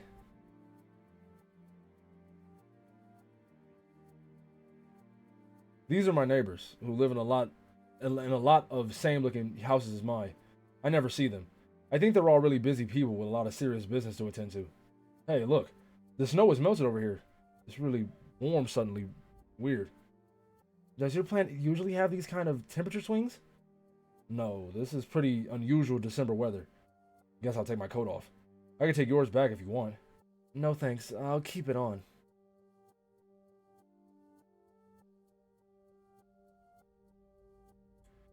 There's not really much to see in this town, but there are these lakes. But this lake here didn't used to be a lake. A long time ago, before I was born, there was a factory here. My dad says there was a huge explosion. He was walking by with my nana when he saw it. Then a little later, my Nana died. My dad never told me how, except that it involved a big joke book. I never knew her, which is too bad. She sounded nice. I know what happened. I saw it. You did? Yes. Do you want to know? It might jostle your memory.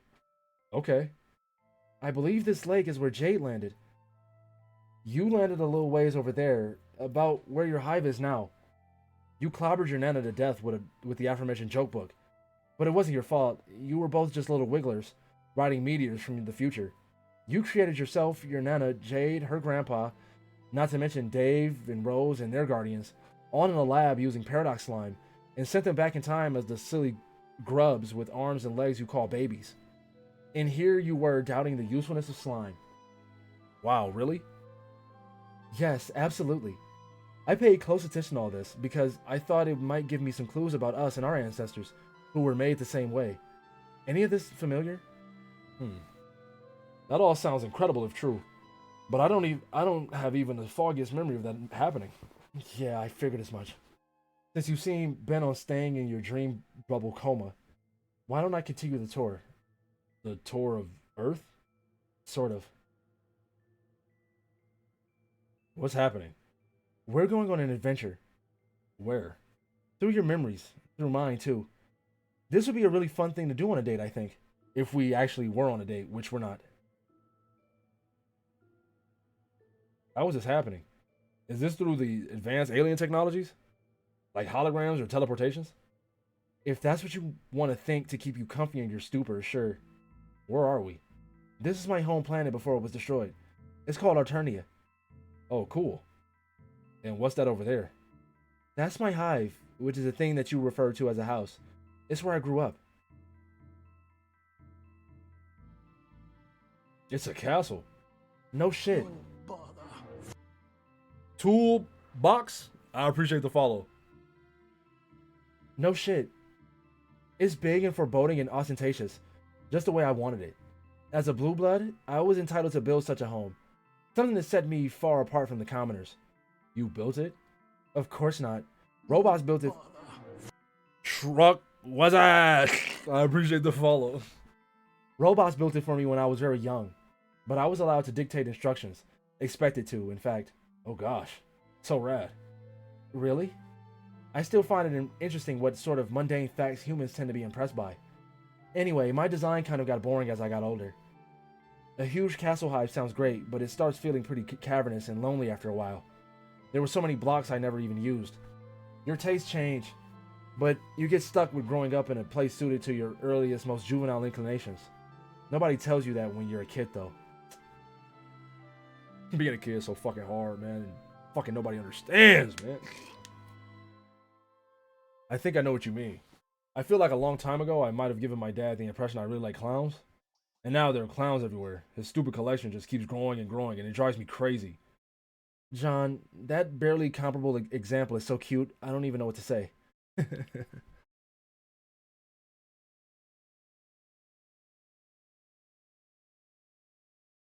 This was my custodian. Ooh. She was hurt in an accident. I killed her myself to put her out of her misery. Holy shit. Look at these glittering space bridges.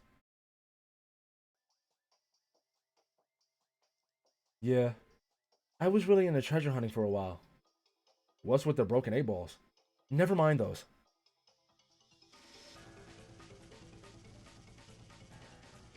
This was my respite block. From kind of an embarrassing memory, actually. More 8-balls. You sure do like to smash them. John, an addiction is a powerful thing. You probably wouldn't understand. What are you wearing? Just a fairy dress. I wore it for this stupid thing I did once. Is that a rocket car stuck in the web over there? What's that about? Don't worry about it. Man, this would be such an awkward moment on a date. Again, if it is one, or if it was one. There's something really familiar about that rocket. Let's keep going.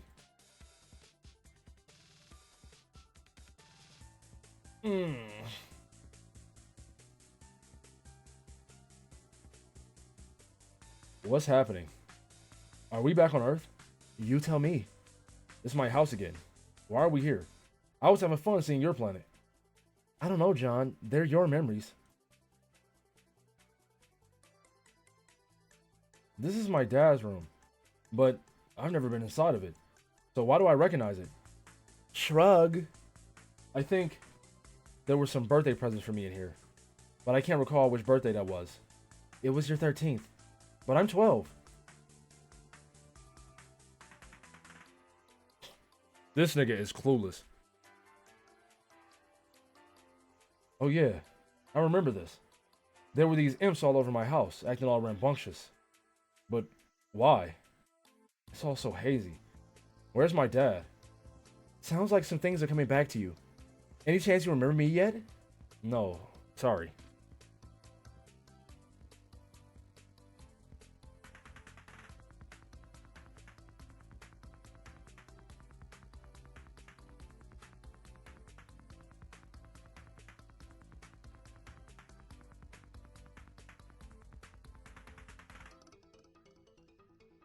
Pops! Hey, look. That's my dad. What's he doing here?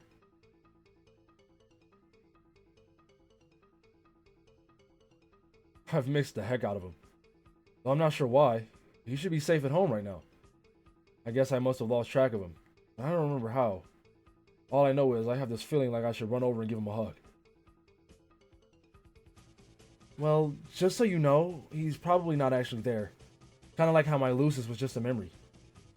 Are you a psychic alien? Like the one who Jodie Foster met in Contact? And assumed the form of her dead father to talk to her? That movie was so good until it wasn't. As a matter of fact, yes, I am a psychic alien. But that has nothing to do with this. These are our memories, and we're in the afterlife. I keep trying to tell you, and it's starting to get frustrating. I see. So it's not me who is Jodie Foster. It's more like you are Jodie, because nobody believed her when she came home and had amazing tales to tell. Except Matthew McConaughey. Ah!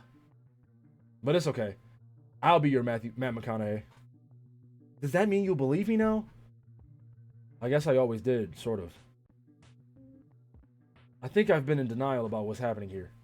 The second half of that movie was dog shit garbage. The first half was like genuinely really good. And then the second half was like, whoa, what happened?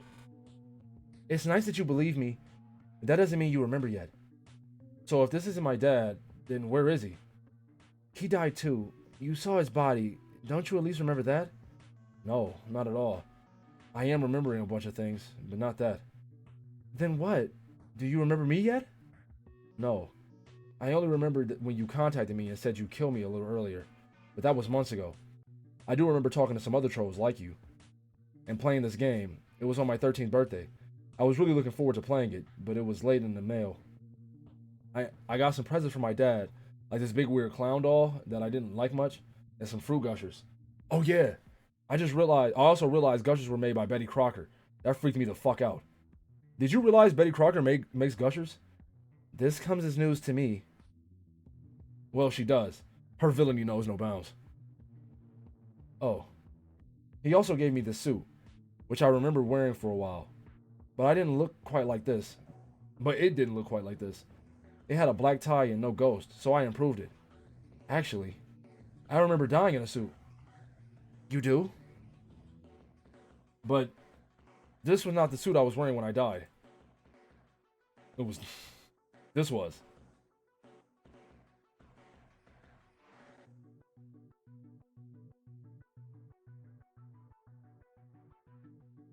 I remember waking up here after getting shot. Yes. What else? Then the cage bunny came. He gave us the bomb. Where'd he go anyway? She's around. The bunny's a she? Her name is Liv Tyler. Chills, bro. I have chills. We were talking about about who should go. Do you remember what we decided? No. Wait. Wasn't I going to go? Is that what happened? Did I go and now I'm dead? Not quite. What's not quite? That I didn't go or that I'm not dead? Do you remember anything else? No. What about why you went to fight Jack? Sure, I did that because I wanted to and because I was supposed to. Are you sure?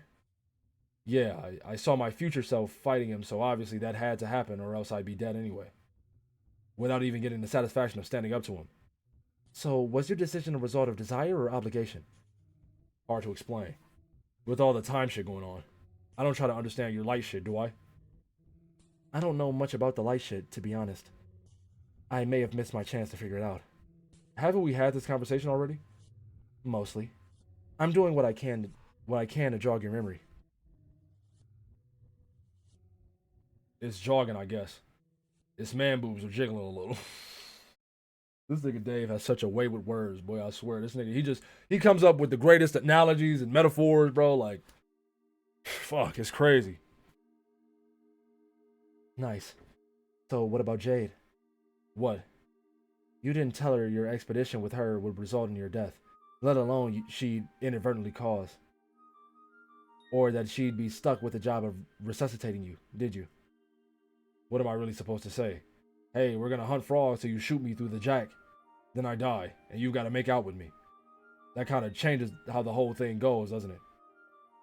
Not if you're supposed to, right? What does that even mean? I guess you're right. No reason to make an effort to empathize if doing so comes at the price of oblivion. What the fuck? It must be comforting to have your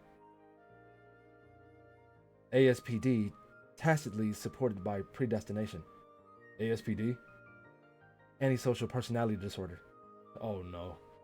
This conversation just got bum rushed by a mudslide of fucking awful. It wasn't already awful believing you might be dead?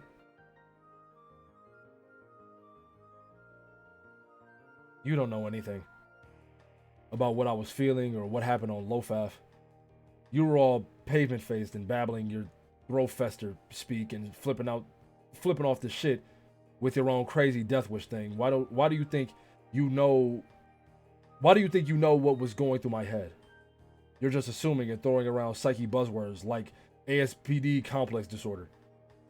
So it's a disorder, a complex, and then a disorder again for good measure? In your case, probably. Sounds like a positively delirious state of existence. It's some delirious biz nasty, alright. Oh, snap. Yes, I'm authorized a goddamn. You may swipe it at the door to check yourself into the burn ward. Might you loosen the purse strings on an... Oh, no, he didn't. I love their conversations, yo. They so fucking stupid. Nah. Those are kept in emergency reserve for yo mama jokes from the 90s. Anyway, I'm telling you, if I said anything at all about it, she probably doesn't even fire a gun once, and all I'm doing is dragging her into a doomed timeline with me. I guess I'm learning to be impressed by your sense of obligation to inevitable misfortune. It's a strange case of inspiration through futility. None of this is that big of a deal. I just mentioned the basics to her. That I stop time traveling soon, break out of the loops, not have to wonder all the time if I was taking the wrong turn and dooming everybody. I was never that cool with this. With what exactly? You know, how you turned out to be this incredibly shitty seer of light and basically failed at that in every way imaginable. Hey. It's the way Rose writes like she's above Dave, but always matches his level of stupidity. Facts, actually. You just nailed it on the fucking head. Well, maybe I never wanted to be a knight of time. Maybe I'd rather just be like the Dave of Guy. You know, just some dude. I'm just a guy, man. Dave, you my nigga, man. These really do not sound like the words of someone ready to face his own death. The kind you don't wake up from, I mean. I guess not. Guess I failed my quest then. So I'm like, now what, bitches? The nobody in particular, I guess. The unseen bitches callously conspiring to expect greatness from you? Yes, those exact bitches. If that's how you feel, then why do you insist on going on the mission to deliver the tumor? I'm assuming, yeah. Black and whitened for giant yin-yang bomb?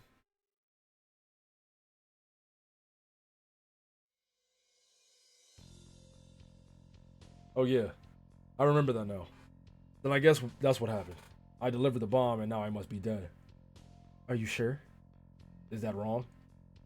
Maybe you should try to answer the question. Why did you want to go? Because I made the map so I know how to get there better. It's because I made the map so I know how to get there better. But it seems simple enough. A set of bearings to follow. See? The application pilots the moon. Change course when necessary. Anyone can do it, really. We talked about this. Debated, if you recall. Okay, if you remember it all so clearly, why are you grilling me on this shit? Will you just tell me what's going on? I'm just saying if you can remember. And if you're sticking to your story. About why you should be the one to go. Well, I am. Because I should. Or should have. Man, what the fuck is going on? Am I dead or are you dead or what? You're almost there, really. Just try to remember a little more. What happened after we decided to go? Oh yeah. We were trying to figure out a way to detach the moon so I could pilot it out there, flying into the sun.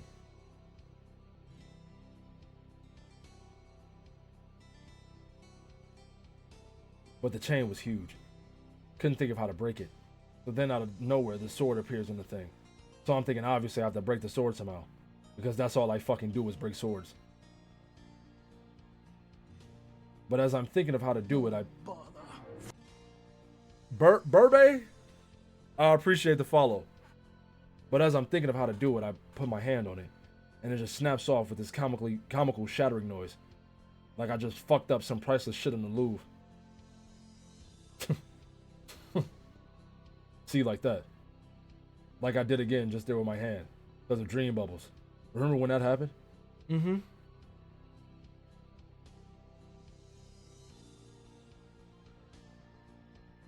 Then I took it and sliced the chain. Like this. Damn.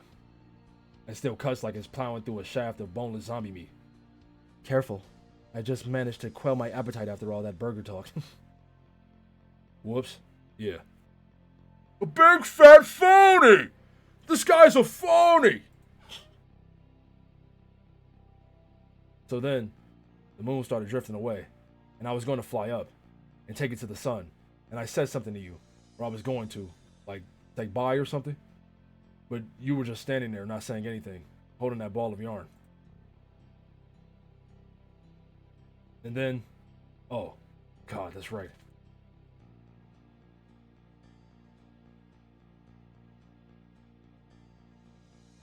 I'm tripping. Come on. Knocking me out so you can steal the suicide mission. God damn it. That is so trite. I really am sorry for that. The LeBron James of suicide is crazy. This has all been a distraction. Fuck. It's like, here's how bad this is. We're all basically Bruce Willis and Ben Affleck from John's shitty, crappy movie. You made this even more Armageddon than it already was. Sealing me in the airlock so I can go home to Liv Tyler and have the most terrible babies with her. If it's any consolation, Liv Tyler came with me on the suicide mission. The bunny or the actress? Which would make you feel better? You not knocking me out with a ball of fucking yarn is fucking what? If I could have chosen a method of sparing your life you might have found more awesome, I would. Is there an ironic way to do that? This probably comes close, but that doesn't make it not lame as hell. Does it matter if I took some personal satisfaction seeing you fall unconscious at the gentle glance of a soft cotton globe? It's cool you're so tickled by this. I hope it brought you a lot of rad laughs on your way to go fucking explode. So that's it. I'm actually lying here on Durst asleep, and you went out there and blew up the sun, and now you're dead, and I'm dream chilling with your smug ghost.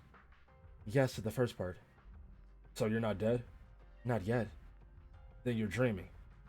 What? You're taking a little nap on the moon in the middle of nowhere? Afraid not. I'm wide awake. Now we back to these two fucking goofballs.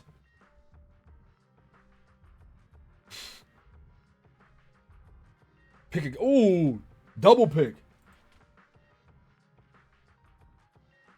Okay. Nigga, Mary like, wait a minute. I'll draw my wall. I feel him though. You ever check your pockets and then like something missing and you like, what the? Oh shit. Whenever I expect my wallet to be in my pocket and it's not there, I fucking piss myself. Bro Strider, ultimate kisser. I appreciate the sub.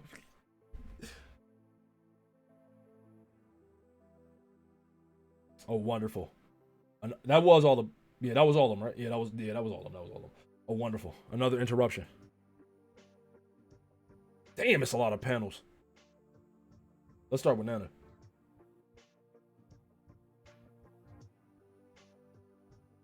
Is this Pops?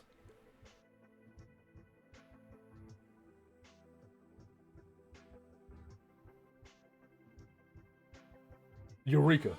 Stand by for clarification. Enthusiastic outburst.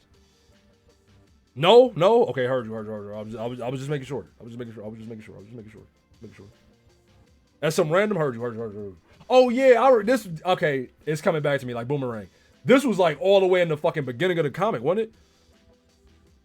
Eureka. Stand by for clarification. Enthusiastic outburst. Yes, it is as hope for beyond hope. Unusual devices may be used to duplicate fresh, perfectly pressed garments, inexhaustibly, as far as I know. Reconstructing complete professional ensemble now. Hold. Pleased to report restoration of dapper visage. An overwhelming success. Alas, devices appear to hold no such promise for departed family members. Misplaced handheld steam press. Update on device utility. Combinative apparel synthesis presents intriguing possibilities. Now combining expensive leather pipe tobacco sleeve with handsome gray fedora. To document results shortly. Resulted in hat with outlandish and frivolous appearance. Do not care for. Shall discard immediately. Combination of pant, fine cotton shirt, even more disappointing. Yielded useless. Excessively tall pant, relieving from wardrobe at once. Made unwelcome determination. Production requires expense of glittering abstractions called grist. My wrist holder. That's why I paused when Temporal played. Because I was like, oh shit. Matter of fact, turn this shit up. Fuck, where was I? Such jewels remaining in cash. Libation in reserve at premium. Consume final swallow of carefully rationed urine. Soon to seek water elsewhere and exotic new surroundings. More importantly, to seek grist facilitating continued accessorizing. Note to self, use spoils to make more hats. Preparing for an expedition to reap gems from mischievous local fauna. Crafted sturdy bludgeoning instrument out of uprooted mailbox. Tall pant, perhaps adaptable as defensive garment. Pardon while donning tall pant. Don tall pant. Confidence in martial prowess perplexingly swells. Venturing out. Powering down gray serviceable handheld computing device to preserve battery. Additional updates to be submitted in a frank and forthright manner for judicious appraisal within a reasonable time frame. TIA for patience? What TIA? What is, am I stupid? Turning on handheld device for brief report. Severe injury sustained in skirmish with undersized sportive rascal. Tall pant unremarkable in protective utility. Damaged. Badly bloodied. No indication of laundering facilities throughout Enchanted Land whatsoever. Losing fluid rapidly. Maintaining adequate hydration levels more important than ever. Libations unfortunately not forthcoming. Rest needed. Seeking surface suitable for assuming reclined posture. Strength depleting. Tie loosened, removed, rolled up neatly and tucked beneath hat. Minimal stamina left for disrobing sodden tall pant, leaving on. Encountered rest surface. Horizontal stone slab exhibiting unidentified iconography. A tall post at each corner. Mysteriously inviting. Mounting slab. Exhaustion. This nigga, he about to go God? Excuse me, sir. Friend. Sound of voice nearly refreshing. Enough to distract from perpetual taste of warm, poorly filtered urine. Oh my, no. I'm not actually your friend, dear. I'm his mother. Another of Pipe Fan 413's legendary pranks. Is that supposed to be please? Please clarify. If yes, prepare to regard as hilarious. Word that it was, I'm sorry to say there was no chicanery in play at all today.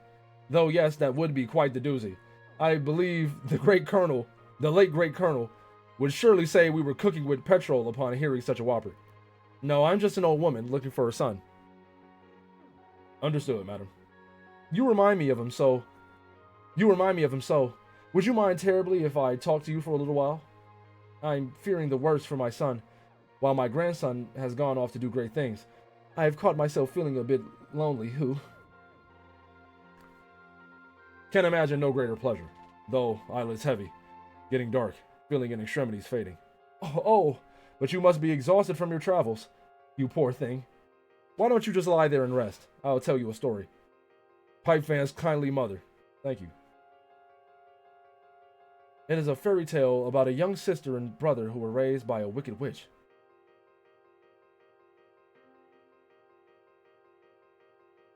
The witch, in truth, was a world-famous baking baroness. Her cruelty made life miserable for the two children, who did not have their father anymore to protect them. He was the greatest prankster who ever lived, and a true Southern gentleman. He was killed by a comet on the day the boy was born, and the wicked baroness raised them alone, with a hand as firm as that which she ran her brutal baking empire. The children pledged to each other that one day they would run away together. They followed in the footsteps of the dear colonel, in defiance of the old battle witch. They studied his every jape, and practiced them in secret. But as they grew older, their interests drifted apart. The boy developed a passion for adventure and put aside his study of practical jokes.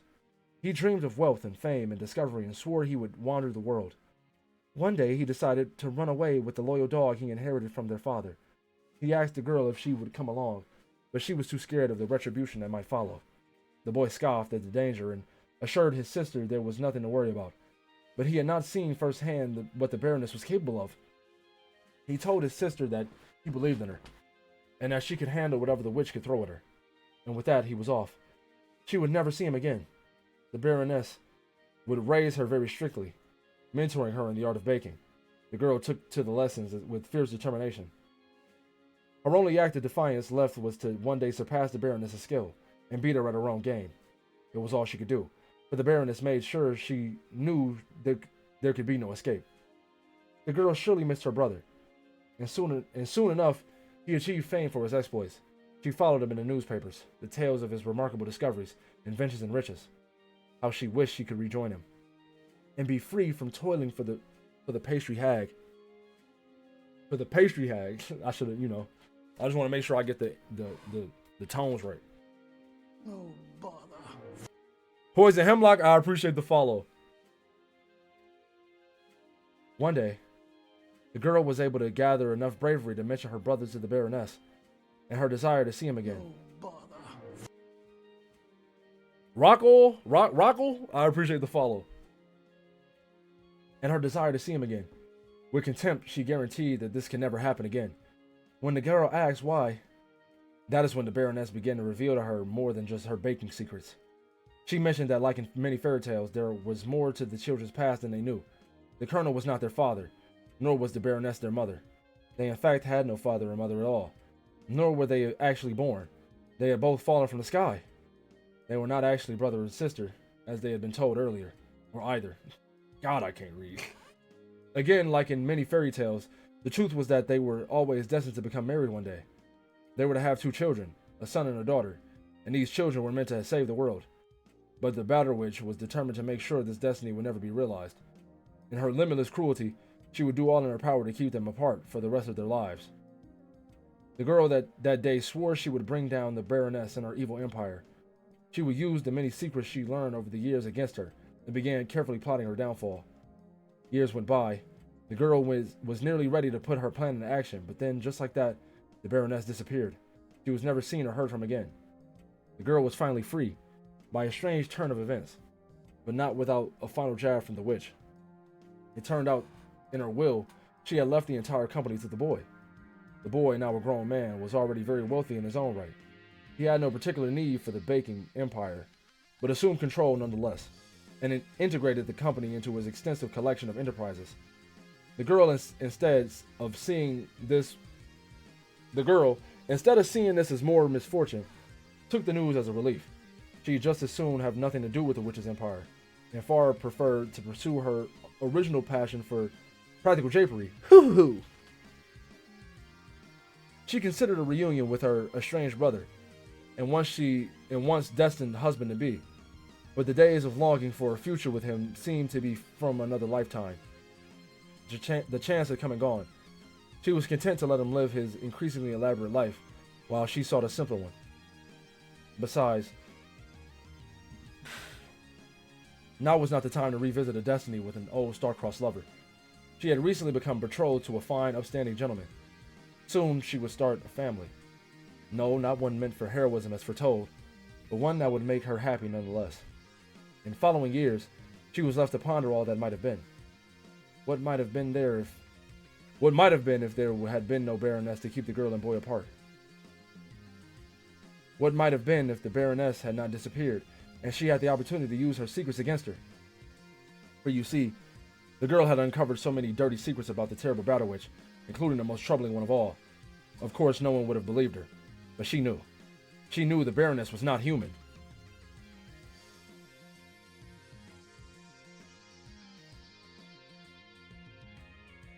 Huh.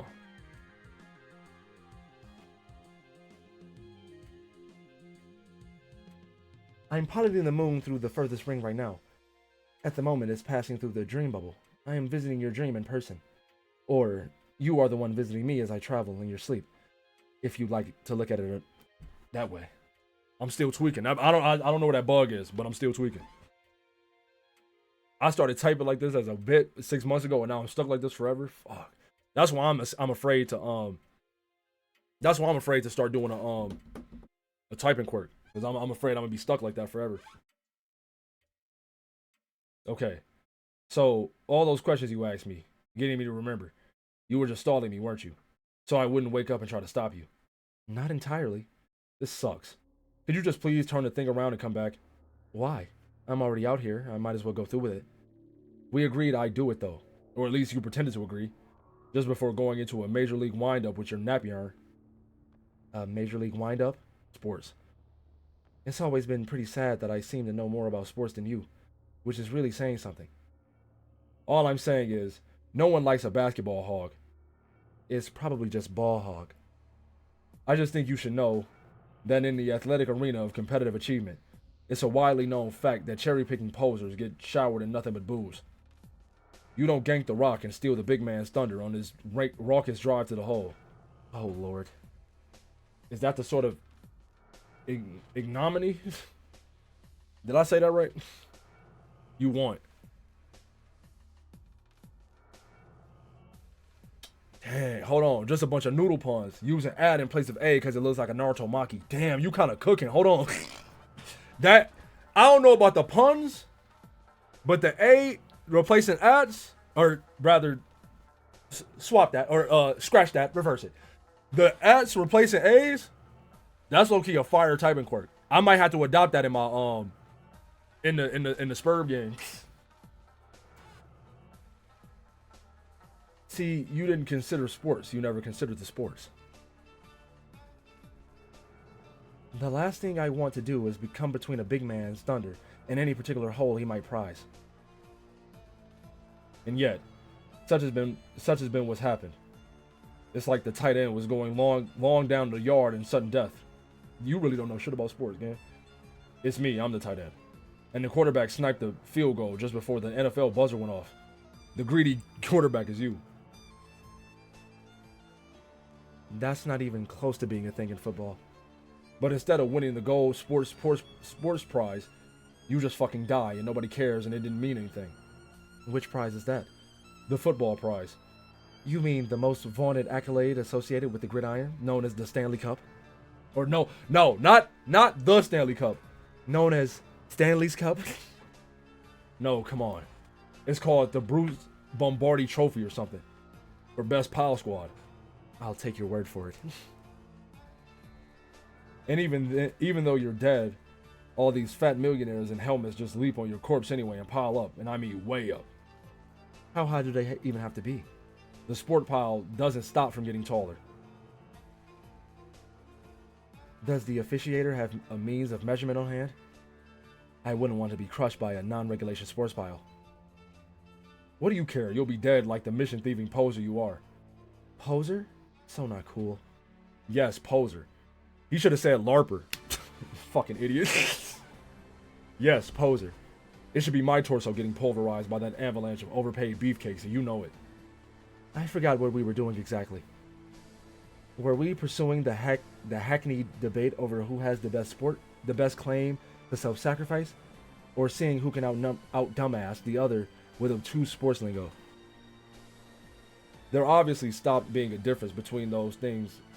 The question is offensive, almost as offensive as you stalling me while you peel out of here on your dumb moon. I have a kid Sona, and I also have a troll Sona, and I also got a not me kid character that's my Spurb game. Show off my fan troll. Hold on, where my let me finish this real quick. Let me finish this before I do that. I'm the one stalling. The moon is probably just a speck in the sky now due to your strange beefcake harangue. Yeah, but I don't know how to wake back up is the thing. How do I wake back up? I guess I could wake you back up. I guess I could wake back you up if you really want. Okay.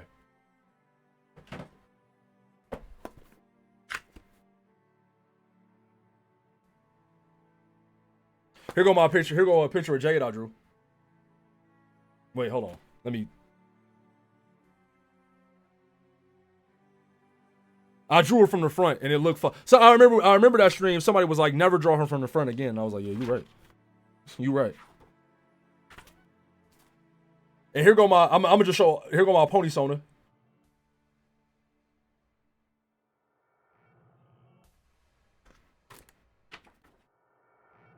Here go a regular picture of Jade. And here go a sketch of Ido Owski from Hunterlawn, Last Defense Academy. And then that's my troll Sona. He hard. I gotta draw him on the computer. I gotta draw him on the computer.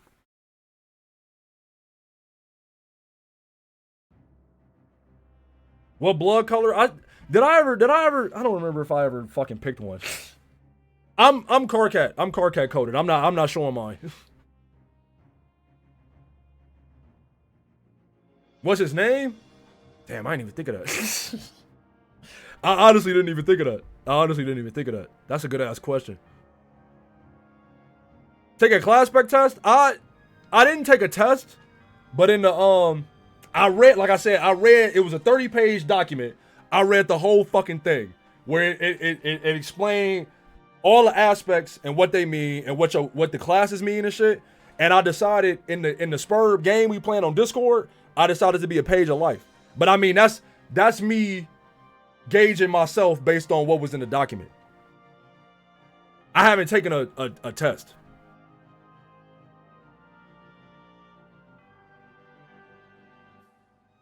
I don't like them from the side. I don't like their profiles. I'm gonna be honest. Lunar Sway, oh, I'm Durst. I'm a Durst dreamer on God. And the Koff and them, they automatically place me in Durst in the game.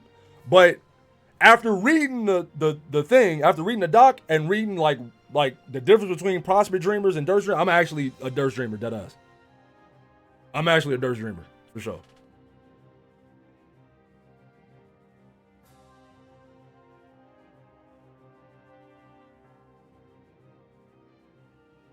What game is it? I don't know what the game is called. The bot is called Alchematron, but I think the game is something different. How was the Discord game set up for y'all? What you mean? I honestly had no hand in that shit. I let Koff and Klon deal with that. I let them deal with that because I'm stupid. I'm stupid as hell. I'm stupid than a motherfucker. I let them handle that shit. But I started playing it though. The game hard. I promise you. Once we get the Cascade and the stream stop. Well, I don't know. I don't know if I'm gonna stop stream right at Cascade. I might go past Cascade depending on how long it take. How long y'all think approximately? How long y'all think we got? I'll wait for y'all to answer. But damn, what was I saying? I lost my train of thought. What was I saying?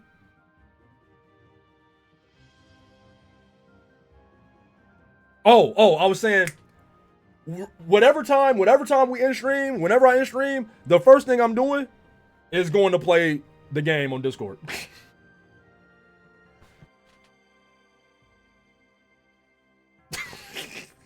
Hey, cause I needed my shit. Matter of fact, give me my punch designix.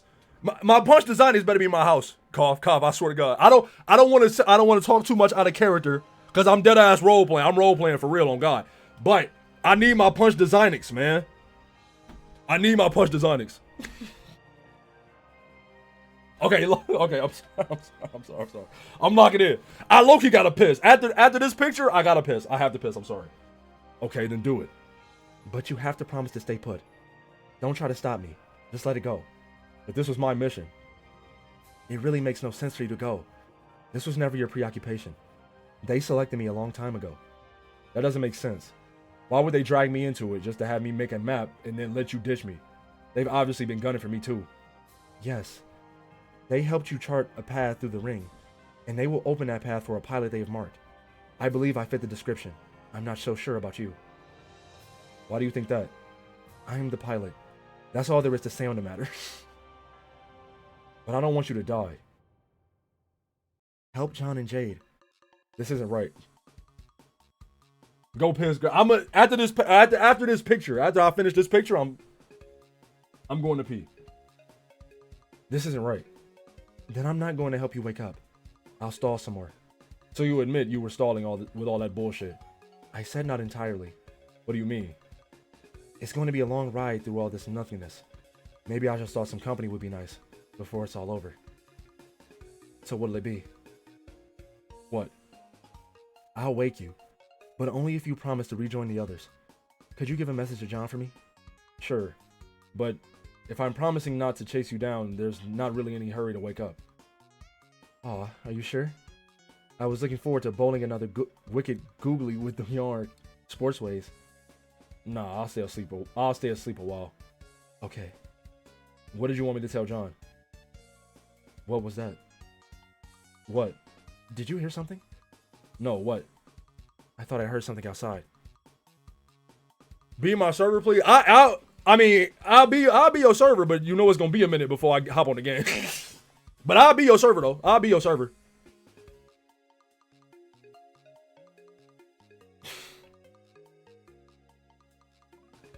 How is he doing here? Who's this douchebag? I mean, bag. I'm stuttering. This dude is making me nervous. You don't remember him? No.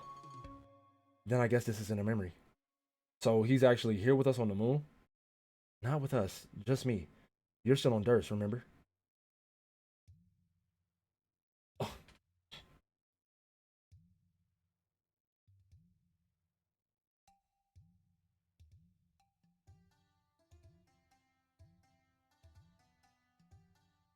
I'm letting the gift. I'm letting the gift play all the way through.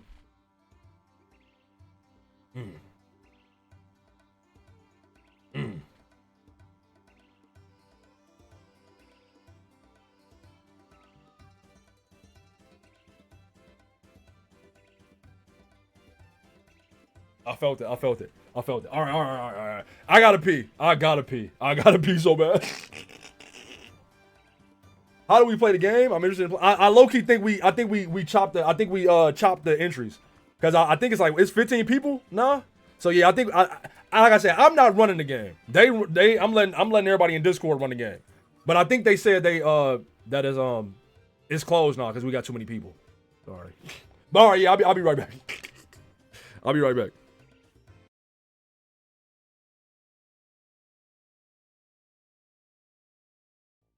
But yeah, bro, I don't want this motion. This it's a double-edged sword, gang. It's a double-edged sword. I mean, the little Anya Taylor Joy banger, that wasn't shit. That was a calm little banger. Wasn't nobody tripping in the comments. But bro, I feel like every time it could be some other innocuous shit. I feel like it'd be niggas in the comments mad. I'm like, bro, what you mad for? Bro, if you mad or like unsatisfied with your poor pathetic life, kill yourself, nigga. Don't bother me about it. I don't care. You feel me? Like, nigga, don't doom scroll on my page. Don't doom scroll on my page. Go doom scroll on somebody else's page. Because I can tell you mad. You upset about something. Something in your life is making you so upset. It ain't got nothing to do with me. Don't come in my comments mad about it, nigga. Don't scare me though, bruh. The skunk dropped the worm's HP to like. Y'all ever seen that picture of like the sweaty balls and Wiener in the chair? Nigga, we was on lethal. We was on dead pretty much that whole. And if I get out of work at a decent time tomorrow, I'll do a makeup stream. If not, then I'll see y'all on Thursday. Run some Rule 34. You know what? I got a little time for some Rule 34. I got a little time for some Rule 34, bro. Fuck. Hold on, bro. Do I got rolls? Hold on. Hold on, bro. Do I got rolls? I'm just checking real quick. I do got rolls. Y'all want to? Hold on. What's up here?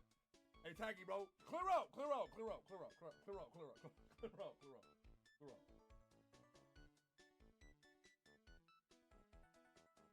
I'm cool. I don't want that. Oh! Oh!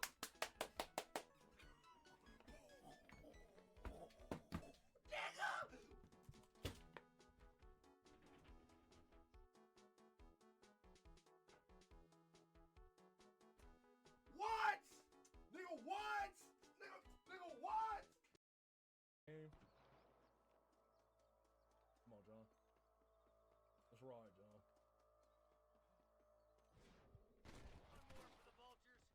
Yeah, that's one more for the vultures. Come pick at him. I got a meal for y'all. Who else want it? Who else want to die real quick? There's the son of a bitch. All right, let's move down and take those bastards in. That boy ain't got no scalp no more. I took his scalp off. Surrender, or I'll kill you all. Facts. We killing everybody. Even if they surrender, I'ma shoot them. Full foot, Marston.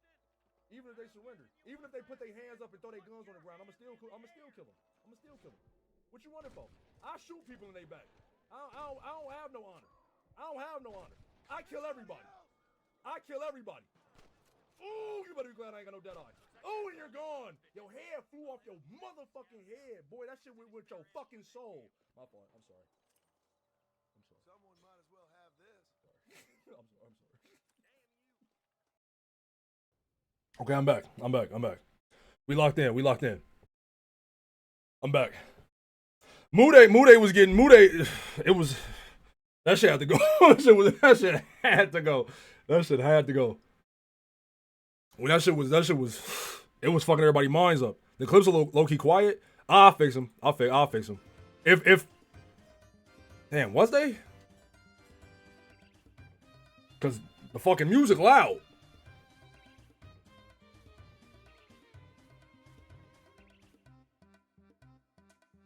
Told y'all, you shouldn't trust this little motherfucker. I told y'all.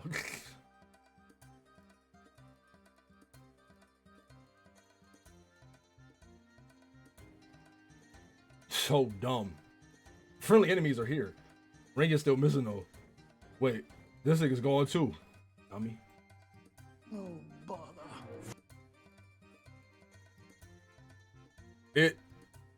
It's Emaxi? It's Emaxi? I appreciate the follow. Music not that loud on my end. It's loud in my ears, but it's not loud. Cause I got the audio like dropped on Discord. I don't know why the clips was low.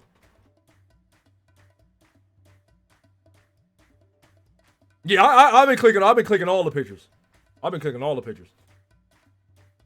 Like the actual mission was you supposed to kill Jade, bro.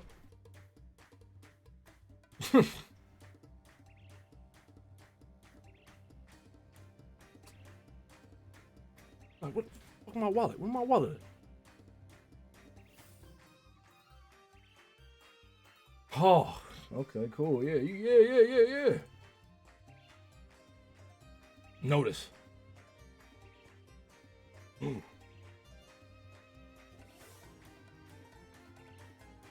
Uh-oh.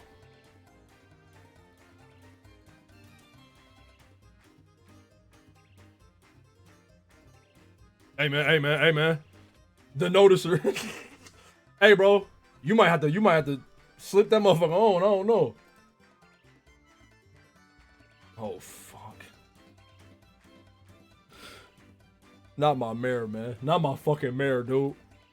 Not my fucking mirror, dude.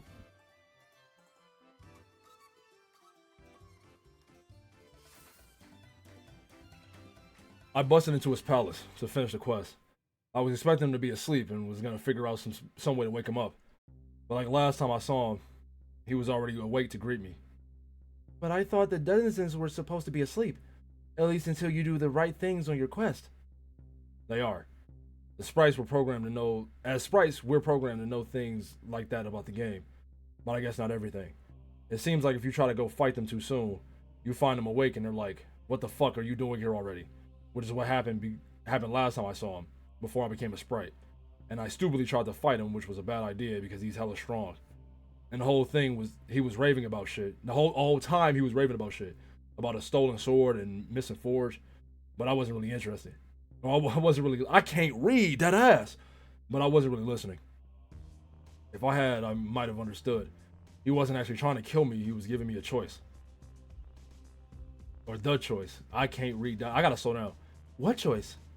Wait, I mean the choice. I always forget I can talk underline for important shit. What did you choose? I guess I made an unwitting choice by deciding to flee. I figured he was unbeatable, so I decided to get the fuck out of there. So I snapped a quick capture to get his huge hammer's code, and then get the fuck out. What happened when you saw him this time? Like I said, he was awake again. But this time I wasn't in any condition to fight, so I didn't. And that's what I didn't get. He's this terrible, angry, monstrous guy, but there's no need to fight him. So he looked me up and down all hard, saw the broken sword, and like before gave me the choice. You mean choice? Oops. Yeah. So it was the same choice? No.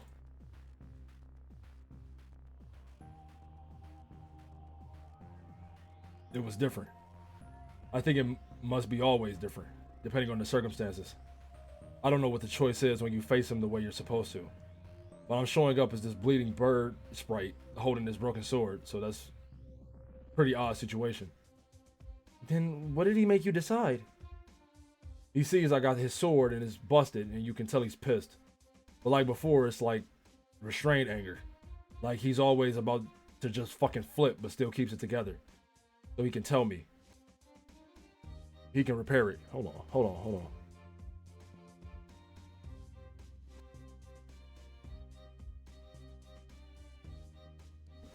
My fault. And can make the derringer with the forge lid. He says he can repair anything, but only one thing, and I had to choose. So I said, okay, fix the sword. As opposed to what? It doesn't really matter. It doesn't matter, really. Bro, get the yardstick. I'm saying, bro. I just thought making the sword felt like the right thing. Oh. So I gave him the sword, but it still wasn't all that simple. He needed lava from the forge to make it, which means Echidna had to be awake. Our denizens had to have some kind of truce to make it happen.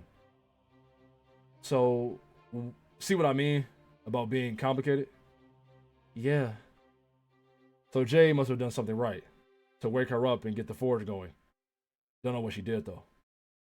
Probably something amazing. She's still working so hard to help everyone. I guess I used to be that way, but I've completely forgotten how. Are you sure? We've been yapping a lot. We gonna get there though. We gonna get there. We've been yapping a lot though. I gotta lock in. What's happening? Reckoning. It's getting close to the end. More meteors are getting by the portals. The battlefield will probably be wiped out soon. Can we do something to stop it? Would there be a point? I don't know. I like it here though. I feel like I was drawn to come here when I wasn't sure where to go. Yeah, me too. The meteors and all the fire, it reminds me of when I died and I was trying to wake John up. I was scared then too, but I didn't let the fear stop me from trying to save him. What would you want him to do if you weren't scared? Or what would you want to do if you weren't scared? I have no idea. I guess try to help. What is there to do? Well, I was going to bring the sword to Dave. Oh no. Does that mean you're gonna leave? No. I was going to say, I'm not in any shape for more adventuring. I figured this is probably my last stop. But maybe this is a way you can help. You mean that I should give him the sword? If you want. But I don't want to leave you here either. Maybe you don't have to actually go anywhere. You ought to have a lot of special powers, remember? Because of ascending to doghood. Oh yeah. Try doing your spacey thing. I mean, not to sound condescending or anything, but it's got to be like borderline omnipotence, pretty much. Just put your mind to it. All right, I'll try.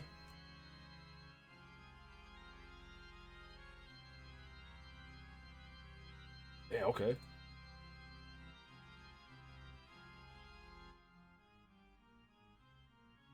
What the hell are you doing now? Phew. I'm sorry, I'm reading ahead. Seriously, why did you go back to see her? You didn't mention this last time. Listen, fuck ass. I'm going to need a password before we continue. Please? Right, okay. Let's see if I can remember. It was pretty elaborate if I recall. Okay, here, I got it. Yo, I'm sorry. I had to skip, I'm sorry. Let's see if I can remember. It was pretty elaborate if I recall. Okay, here it goes. I'm a disgusting, worthless bilge sack on the gargantuan teat of a laboring, leprous muscle beast. My self-esteem is so small, its existence is a matter of conjecture among theoretical physicists. I smell so bad, the stench cannot be expressed with even the most eloquent, fluent language. The odor my body makes has made poets cry. I have won special awards for discovering new places to touch myself erotically while farting.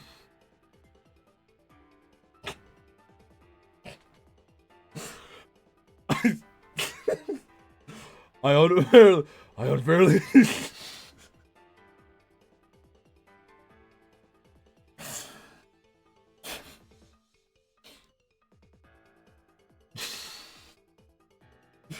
I'm sorry.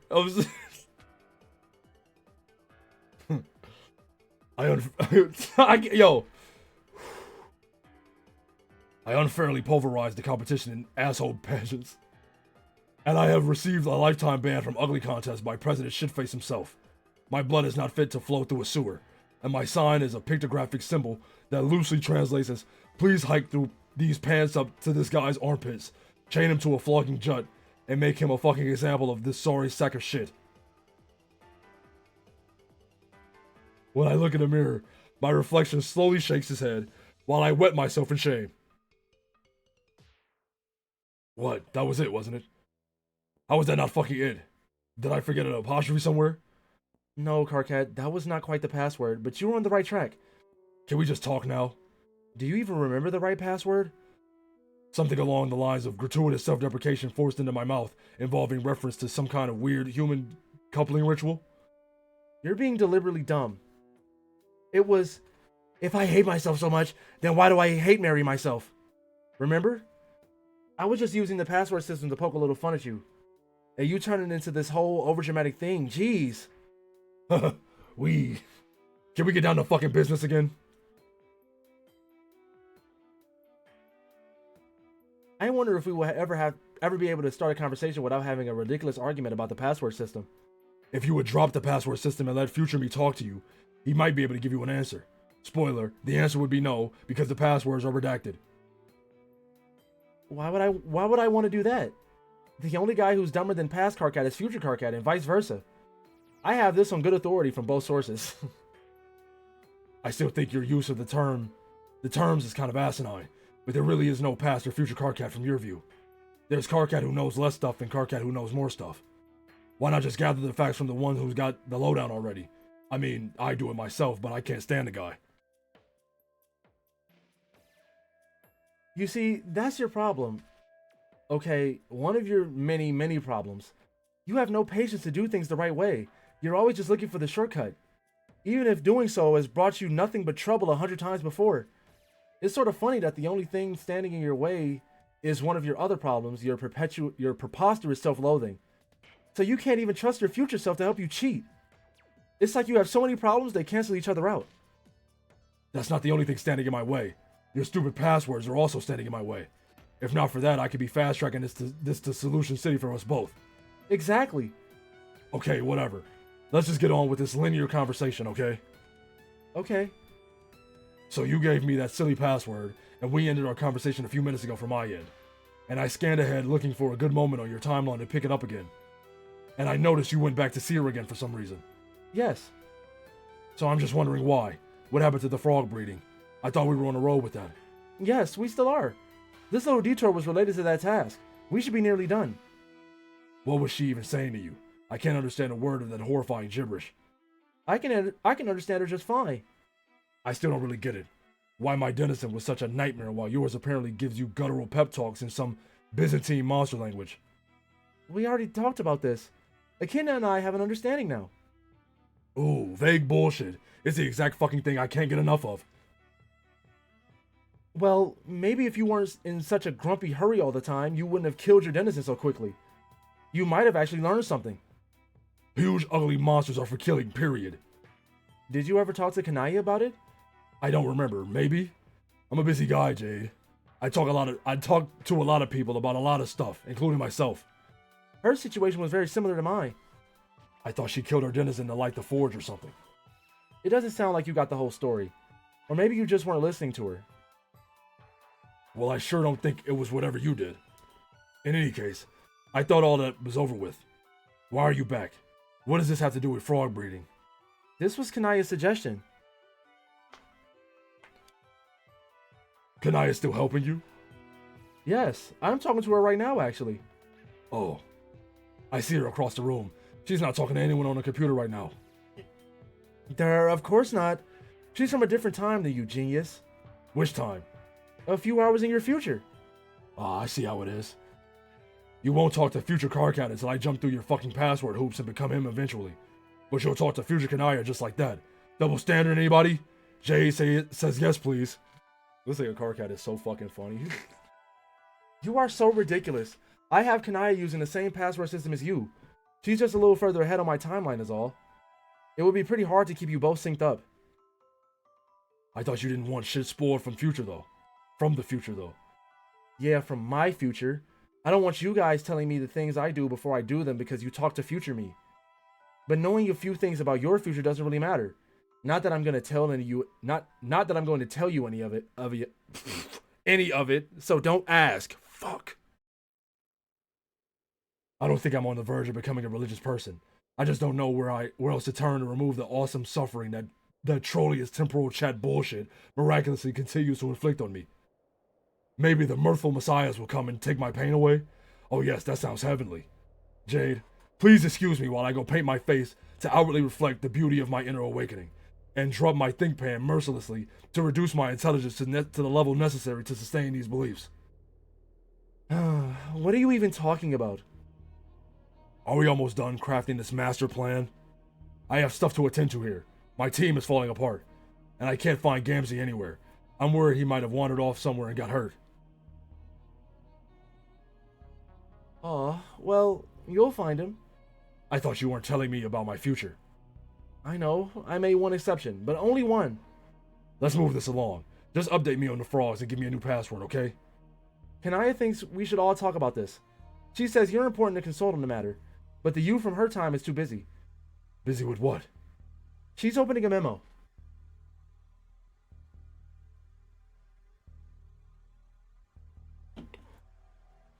I remember now. I was tricked by a troll into flying up to the last gate, using his rocket pack. She said I could take a shortcut and go kill my denizen while he was sleeping. It didn't quite work out that way. That sounds like Terezi's handiwork. I don't know. She didn't tell me her name. She was a blind troll. She made this incredibly shitty map for me to follow. Yep, that's her. I guess she got both of us then. Unbelievable.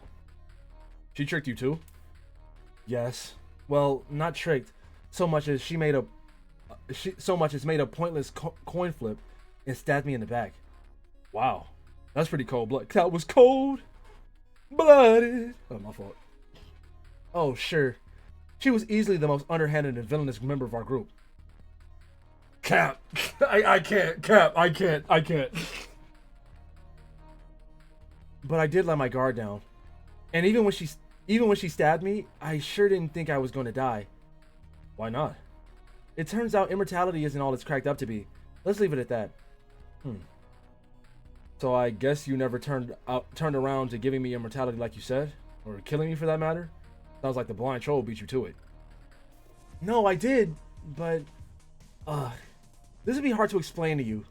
Explain what? I guess in her own sick way, she actually set us up on this date together. Maybe I should thank her whenever she falls asleep, or dies, God forbid. So, now it is a date? I don't know. I said it wouldn't be unless you remembered, and now you remember. But you still don't remember me, do you? Nope. Yeah, thought so. This version of you died before I started messing with you.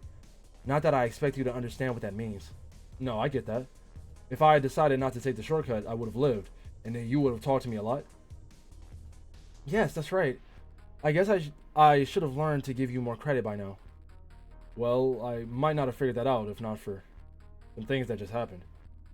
I still can't believe I'm meeting a version of you that doesn't remember a thing about me. None of my great exploits, or any of the ways I helped you. Only that one stupid time I taunted you. It's a vaguely frustrating feeling. Sorry, I'm not sure what to tell you. So you remember literally nothing I told you about myself? Not even the compromising stuff? Well, you did just show me around your planet, which was really cool. There's compromising stuff? Your species would think so, but I guess it doesn't matter anymore. I guess not. But who says we can't get to know each other again? You wouldn't find that boring? No way. Not if you wouldn't.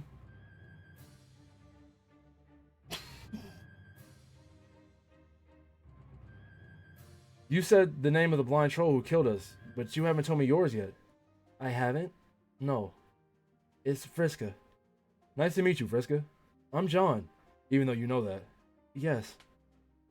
So now what do we do? Aside from be dead for probably ever. Man, I don't know. Maybe you could tell me about how you died? What were the things that just happened you were talking about?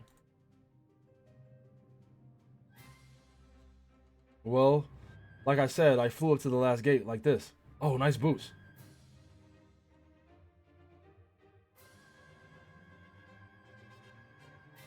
Oh, bother. Bluefiferous? I appreciate the follow. It brought me inside this palace. Or it brought me inside the palace. It was huge. And it took a long time to explore. It was eerily empty too. I had that weird feeling of getting to a place in a video. In a video game you're not supposed to be yet. Because you don't have the right power-ups and such. You know what I mean? Not really. I'm used to taking shortcuts whenever I play games.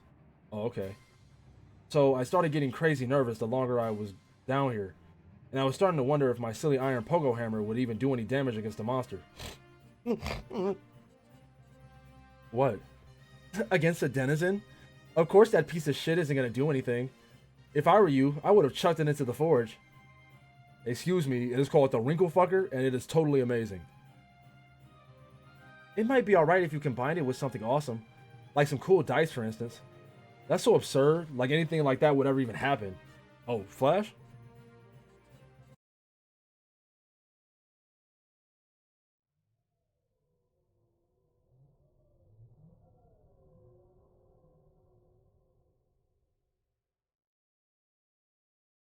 Was that it?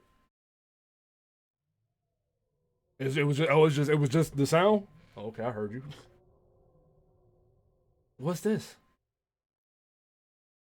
I found it very deep in the palace dungeon. I was wandering for hours, following a horrible sound through the pipes. I could tell Typheus was really close, because it was very loud here. Alright, Impregnator. I'ma holler at you, gang. I appreciate you coming through. I was so tempted to play it, but I didn't dare risk waking him up. Pretty much by then, I was sweating bullets at the thought of confronting him. You were right to be nervous. Denizens are incredibly powerful creatures. You had no chance whatsoever at this stage of the game. You might have stood a chance after I started helping you, but Terezi really screwed you over by leading you here so early. Yeah. I guess if I ever see her, I should thank her too. Why? Because this was important. What was? Getting killed by a monster? Well, yes, but not just that. Not just that. The whole rules was important. If I didn't make the decision to go, then Dave would not be able to go back in time and fix things. In fact, if I didn't die here in this palace, we never would have been born in the first place. How could you know all that? This way.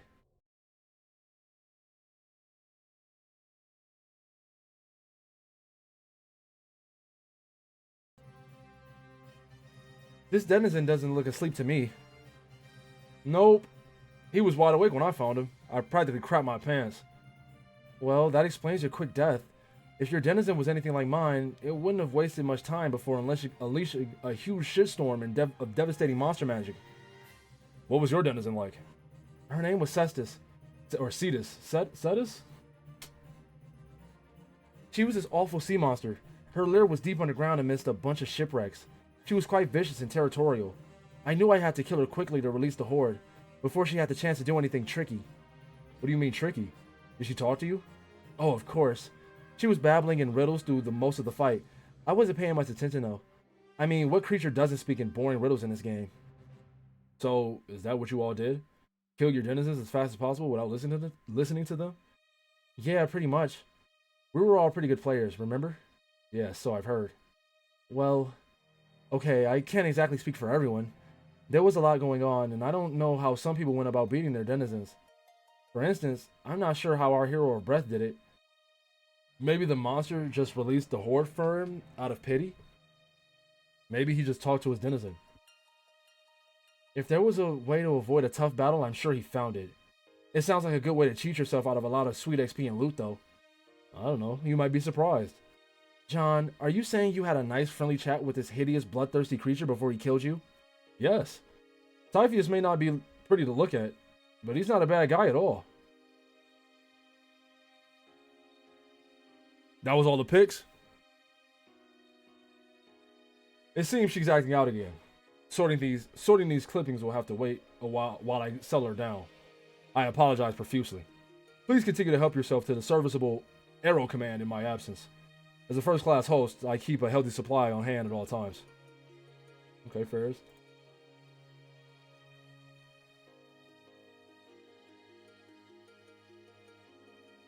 If motherfucking wait, I gotta bring my Gamzee voice out.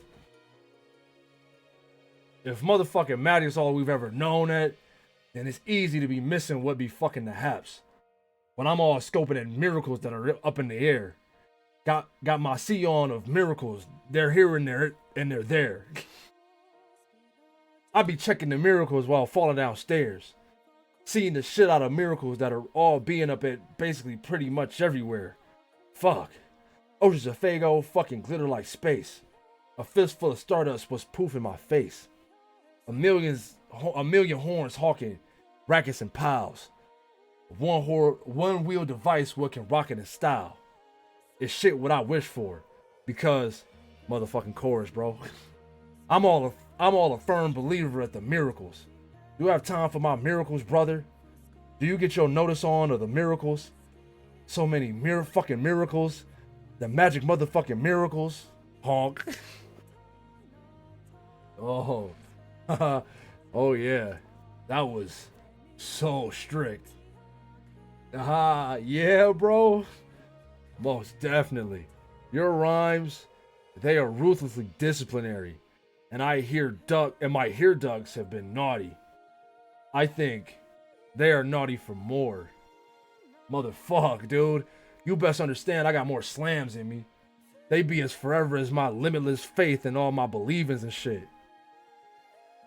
But what I motherfucking need, my brother, aside of blowing nose fucking first into a bitchin' pan and tenacious...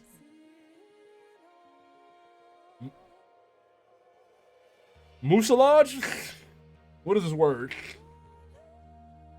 It's to check out what slams you can stick in my ducks. Yeah. Oh yeah. These most entirely can be provided.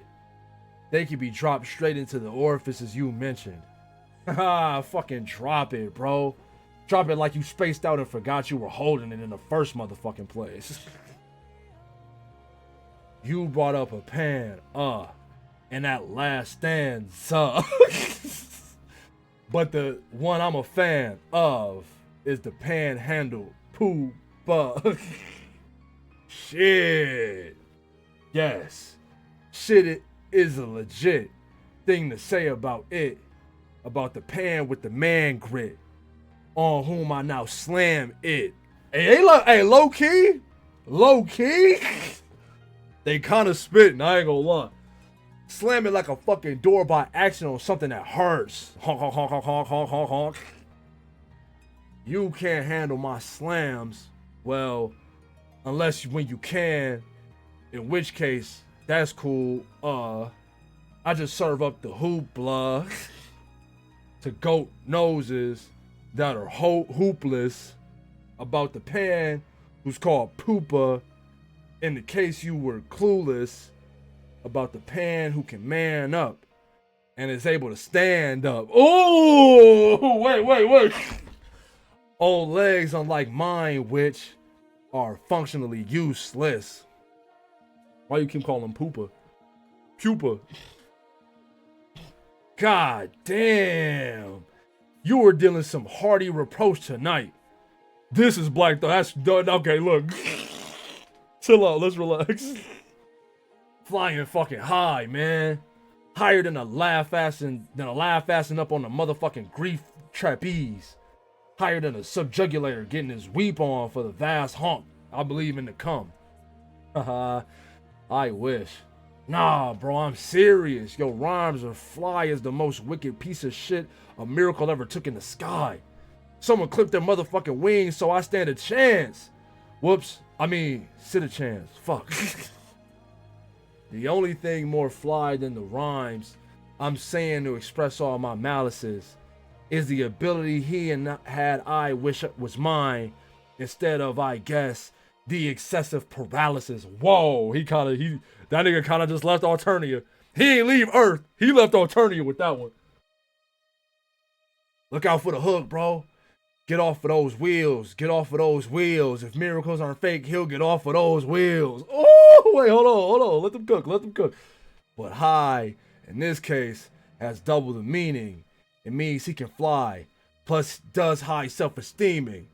That's two things he has that I'd rather were mine. His two flappy wings and his big, healthy spine. Oops, that's three things. Get off of those wheels. Get off of those wheels. If miracles aren't fake, he'll get off of those wheels. Using my least useless foot to kick it over to you, friend. Shit. Slam it. Like the door in the face of a culling drone. Let's pretend that's a real possibility and not invitation to an even more painful death just for the sake of what that expression. Motherfuck it, motherfucker. Pure magic is all when there be hatching of grubs. I've seen shit that would shock your look stubs. I peeped on a place of 6 trillion hemos. All up in one rock, bleeding as equals. Oh, I hear you. He getting woke with it. It's easy to see if you search all your feelings that peace happens first and murder's the sequel. It's the beauty of the carnival, the magic's intense. Fucking darkness inside, but the light makes you wince. Just take my motherfucking hand, bro. Put on your shades, pull back the flap, and get off of those wheels. Okay, I did. Now I'm on the floor, motionless, in a terrible way. So I got back on the wheels. It was a nice start, though. Haha, fuck motherfucking yeah. Let's take this ninja titty bitch back to the hive with the chorus. Together, my brother. Yes. I'm all a firm believer at the miracles. Do you have time for my miracles, religious friend? Do you ever get notice on of the miracles? So many gracious expletive miracles, the magic mother also expletive miracles. Fuck yes. Here's where the slam turns into nothing but honks. Honk, honk, honk, honk, honk, honk, honk, honk, honk, honk, honk, honk, honk. Honk. Fuck! It's less appropriate for me to do the honks than you, but that was still great. Yeah, bro, yeah! The slams were truly prime, and your religious views, though I don't share them, are reasonably inspirational. I love them, man. I love both of them, man. I wish my nigga Gamza didn't tweak off. I think I'm in the process of releasing at least one tier. Me too, bro. You motherfucking know where there be some of my eyes royal jelly to go with your emotional peanut butter. Whoa. This is beautiful, dude. I feel so chill with you. Yeah. Friendliness with you is pretty much always nice and fun to have. Hey, when we up and start to kick it at this red team noise, you should make your way to get your hang on in my hive. Oh yes, totally.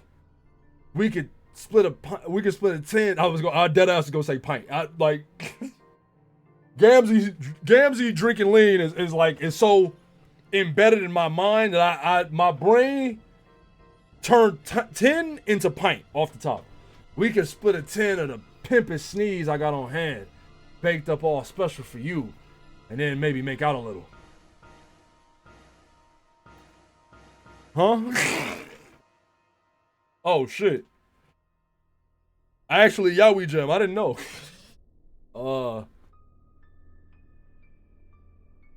Hey. Hey. The music job is crazy.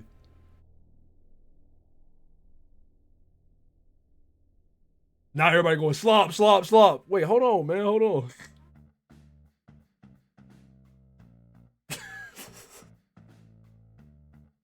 Why they can tell? Like, what you mean by that, man? It's slop? Dang. I kind of fuck with it.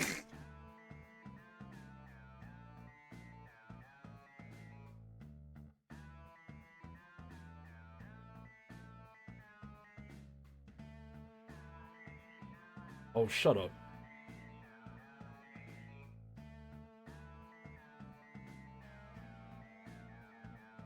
Hey, what are you doing out here? Oh, where? Out of your bubble. Oh, I don't know. Am I not supposed to leave? I just didn't think you could. I guess you must have a foot on either side. Can't say I'm surprised. Oh, okay. I kind of want this nigga to go back to the list. So what are we doing out here? It made his voice different than me just speaking. Before Cascade, hide the disclaimer and shrink your camera. Heard you. You want me to get rid of Whoopi too or no? And remind me again when it happens. I'm waiting. She can stay? Alright. I'm waiting for my friends to arrive. They'll need my help. What friends? More ghosts? No, they're alive. First, there'll be 2 humans. They should be joining us any minute. First, then what? Oh, bother. Aubrey! I appreciate the follow. Then rest of our party, the survivors. Oh. So then what made it out? So we made it out here. We made it out here all right. Yes, well, you gave him kind of a nerdy voice alongside the list. It's hard for me to like I don't know, I'm gonna try. Yes, well, they made it. Your body will arrive with them, along with the others. Hey, maybe we can have a funeral. What's a funeral? I can't do the nerd voice without the list, but like it's gonna sound weird. Kind of like a big horse party. What you mean by that? Hold on. We should play that. We should play horse party, y'all. The humans could probably explain it better than me. Okay, cool. I might just get that nigga the list back. I ain't gonna lie. Fit! It's so bright. How can you stand it here? You can see the sun? Or you can see the sun? Yeah, I can see it. But it looks 2D.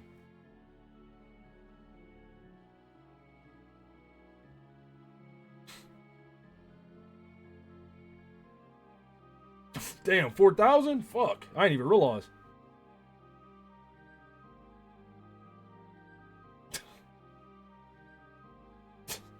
This nigga funny, man. I hate this nigga, but he don't still have a list. I'm just giving it to him though. Oh God, he's still following you? That's so messed up. Yeah, it's okay though. As long as he's tailing me like a lost puppy, at least he's not killing anybody. Don't trust him, Jade. I'm telling you, he is a stab-happy, planet-exploding asshole. Remember what he did to Dave? It was like this whole episode. You had a hysterical episode about it, remember? I remember the episode, but he's okay now. And I'm kind of starting to think that was just his way of saying hi. My dog used to fetch my bullets too. I really think he believes he's my dog on some level. Just don't turn your back on him, Jade. Don't turn your back on the puppy. Don't worry, I'm keeping my eye on him. Ah, no. Bad, Jack, bad.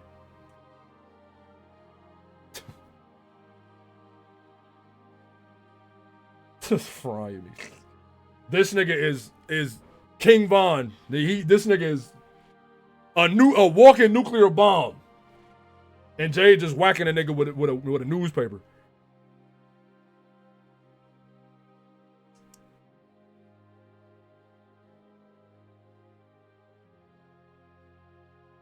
He really seems to hate frogs. Yeah, poor froggies. My Jack had this irrational thing against frogs too. I mean, my normal Jack, not psychopath. I'm Nipple Jack. Thirst agents are heavily predisposed toward the murder and desecration of amphibious life forms in their iconography, respectively. Frequently, I had to thwart assassination attempts from their kingdom, or extermination attempts is probably better to say. You're probably right. They really seem to drive him crazy. This is not the first time I've had to reprimand him. Wait, did he follow you into the palace too just now? Is that who you were yelling at? He was growling at Echidna, and I had to tell him he was being very bad. He destroyed some of her really nice statues too. Keeping him alive really makes me miss Beck. He was such a good dog. Not to mention a best friend. Jack is just bad dog. Worst enemy. Exactly. I don't like this a fucking bit. It makes me really nervous. You just chilling with an unspeakably powerful mass murderer with the brain of a wild animal who's about to hop sessions and try to kill all of us in a few hours. And what were you even doing there again? You still haven't told me. Huh? The palace.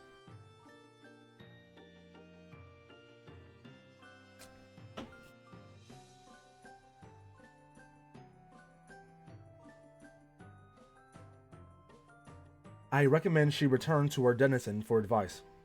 About what? The location of the final frog required to complete the gene sequence. One whose song should remove the last traces of dissonance from the waveform. The creature is quite elusive, remember? Oh yeah, you were searching for weeks. Yes. And you never found it. I had a good lead, but you decided there was not enough time left to bother with it. The reckoning has started. We had to kill the king. Understood, but this was a matter that really did require your attention. Yeah, I know. But maybe I was sick to fucking death of muddling around with frogs and their cacophonous goddamn ribbits and mixing their slime and shit. I'm not an ecto-scientist. No matter how many grubs who turned out to be us, the game made me accidentally make. But you are a programmer, aren't you? That's at least kind of like being a scientist, having some technical savvy. I was a shitty programmer. And anyway, I only programmed viruses. Shitty viruses. I shouldn't have to be a slime technician or a frog farmer or a mystical fucking croak decoder. I'm a warrior and a leader and a cold-blooded killer. We know. You are clearly very good at being all of those things. But now we need your help with frog science. Can you help us?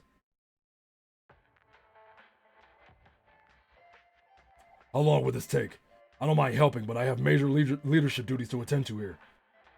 Yes, I know the team is falling apart and everything. But doing this was your duty too. And after a point of critical complication, there is only so much responsibility you can take for the actions of your team. Kanaya, what are you saying? What happens in the future?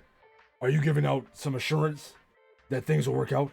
Because right now, I don't know where the hell anybody is. The future, okay. I'm a vampire now, apparently, if that helps. What the fuck is a vampire? Shh. No future talk. Let's stay on topic. Oh my god, why can't I get a straight fucking answer to a thing? It's a simple question. Kanaya means she is a very pretty girl with pointy fangs who has a bright sunny complexion and wears fancy dresses. Thanks. That cleared everything just right the hell up. And she drinks blood. Oh. You mean a rainbow drinker? Yeah, I already knew about her trashy novel to fantasies. Are we done shitting around? They aren't trashy. Yes, hilarious. I guess I have no choice but I have no choice to believe you because skepticism in this situation is for idiots, right? If I said, yeah, right, if there's a drinker in this hive, I'll eat my cocoon. Lesai? I appreciate the follow. If I said, yeah, right, if there's a drinker in this hive, I'll eat my cocoon. I'd be like the dumb Lucius in the movie who doesn't believe the kid when he tells it there's a rainbow drinker in the closet. So I guess by reverse psychology, I should not be that dumbass and yell, oh fuck, and tell everyone to get in the scuttle buggy before it's too late. Well, fat chance, I'm not falling for it. That sounds like a stupid movie. How do you know what she looks like anyway? Did you see her in one of your afterlife bubbles? Yep. Why? When? Carcat, that information qualifies as future stuff. I don't know anymore. Shit is getting away from me. The more time goes without a word from Gamzee, the more I worry. And the more I feel like something terrible has happened, or will happen. I should go. No, wait. Just please listen a little longer. Yes, staying would be better. Trust me, that this was and still is a very important thing for you to have done and still do. Maybe even the most important. Fine. But let's move it along. Did Echidna tell you where to find this frog?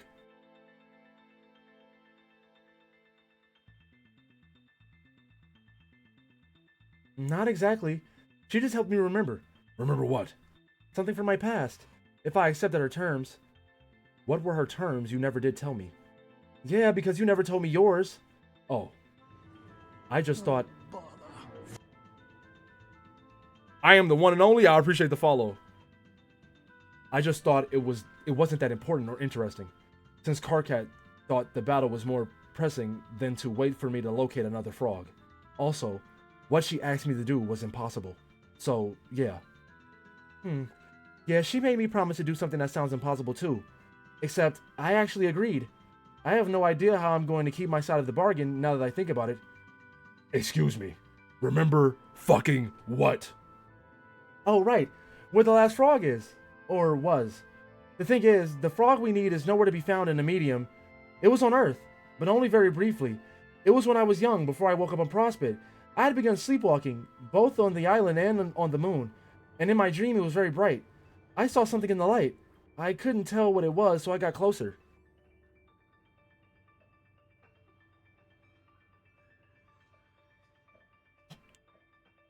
I love her, dog. But before I got there, I woke up. I found myself by the lagoon surrounding the ruins.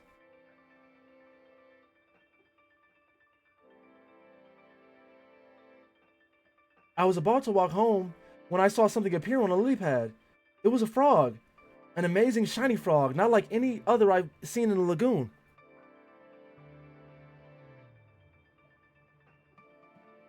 It hopped over to me and I picked it up, but then just like that,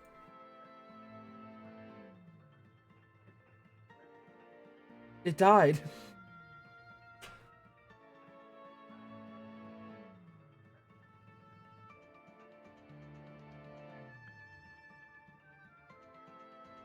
Fairs. Later, my grandpa made a robot for me to help me with my sleepwalking. It could do all the walking while I stayed safe in bed. It could also record my dreams. I'm sure he always knew my dreams were going to be special. I suspect he knew it before I was even born. Okay, great. So it's there on the monitor. Problem solved. You just purify its ghost imprint, mix it with your current evolution's paradox slime, smooth out the genetic waveform, tadpolify bilious slick, and you're done. Hopefully. So you didn't remember seeing this frog when you were a kid at all? No, it completely slipped my mind. How did she get you to remember? I mean, what did she make you to agree to? Well, like it was before, the choices she gives you seem to have to do with facing mortality, and making it clear if you choose one path over another, it will lead to your death, and that your death may even be necessary to accomplish a goal. Yes, I've inferred their automata are all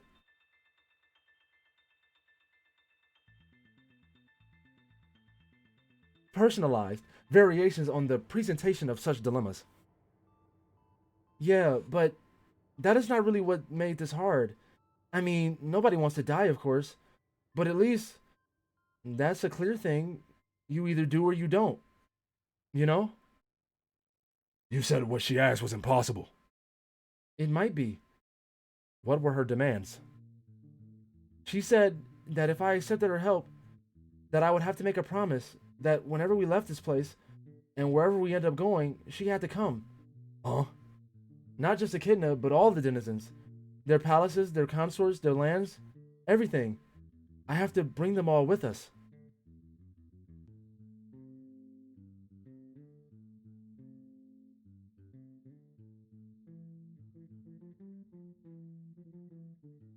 Shit. Wait. My mirror, man, my mirror.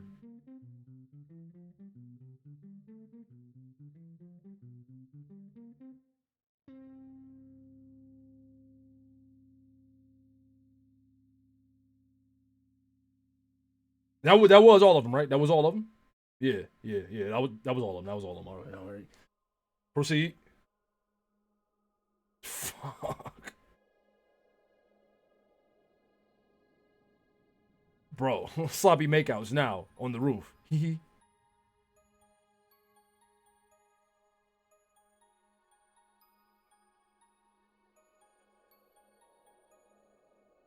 Jade, are you still responding to this memo?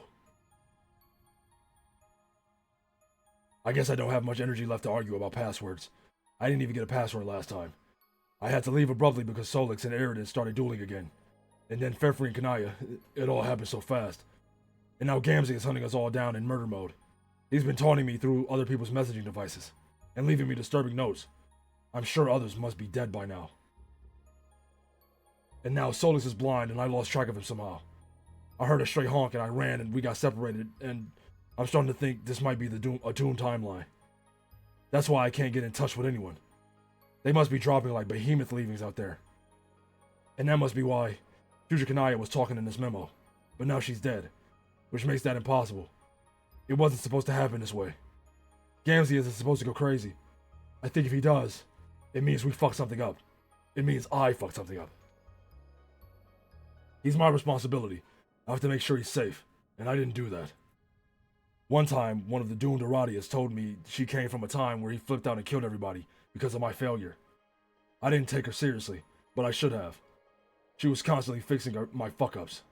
Robots from the future always coming back to tell me how some hasty shit I did with frog breeding or whatever would make it impossible to win. My personal mistakes probably accounted for more doomed Aradia bots than anything else. Which has sort of a silver lining, I guess. I don't think we could have beaten the king without our army. Not that it matters anymore. I've obviously become just another guy in a doomed timeline watching everyone around him die. I was just sitting here wondering what I could have done wrong this time to make the timeline take a wrong turn. And pinpointing it seemed overwhelming since I've made more terrible decisions than I can even count. But I think looking back, I know what it is now. Power creep, I appreciate the follow.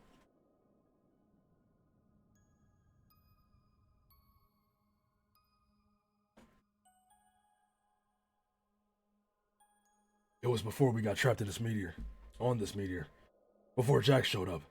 Before we beat the king. I wanted to let you know, Jade, that no matter what I said, I think the final frog must be important. And Kanaya, if you're reading this, Yeah, what's up, gamers? I'm Game Girl, and I'm here to show you that girls can game too. Don't go easy on me, guys, unless you want to get beat by a girl. Are you ready? Well, let's do this! I gotta skip, bro. Y'all know I love Game Girl. And on any other fucking situation, I would let this shit rock. I would stop reading and let it rock and just listen to it, but not now. Where was I, fuck? And Kanaya, if you're reading this, somewhere in the past maybe, I'm sorry, you were right. I was always in such a hurry to win, I didn't take the time to do what was necessary. Billy is slick. Needed the genes of that frog. And because I half-assed it so bad, everyone is gonna die. Boo, nah! Bro, it's not the time. It's just not the time. It's not the time. See, I was thinking about Jack and how he can't stand frogs. And I think I finally understand what's going on. I think I know what's about to happen at the end of our timelines. I think I know what the critical moment is. And it's completely my fault. Ectobiology is a touchy thing.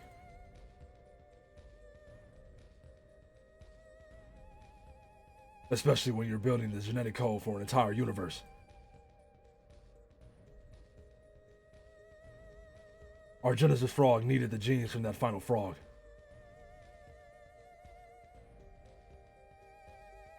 But because I was in too much of a hurry to do the job right,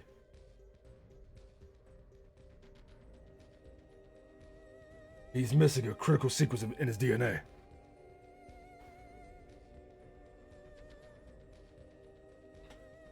So when we made him and watched him grow in the middle of Skya, it's deep root disease. And after all the fireworks and fanfare from the vast croak has subsided,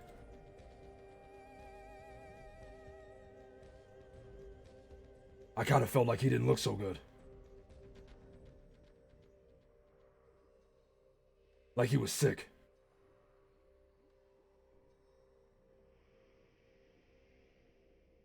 I think I gave him cancer.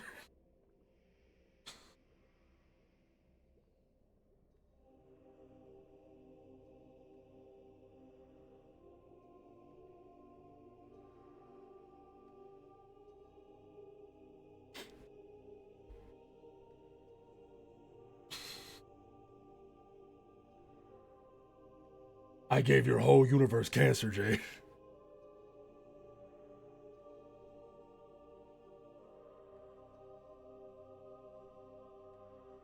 The whole universe has cancer and you're laughing.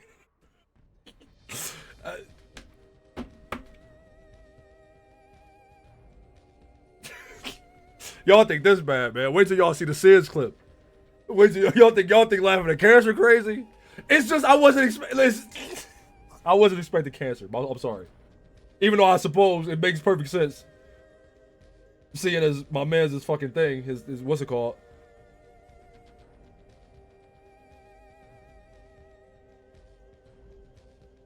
Is something supposed to be happening?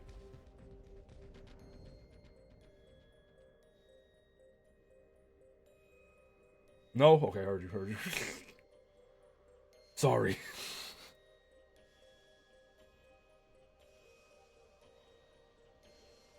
It was just this? Okay, fair.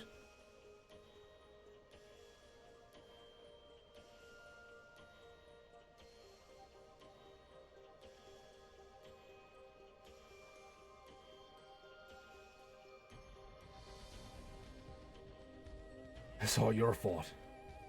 It's all your motherfucking fault. Honk. Okay. You all cracked off the top of the bottle to those fucking clown imposters. That all were spraying out the flagrant motherfucking heresies at me. The flagrant motherfucking heresies, motherfucker. This is what came out of their fucking mouths. It made me get my sadness on to see it. And my rage on fucking harder. I'm sorry. And all my life I believed that a fucking paradise to come what held the most baller, darkest of carnivals to join. And a prophecy to tell all about a band of rowdy and capricious minstrels steeped in the good, harsh whimsy. The mirthful messiahs were foretold to be crashing that fucking pie stand and bring the holy ruckus. Like a giddy fucking ninja, one-wheeling headlong at the hugest fucking horn heap Shangri-La's got to see. I'm talking about the vast honk, you blasphemous motherfucker. What I believed in it to be was so beautiful. Us and them all mellowing and tense, bumping sounds, tossing back the Fago and soaking the miracles up our face sponges, while the special stardust rained down at our elixir sticky faces like a bunch of fucking fairy powder from religion's taste. It was gonna be us and motherfucking them, or oh my god, bruh. Them and motherfucking us. This is like some trolling shtick, right? This ICP shit. But now, because of you, because of all you and your fucking outrageousness, you stole up all my miracles away by revealing it at me how the wicked shit was really kicked. Like some filthy fucking science stiff who at old times would be ruled unfunny without even getting his fucking trial on. And now I don't know what to think about the spiritual... I'm saying, low-key. And now I don't know what to think about the spiritual fantasies I had. Honk! Best troll ever. I don't even I don't even care if you're really into this shit or into this stuff or not. It's awesome. What stuff? Like horrorcore, lame clown rap stuff. Dude, are you an actual juggalo or not? Bro, that word you use isn't nothing real I've heard of. It strikes at me as another heretical fucking bastardization of some sacred shit I take seriously in my pump biscuit. I mean, I guess I took seriously. Do you really not know what I'm talking about? I have the idea that you put in my pan to sit there. That the Paradise Planet is a fucking joke. And the miracles are fake. Pure fiction. Falsy, fakey, fraudy con jobs from a bunch of unfunny ninja harlequin bullshit artists. I can't even tell if you're trying to troll me with this or if you actually are having some weird emotional problem. Can it be motherfucking both things? Okay, I'm telling you. You need to watch this video. The song isn't even supposed to be released for another year or something. But I got it from an inside source. This is as hot as it gets. Hang on, let me dig it up.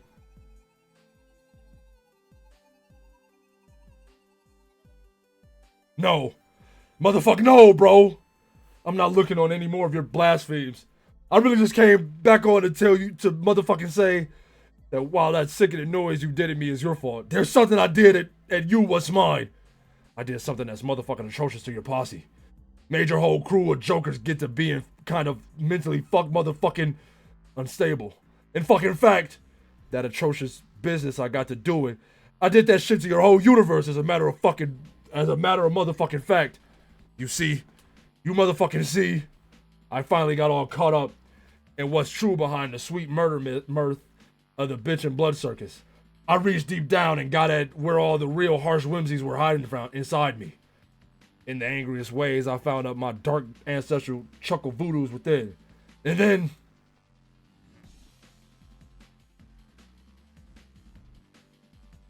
I focused on them through the rage you made me have. And I went and made your universe terminal.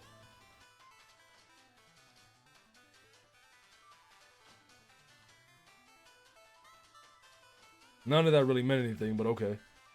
Also, you have me confused with somebody else we never talked. I guarantee I would have remembered you. All that motherfucking matters is I remember you and what you did. I'm just all letting you in on the ways I set the high justice in motion. Made us motherfucking square, you and me. Me and you. That's cool, Juggalo guy, who I still can't quite tell is ironic about this or not. But like I said, either way, it's all good. You don't motherfucking believe. You need to get more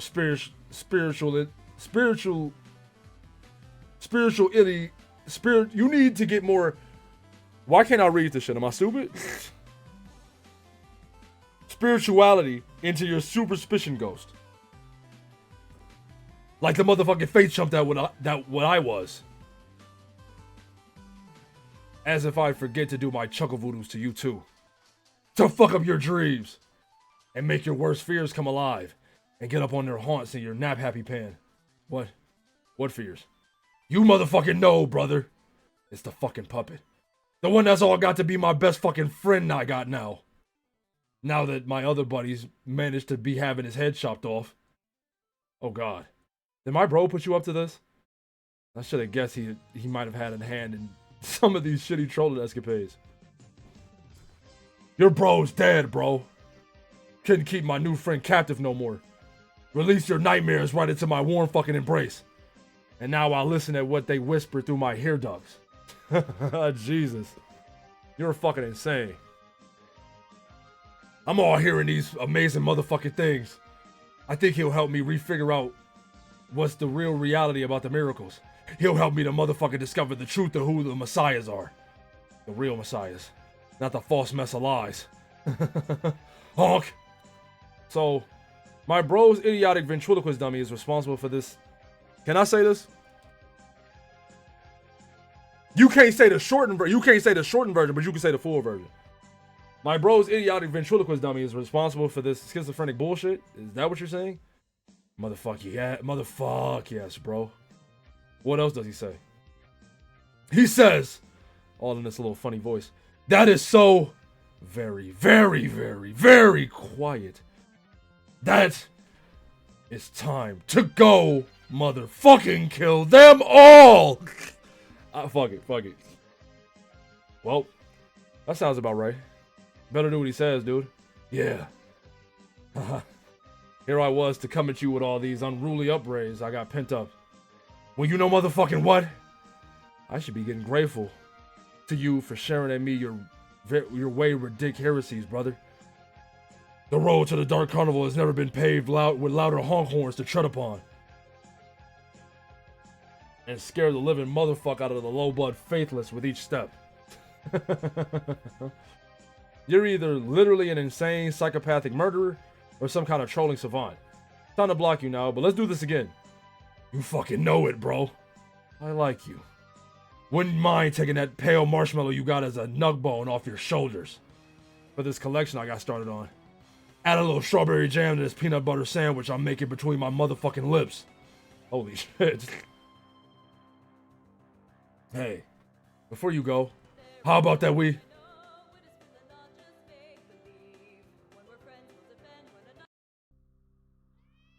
How about that we slam a little? They both then proceeded to have one of the best rap-offs in the history of Paradox Space.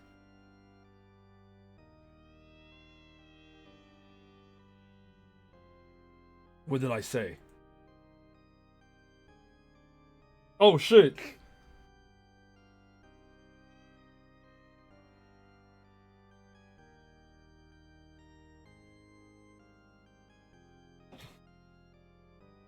I have repeatedly made it clear that the fifth wall is to remain off.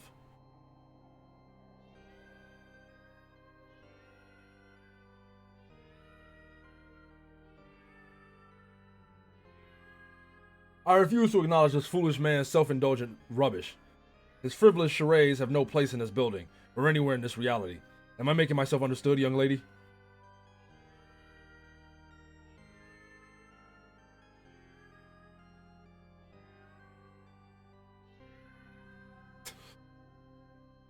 It's frying me.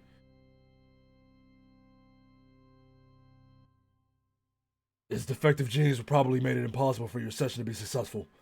Sort of like his reproductive system was damaged. What should be fertile ground for your new universe to grow was replaced by a massive bomb rigged to blow up your whole session. Probably just one of many symptoms of a sick universe. It's not like you actually did anything wrong. You were fighting against a disease that was always inherent in your reality. The one I gave it.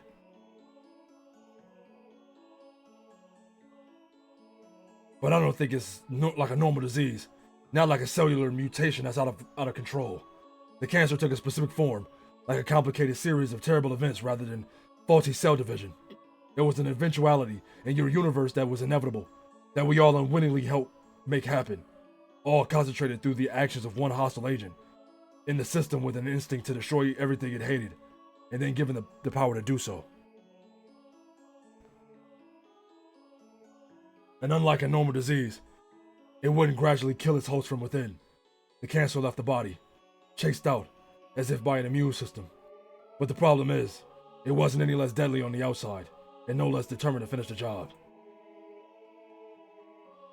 So I don't know what else it could be. What's waiting for us at the end of the countdown? Jack was expelled from your session somehow. He then methodically destroyed all our planets, prospered in Durst, and tried to wipe us all out, so that we couldn't do the same thing to him again. But he was always saving his true target for last, the one he hated most. Jack was the living embodiment of the disease all along. Noir is the cancer.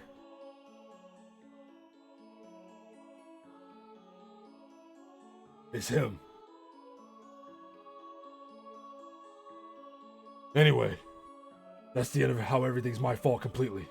And I'm garbage. Hope you enjoyed it, Jade. Not that you seem to recall this memo even exists.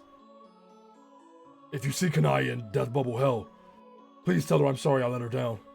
And if you see Solix wandering around too, let him know how ashamed I am I dished him like a coward because I heard a horn go honk. And Terezi, if you see her, could you give her a message for me? Tell her that... Actually, never mind.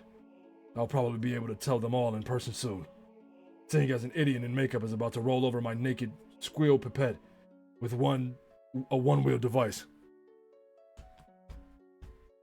Solix is okay. He's with me right now. Holy shit, you're alive. Hold on, I really need to change these clothes.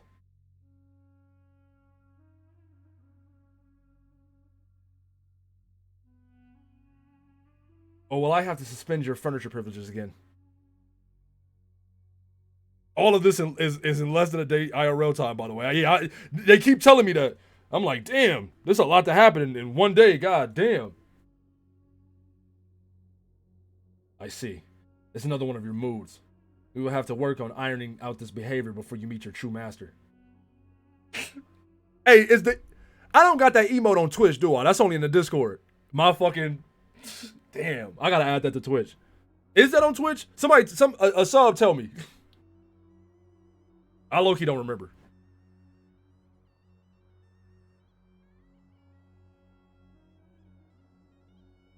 He is a far less gracious host than I. Wait, what are you doing? It's not? I'm at it. No, stop that. You render yourself in a more symbolic manner this instant. Thank you.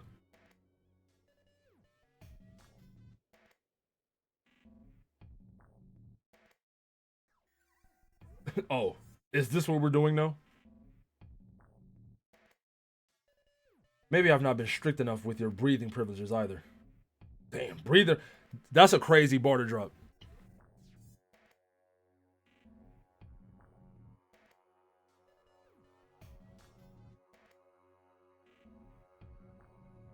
This vessel will reach your planet eventually. We can either go home the fast way or the slow way. Your express ticket can only be validated with a display of good manners, miss. Oh, wait. Is that starting now? I honestly forgot about the banners. I'm gonna be so real. I completely forgot about the banners. I was not looking at them shits. I don't think I looked at none of the banners while the pictures was going. I didn't look at none of the banners. I'm gonna keep it $1.50. I'm gonna keep it so real with y'all.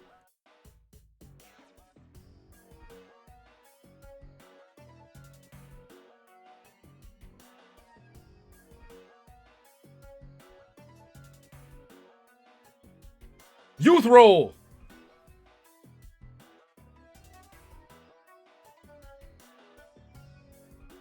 Actual suicide threat. Nah, this ain't just a empty suicide threat. This shit is real.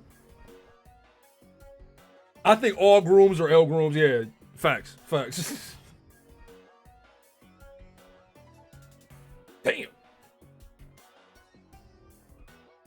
And there go the electricity privileges.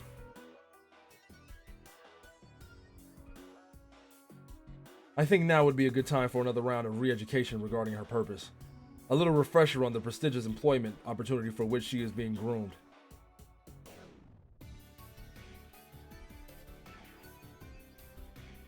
And since you're still my guest, it would please me to tell you this inspiring tale as well. No more killing yourself. That's Miss Payne, ain't it? Miss Payne, hello. It is a tale to remind her of the sacrifice she must make. One serving to remind all of her people of the sacrifice once made by long-forgotten heroes in a discarded reality. It is of this sacrifice the sufferer died to speak the truth. And it is his tale I will tell you now.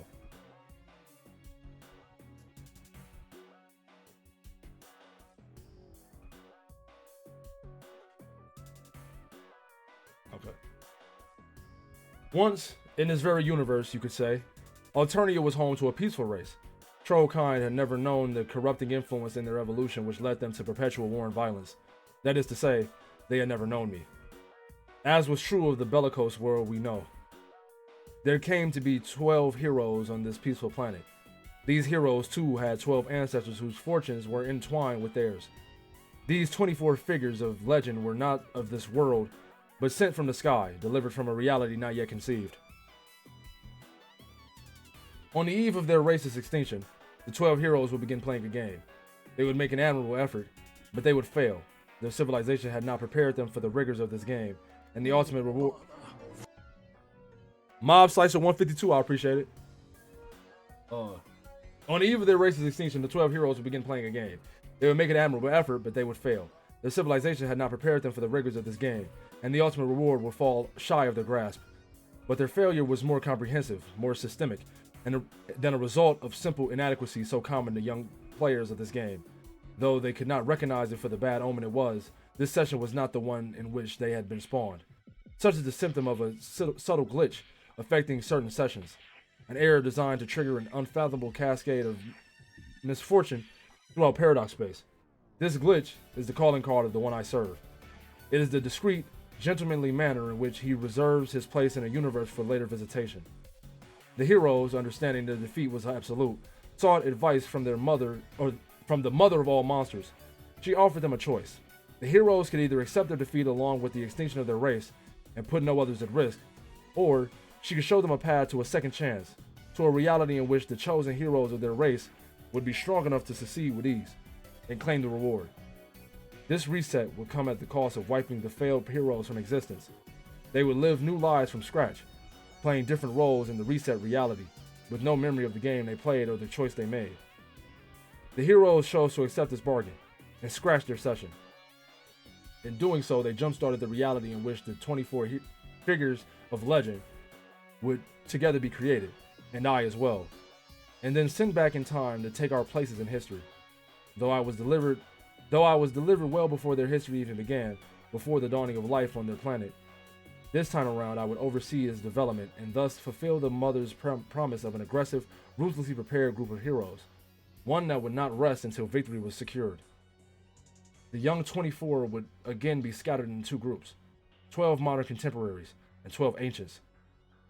But in addition to losing their memories of everything that had happened before the scratch, there was another catch for the failed heroes.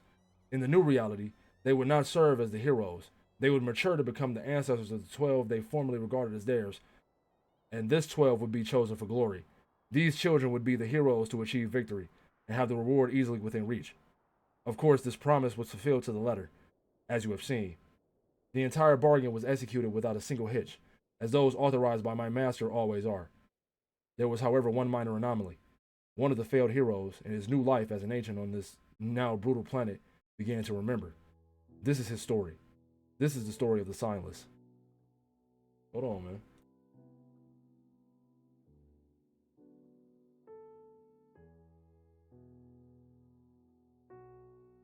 Few ever knew the sufferer's given name, presuming quite reasonably he had none.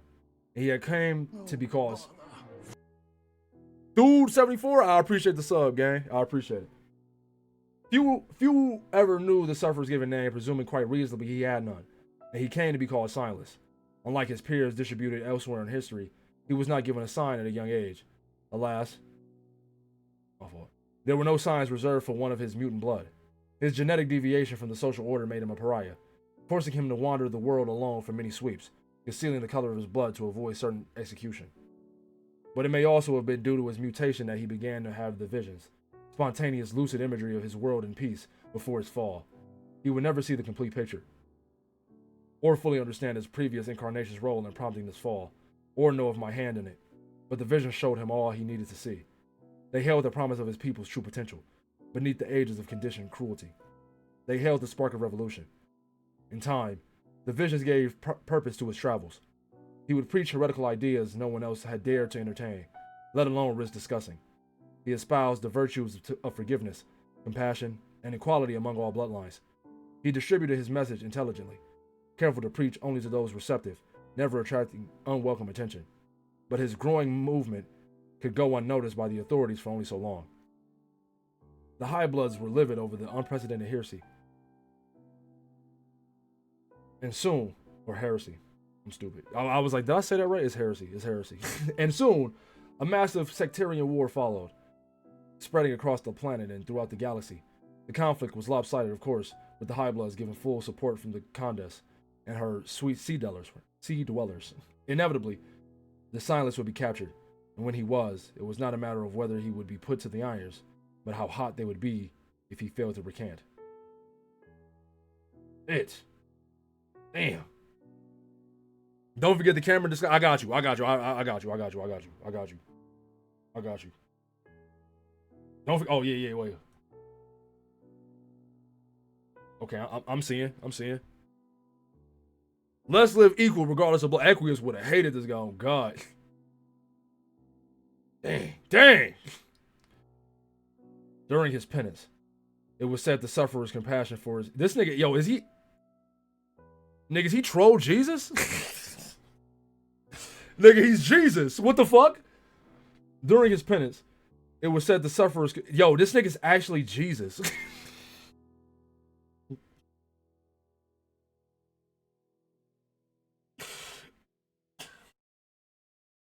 I don't know why that's... That's frightening me. During his penance, it was said the sufferer's compassion for his people when people underwent. Come on, man. Come on, cuz. Come on, cuz. Now is not the time for this silly ass fucking music. No, now is not the time. During his penance, it was said the sufferer's compassion for his people underwent a divine transformation into limitless burning rage. It burned hotter than the iron shackling him to the imperial flogging jet, and redder than the blood soaking his righteous leggings. When he was finally killed, his anger rung through the cosmos with his last breath. This vast expletive was his final sermon, and somewhere encoded in its wavelengths was the truth in his teachings, waiting to reveal itself to any who would inherit his burdens. Booyah!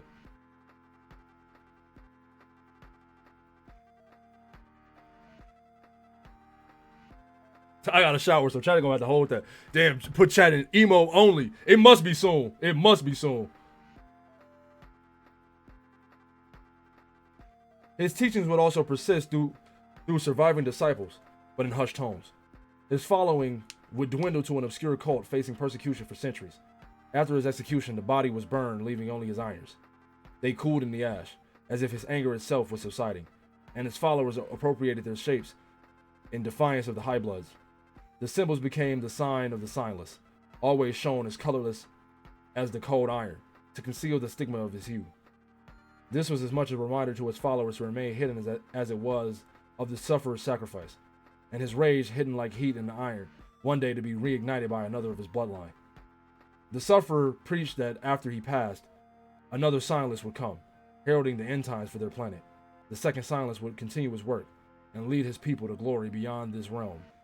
The followers kept his teachings alive for ages, even as the uproar surrounding the movement subsided.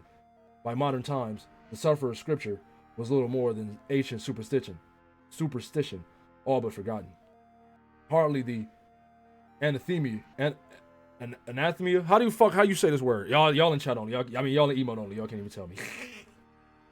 I'm stupid. Whatever this word is, of old. But the followers had already made their preparations in the shadows, and when the second silence finally came, he would have a Lucis to raise him and assign to his name.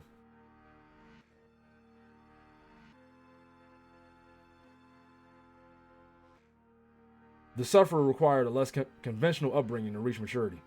Wait, fuck. The fuck? The sufferer required a less conventional upbringing to reach maturity. As a young grub, he landed in the brooding caverns where he would be expected to face his trials, but due to his mutation, surely no Lucis would select him. No creature sympathetic to his scent had been bred yet. His odds for survival would have been remote, if not for a chance encounter. The Dolorosa belonged to the race, or to the rare class assigned strictly to serving the mother grub in the caverns, forbidden from visiting the surface. While on an errand, she found the young sufferer in his crater and immediately recognized the child as special, as well as in great danger. For an adult troll to raise a child was unthinkable, but she saw no other hope for him. The Dolorosa abandoned her duties in the caverns and fled to the surface to raise him. In time, she would become the first follower of his teachings and the first of his inner circle, but not his closest.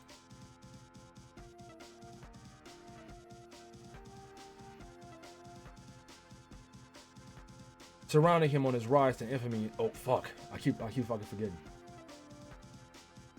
Oh hell no! He's talking about the ancestors, isn't he?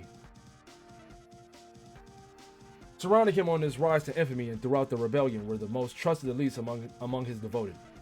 The Psionic was a mage of unequaled telekinetic ability, who upon hearing the words of the sufferer was inspired to free himself from the sort of slavery typical of his mentally gifted class.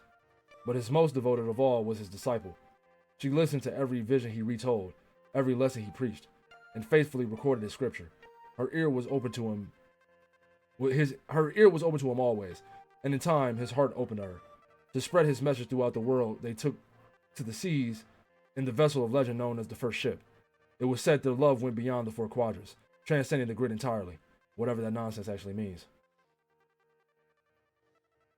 He's keeping little girls locked up in weird rooms and rambling about troll ancestors. I just know it. Yo, this nigga, L. Groomer. The disciple was to be killed along with him. But at the last moment, the executor inexplicably took pity on her and allowed her to escape. She absconded with the leggings, which remained the only physical evidence of his holy suffering. He hid in caves for many sweeps, transcribing all of his scripture from memory on the walls in the blood of slain creatures, and lived the rest of her days in monastic savagery. Her dedication would be critical to the persistence of his message, but the Dolorosa was less fortunate and was sold into slavery. She spent the rest of her life as property of vicious sea dwellers. As for the psionic, he was enlisted in a far worse, if more prestigious service. He was forced to serve as the helmsman of her condescension's imperial battleship. Psychics of his kind were exploited for interstellar travel, and his abilities made her ship the fastest in the fleet by far.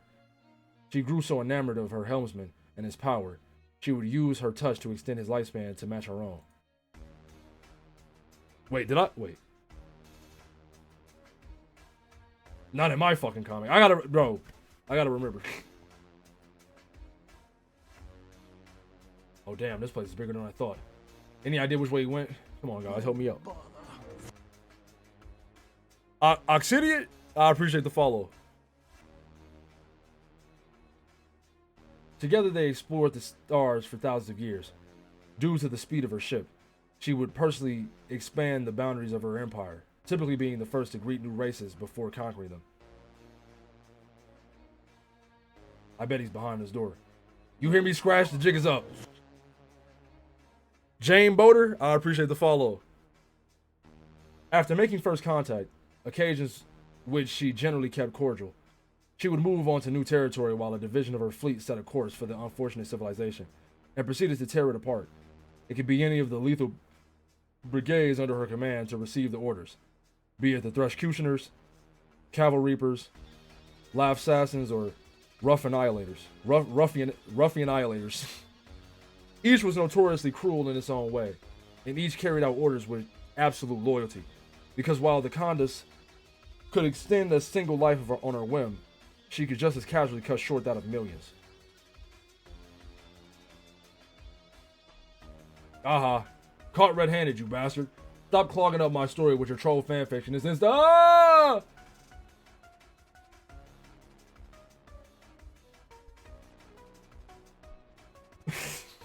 Yo. Niggas said the Craigasm is... Okay, fuck it. Let me lock. If angered, she could simply express her grievance through communion with her ancient Lucis of the deep, and turn a psychic devastation on her multitudes. Barbinson, I appreciate the follow. The class hierarchy played into her hands politically in this respect. Killing off a haphazard swath of the population or an entire class was suitable as a measure of last resort, but mass extermination does not lend itself well to practical governance. Its looming threat, however, is quite effective, especially while her empire was partitioned neatly into blood castes. She could use her leverage to delegate oppression to the subjugulators, whose unique abilities and exceptional brutality made them natural offenders. Or enforcers. What the fuck? They too would delegate in their governance, exploiting the pride and loyalty of dangerous blue bloods beneath them, and so on down the hemospectrum, until the enslavement of the common case were inescapable, in spite of their genetic gifts and strength in numbers. As a self-governing body, the land-dwelling portion of her empire was formidable, but her force of sea dwellers was equally formidable, and the two were kept in check, not only with the threat of psychic annihilation, but their mutual hatred and distrust. The only threat to her power was unification through uprising, a possibility made remote once she finally decentralized the race from the homeworld. She scattered all but the children throughout the galaxy after the most recent rebellion led by the Summoner. Upon doing so, she became so comfortable with her grip on power, she risked venturing deeper into space than ever before to grow her empire. But the more space she put between herself and Glub, the more she risked weakening her bond with the monster. The bond she and her successor shared with it exclusively could sway and become strengthened with the younger. Perhaps she grew complacent with the threat successors posed. Perhaps she grew complacent with the threat successors posed after such a long history of killing them with ease. Heiresses upon reaching maturity were expected to challenge the Condas for the throne. It was not merely expected of them by their people, but demanded by their shared luces. I like to think of her as the pet I gave to their race, at the dawning of their species' evolution, like a sentience warming gift. Again, it's just the sort of thing a good host does. That was not the right door. If the lapse in her custodial bond was significant enough, it was not just political power she risked. At such a distance, she sacrificed concentration needed to curb its most dreadful psychic shriek of all, the galaxy-wide extinction event called the Vast Glub. Of course, this eventuality proved a fitting reward for such reckless expansion of her territory. She chose the worst time possible to explore further from the homeworld than she'd ever been. She was scouring the edge of the galaxy for systems to plunder when she would receive word of her planet's devastation by meteors. The young were being slaughtered. The mother grub was dead. The end times were upon her people. She ordered all fleets to return to Alternia, but such was her empire's expansion and interplanetary occupation. Few could make it in time to provide any meaningful defense. She instructed her helmsman to pilot the ship faster than he ever had, and he did so through extreme physical duress. He was able to leap across thousands of light years in a matter of hours. The exertion likely would have killed him if the glove didn't get to him first. Her touch could extend life but never restore it, to her lament. In that instant, her empire was gone. Glub's swan songs wiped out her entire race, save the Condas and her lone heiress, leaving the empire nothing more than a galactic necropolis of floating tombs. This looks like the right place. The hallway is all rounded shit. It's like his big stupid head. She was forced to continue the journey home on auxiliary power. Her ship now travels near the speed of light, a pale shadow of its former velocity. It would take her another 612 solar sweeps after the glub to reach her destination. She should arrive any minute now. When she does, she will find nothing but ruins and dust. If she cared to look closer, she would find a city of slain exiles, a man on the moon, and a pair of black lovers locked in a deadly dance. But whether she looks or not, one thing will find her with certainty: a new employment opportunity. My beautiful panels, what has he done? That son of a bitch. It's gonna take so many sweeps to clean this mess. So very, very many sweeps. Are you paying attention, protege? This is where your role in the story begins. Now stop your pouting and listen, unless you want another helping the backside of my... Oh, nuts. I seem to have forgotten my discipline broom. Oh, god damn it, he's got a bowl of these things? He's pulling a snooty horseshit candy bowl stunts to mock my little arrows now. Excellent, host my ass. Anyway, the last of the 12 ancestors arrived a bit late. In fact, she would cross through her portal 6 centuries after the descendants had come and gone. There weren't many left to look after her, so she ended up in foster care. I remember it like it was yesterday. And for one who has as much time on his hands as I, it essentially was. Ah! Okay, baby. I low-key hate the grubs, the wigglers. I low-key hate them, but she cute. I would raise this girl to be groomed for her calling. You love grooming motherfuckers, man. What's up with you? My lessons would emphasize obedience, mastery of the clockwork magics, and being locked in a room. As you must have gathered by now, my employer will enter this universe quite soon. I will then relinquish my custody to him, and she will serve as his handmaid for an eternity to be specified. As you must have also gathered, she has already done so. Though her most common of blood should have let her expire in just a dozen or two sweeps, his curse kept her very much alive, and she did not intend to stay that way.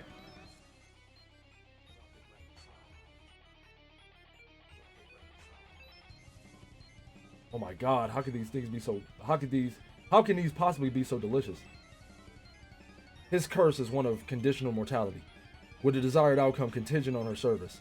When I release her, she would take her place at his side, and travel through time to carry out his orders. While I am his weapon of subtlety and precision, the handmaid is strictly an apparatus of terror and suffering. We have both paved the road to his arrival. I in my way and she in hers. She would be present during every watershed moment in our civilization's development. Her recurrent Felix Lucretius, I appreciate the follow.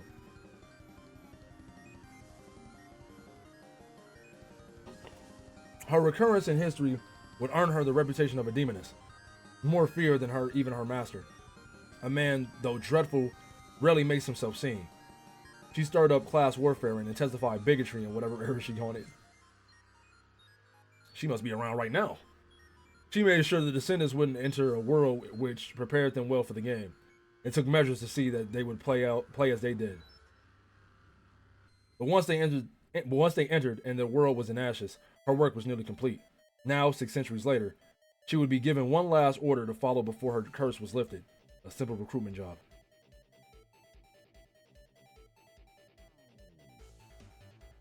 Whoa, better go easy on these. Might need some later. The handmaid will enlist the Condis, extending the same bargain once offered to her. It will be the sort involving neither negotiation nor possibility of refusal, expressed in terms plainly understood by the psychotic genocidal. The Condis will serve as her new master's witch, carrying out his work in the places he cannot reach. There you are. Go ahead, keep talking, cue ball. I've got you in the crosshairs of my broom bristles. I've got you, you pompous motherfucker. The two last trolls alive, blood of rust and royalty, will make each other pay for the crimes against their race. Their payment will be mutually dealt in the currency of punishment and reward at once. The Condis will be rewarded with the power and immortality her new service entails. Reinhardt VT, I appreciate the follow. And punished by the grueling slavery for which it is synonymous. And you, young lady, are to be punished by death at the hands of your replacement. And so too will this be your reward. Tick tock, tick tock, tick tock. My heartbeat falls in rhythm with the clock as I draw close to my prey. I leave nothing to chance. For you see, it is the most dangerous prey of all. A 4-foot-tall asshole in suspenders who won't shut up. Wait for it, hussy. Wait for it. And so, my dear, that is the inspiring tale of your people, and why you should feel rather privileged to be in the position for which I have groomed you meticulously. Are you not grateful? Yes, surely you are. And it warms the soft, fluffy material in my chest to know this. What is it? Or what is it? What are you looking at over there? Ah, of course, the clock. I can see you have a good eye for a fine timepiece. Your exemplary taste is certainly owed to a quality upbringing. Perhaps you wish to know the history of the clock, and how I came to possess it. Yes, I can see the sparkle of curiosity in your eye. It's a marvelous tale. One almost as long as it's verbosely told. Where do I even begin? Jesus Christ. Yeah, hussy, end this nigga, please.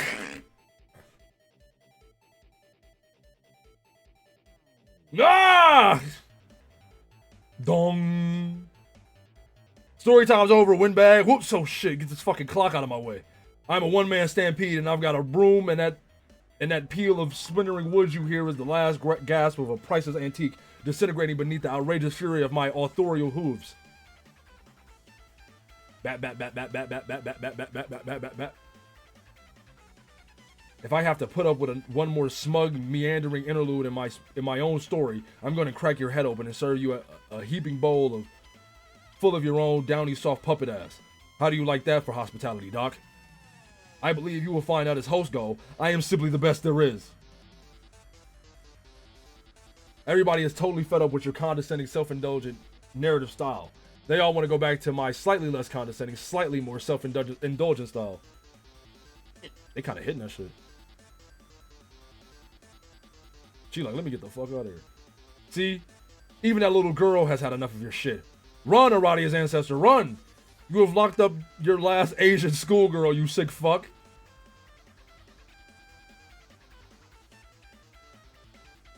That's crazy. The casual race drop is insane. Oh, don't you flop around at me like that. Are you listening, little man? Girl.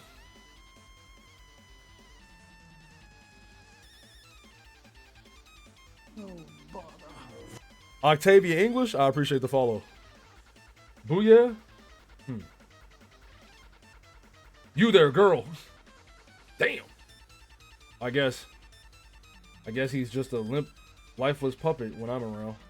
Like a reverse Calvin and Hobbes kind of thing. That is a little disturbing. Girl, quit all this scurrying around. Oh well. Might as well try to get that disc back. I wonder if I can just sort of reach up into and... Do you believe you can escape me before I arrive?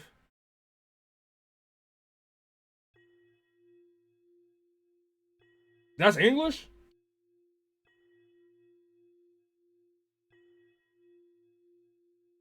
How do you expect to outrun me?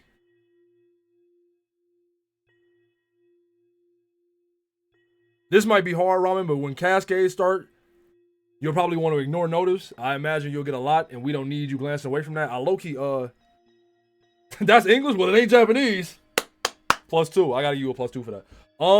Can I turn them off? Low-key. Can I turn them off? Hold on. I'm about to, dead ass, I'm about to lock in. How, we gotta be close. We gotta be close. I'm about to see if I can turn them off real quick. You should fix your screen and can't. You know what? Yeah, you're right. I'm gonna do that right now.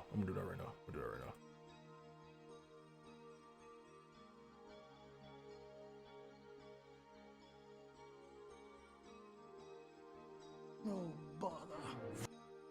Himajoshi with the 20 gifty? Woo! I appreciate it, gang. 20 gifty is crazy. 250. You know what's crazy? I was like, I should think of a sub goal for 250. But I couldn't think of nothing. Confused Coast, I appreciate the follow. But I don't know what I'm gonna do for 250. But I'm gonna do something for 250. I ain't about to just skip 250. I'm gonna figure out something for that shit. But damn, I appreciate it. We don't even gotta. I'm saying, DogMe95, I appreciate the follow. I'm trying to. Damn, I can't. I hate. Yo, please know I fucking despise OBS. OBS is so fucking annoying. Okay, I got it. Shrink. And you said, keep Whoopi, but take the Warner Brothers off. Okay. Now let me see if I can OBSS is crazy. I'm about to see if I can mute the noties before we get to Cascade.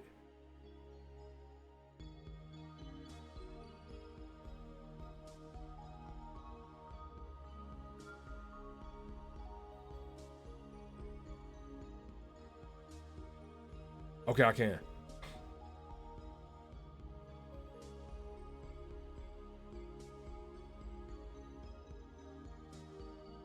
You know what's crazy? I don't know how to turn off the fucking. Please don't sound alert me when Cascade go off, please. I don't know if it got said, but you should read the next few pages after Cascade. Okay, bet. Yeah, I'll read a few pages after Cascade for sure. I don't know if I can't turn off the roadblocks and feed boards and shit. Just don't hit them. But I turned the sub noties and shit off though. What the hell? Wait, I read this right? Yeah, okay. What the hell? Looks like he's had the disc repair for a while already, but didn't tell us. Motherfucker just loves the sound of his own voice.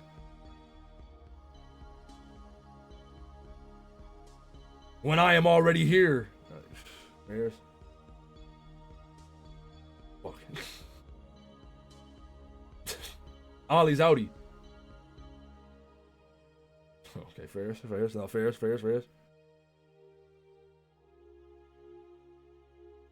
Snop. Fuck. No, you dumb homo tool. You're snapping wrong. Unsnop. You know, ordinarily I would go read. Oh, we caught up anyway. We've been caught up. All right, bet. Fuck it. Unsnop. Insert this too.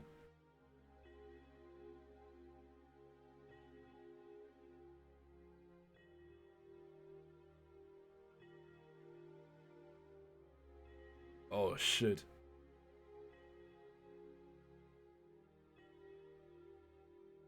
Attempt rare and highly dangerous 5-time showdown combo. Oh shit, fuck.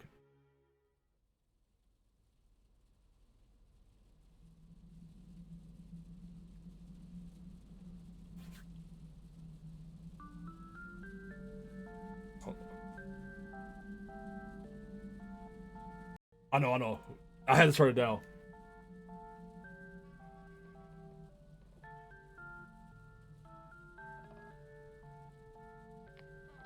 Whoa. You way too detailed, buddy.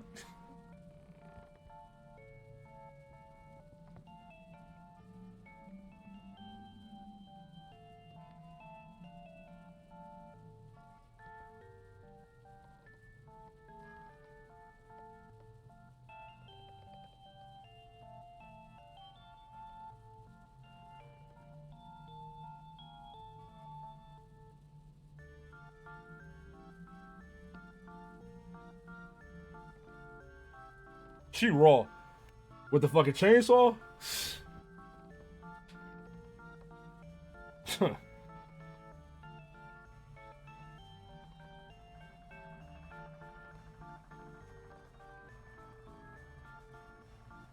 The aura. I'm feeling it. Oh shit, I'm feeling it.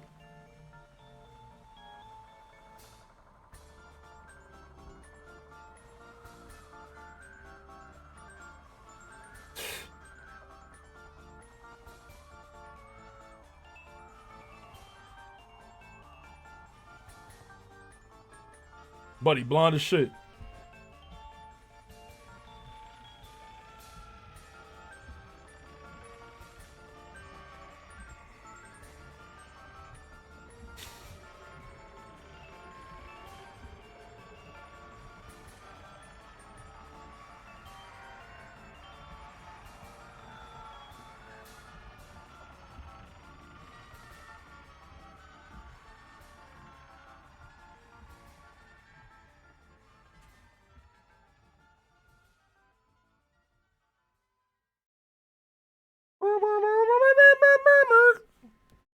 Sorry.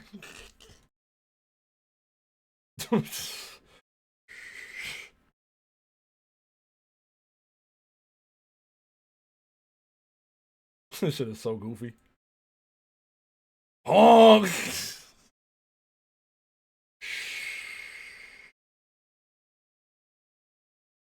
Chill, bro. Chill.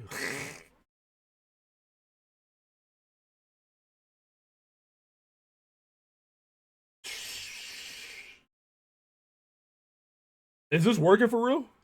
Ain't no way.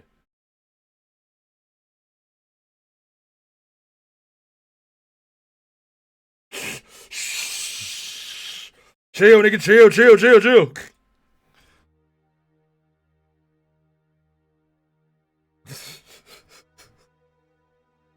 This shit's silly as hell, man.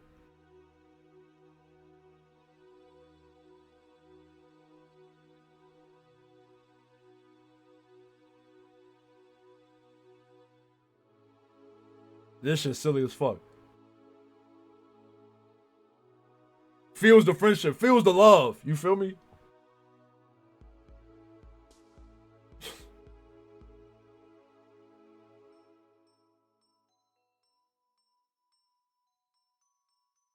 That's so nice, man. It's so I'm so like I got so used to the fucking for Scratch's fucking like green theme that now the regular theme look weird to me. And the Night of Blood so embraced the Bard of Rage, and in each other's arms they were quiver. And with the righteous pap and blessed shush, he did quell his brother's fury. For the knight looked upon his bard, all acting up and completely losing his shit, and he did resolve to calmeth his juggalo ass right the fuck down. And so calmed down his juggalo ass was, and would continueth to be for all time. And the knight in totally settling a murderous crown's ludicrous shit down proper said, "Let there be more allegiance." And so it was. And between Moirels would flow bounteous mirth. And they did hug bumpeth plentifully. And honks of reconciliation echoed far and true into the darkness upon the face of the deep. Close the tone. And it was good.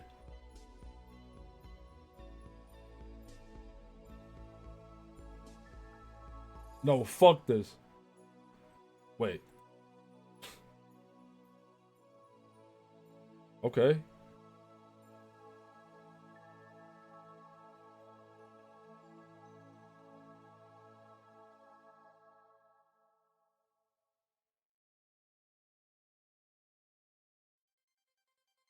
The password is see you soon.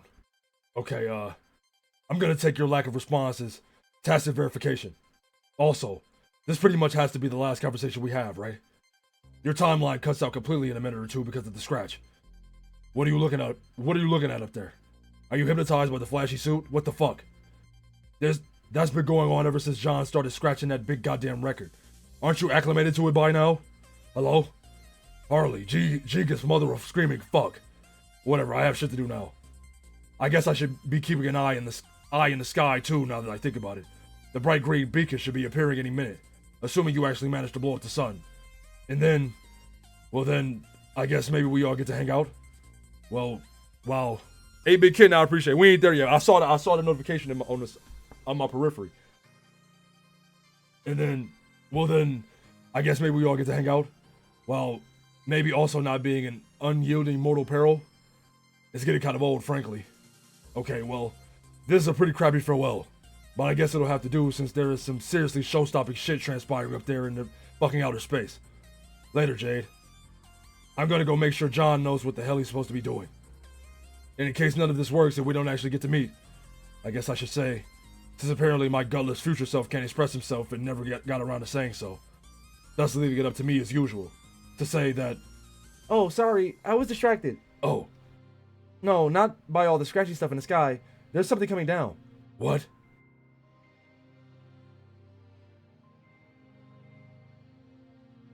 It's hard to make out, but I think it might be... What?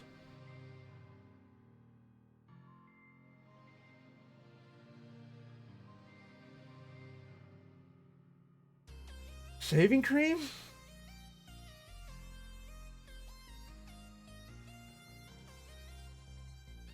What the hell is shaving cream? It's like... Hey, Carcat?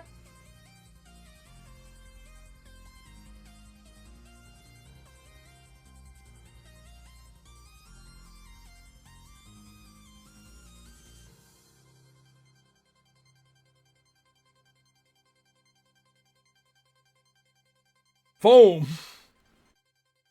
Oh, oh.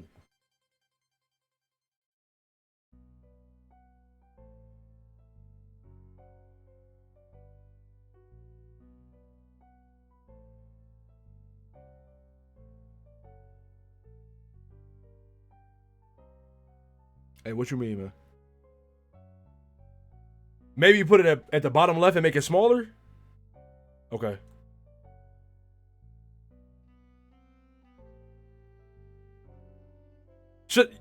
I'm gonna get rid of Whoopi. I mean, just temporarily, cause y'all making it seem like like I'm a, you know, like it look kind of crazy. I'm gonna move Chad over here too. Is that good? You think that's good? But bro, fuck! Fuck! I can't do this, man. Not two. Not two. I can't do two dead Jades, man. Look at that. We gonna kill you. I'm gonna do something about you, buddy. We gonna do something about you, buddy. Aw, Jack. Oh shit, oh shit, oh shit. Oh shit, oh shit, oh shit, oh shit, oh shit, oh shit, oh shit, oh shit, oh shit, oh shit, oh shit. Alright. Whew. Whew. Hold on, bro. Let me get ready, gang. Let me get ready, gang. Okay, oh shit. Whew. Hold on. Lock in like your life depends on it. Don't. Alright.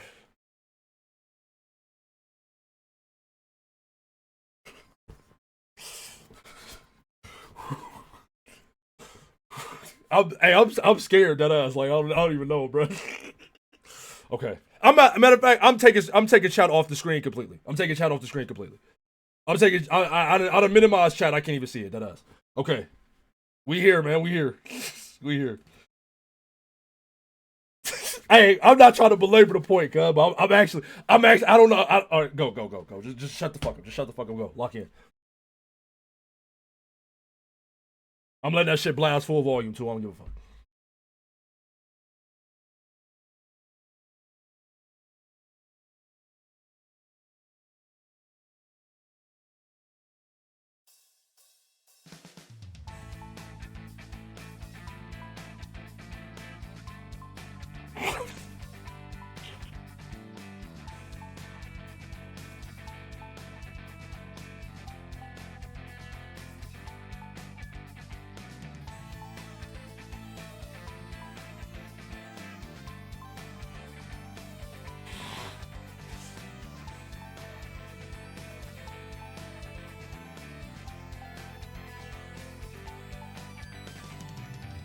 This nigga so raw for what? This nigga so raw for what?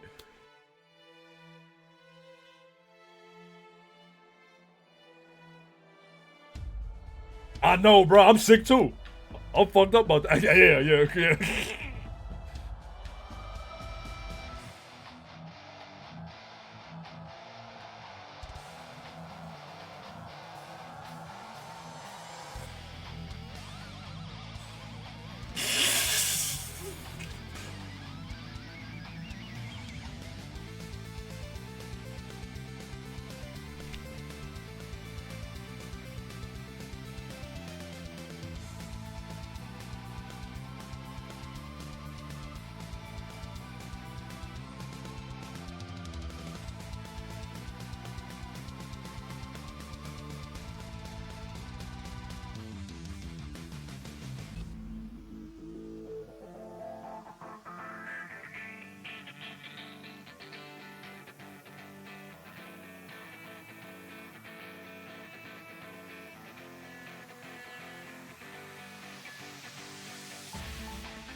My chud.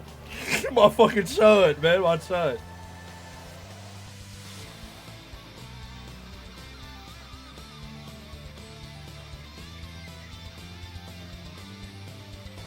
My mirror.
My heart beating so fucking fast. I don't know. It's definitely the fucking flash, but also I drunk 2 Red Bulls, so I'm kind of geeked. I'm kind of amped right now, but my heart beating so fucking fast.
That's my goal. That's my goal. Oh my mama, that's my goal.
Hey man, hey man, I get it, I get it, I get it, I get it.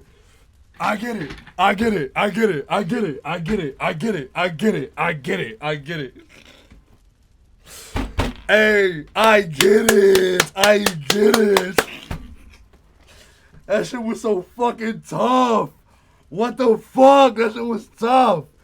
Ah, that shit was so tough.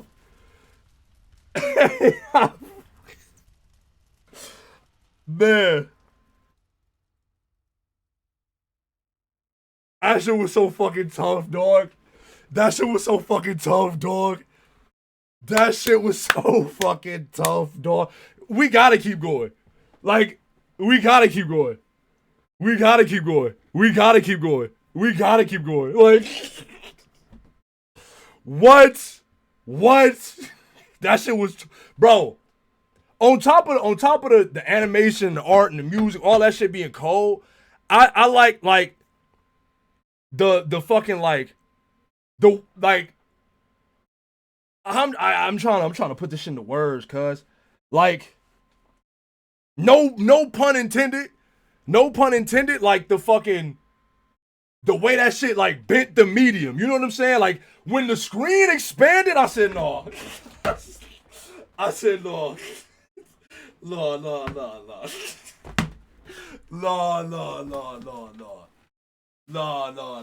That it made sense. It made sense. Hey, it made sense. It made sense. It made sense for sure. It made sense for sure. But man, that shit was man. Hey man. Just know I'm spinning that back. Just know I'm spinning that back. Pearl Fox, I appreciate the follow. I'm about to turn the things back on. I'm about to turn the things back on real quick. But yeah, bro, I get it. That you said that shit crashed Newgrounds? Yeah, for sure. Ain't shit dropped that day that was hitting. not as hard as that. Me Mori, I appreciate the sub. Like I said, I'm about to turn this shit back on. I'm about to turn this shit back on real quick. That shit was decent, boy. Dude 74, I appreciate the follow. That shit was crazy. Yo. Then it's like that fucking like the subversion, because I'm like fucking John only one hit God. Then everybody pop out God mode? Jay?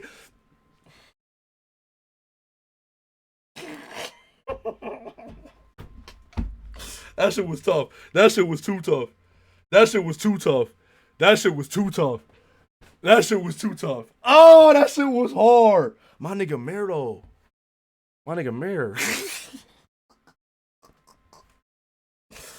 Oh, bruh. Bro. All right, bro. Let's y'all tell me when it's cool to Pip Poop. I appreciate the follow. You'll know? All right, for sure.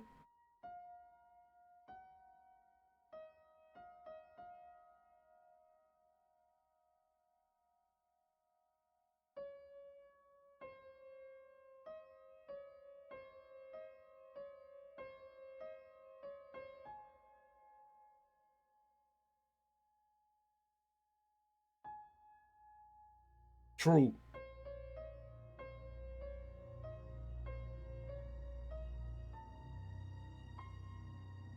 No bother. Maybe I should have left them off. Very appreciate it.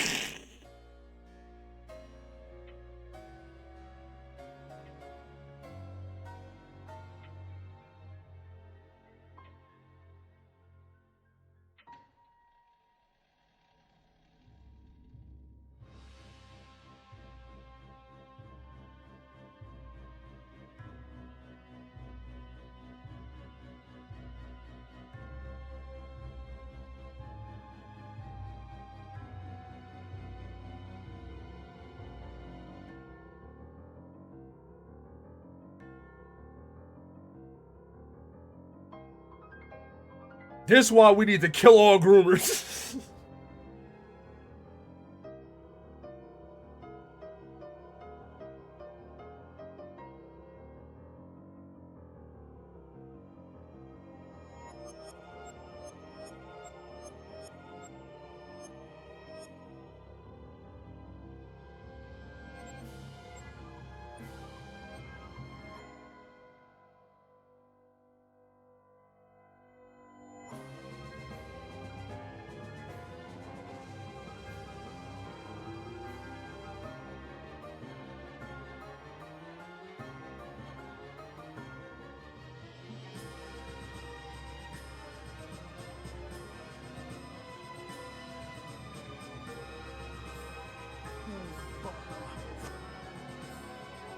I appreciate the gifties. I appreciate the gifties.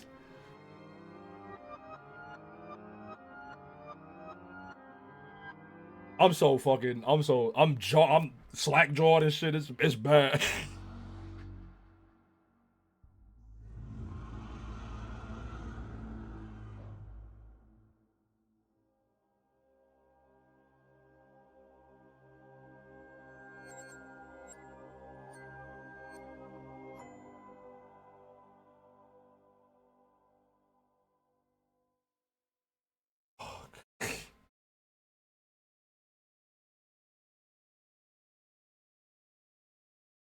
I really picked a fucking Monkey 219. I appreciate it. I picked a bad character to cosplay, cuz. I'ma do it. But like, fuck. Why y'all ain't tell me? Profane? I appreciate it. Alright, next flag. Got you. In the intermission too? Whew. Alright. Act 6? Ooh, I can't, man. Saturday gonna go so crazy. I'm already knowing.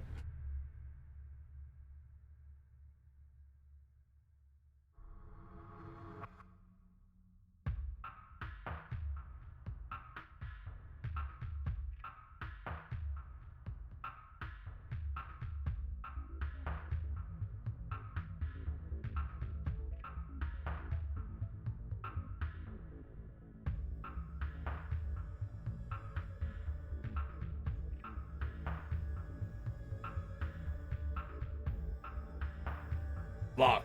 Stupid dumbass Apple Watch.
Not my nigga. What's up, man? What man's name? Funke? Tobias Funke? No, man.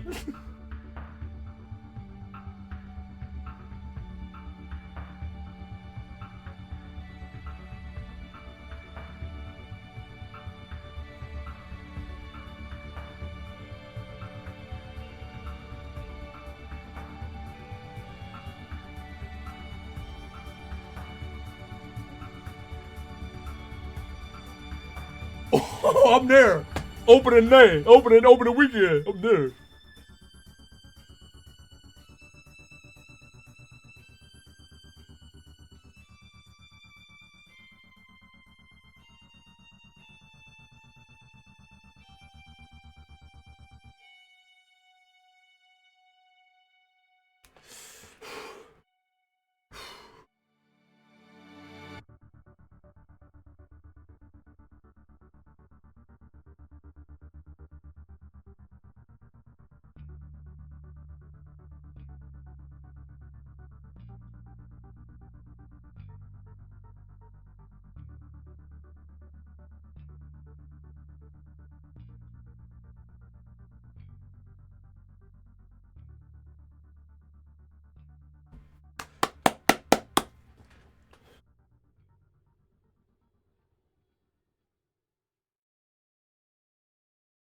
So fucking geek, bro.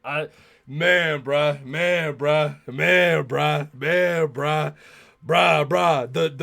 The new unis.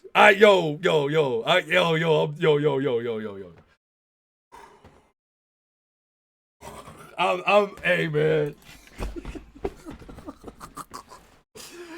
Hey man. Oh, bro. Man,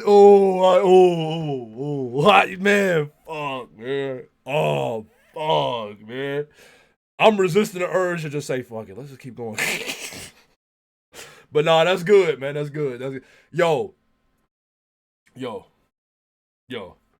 I love this fucking comic, cuz. On everything I love, yo. I'm so geeked to see the like alternate versions of them, bro. Oh my god. Her. Got you. We got some reacts they want me to react to. They got some reacts. But man, hey bro. Saturday gonna be so fire. Oh god, Saturday about to be crazy. Saturday about to be crazy. I'm like for real, let's take everything in my body to not just say fuck it. This is truly one of your greatest streams. Man, I'm feeling it. Honestly, I'm feeling it. Damn, that shit was hard.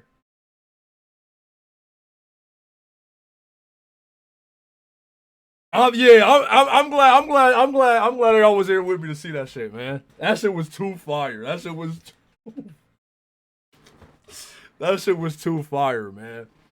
I can't say it enough, yo. I appreciate the community being so welcoming and you know what I mean, having their arms so wide open for a nigga, man, for real. You feel me? Cause like I mean the comic cool, like the comic is fantastic. I don't even know why I just tried to downplay it like that.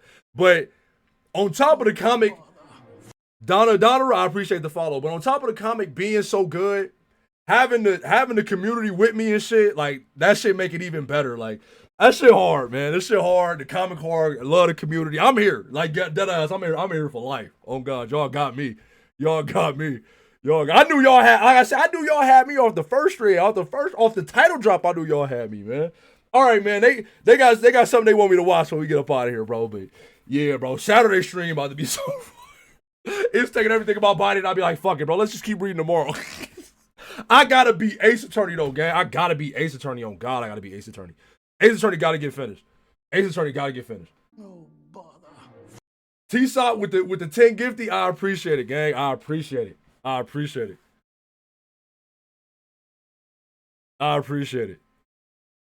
But yeah, what?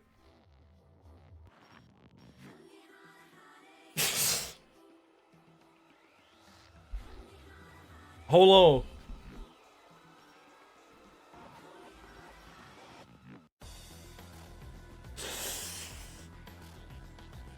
This shit hard. This shit off the top is hard.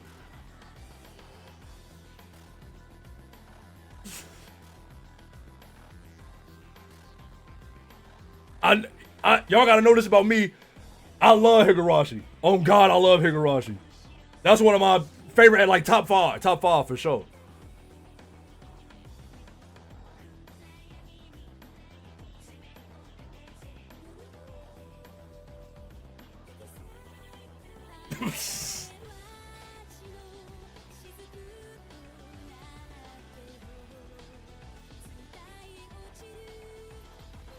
This shit hard.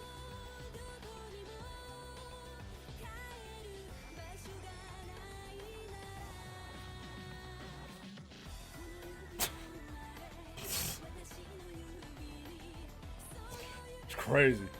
Hold on, bro. Crazy. This shit about to get me to rewatch. I ain't gonna lie. That nigga standing on the pile of dead days. Did anybody watch the remake? Did y'all watch the remake? I watched like the first 2 episodes. Is the remake good? Who's seen the remake? It's okay. I might just watch the OG again.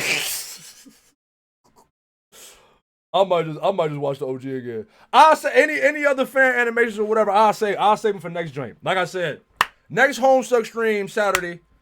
Probably 6:30 now instead of 5. I started early this stream because niggas was like, I don't know if you're gonna be able to hit Cascade. You know what I mean? But we hit that. I knew once the post and y'all was notified, I was like, I'm hitting that shit. I don't give a fuck if I got to stream at 3 o'clock in the morning. I'm hitting that shit.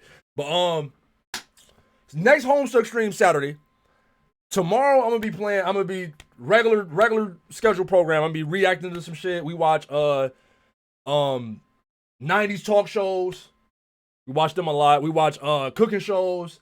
Sometimes we watch Catfish. We watch a lot of bullshit. I ain't gonna lie. We watch a lot of indie cartoons. You feel? We fuck with the indie car. We love animation over here. And then I'll play Ace Attorney. We playing Ace Attorney 3, whatever that shit called. Trials and Tribulations. We in the middle of the 3rd trial. It's been so long since I played that shit, I don't even remember. That's tomorrow. Homestuck on Saturday. I don't stream on Fridays. You know, come through if you want to, you feel me? I feel it if y'all just Homestuck onlys, that's cool, you feel me? Like I said, usually I stream Homestuck Mondays and Saturdays and Mondays. Movie nights, join the exclamation point Discord. We got a Discord. We do game nights on Fridays, movie nights on Sundays. It's lit in there. Everybody cool. Ain't no bullshit. Exclamation point YouTube. That's my man YouTube. When Kyle finished with the video for the next freestyle, it's going up on there. We drop regular. I just dropped a Jackbox video of us playing Jackbox for game night. We do that every now and then.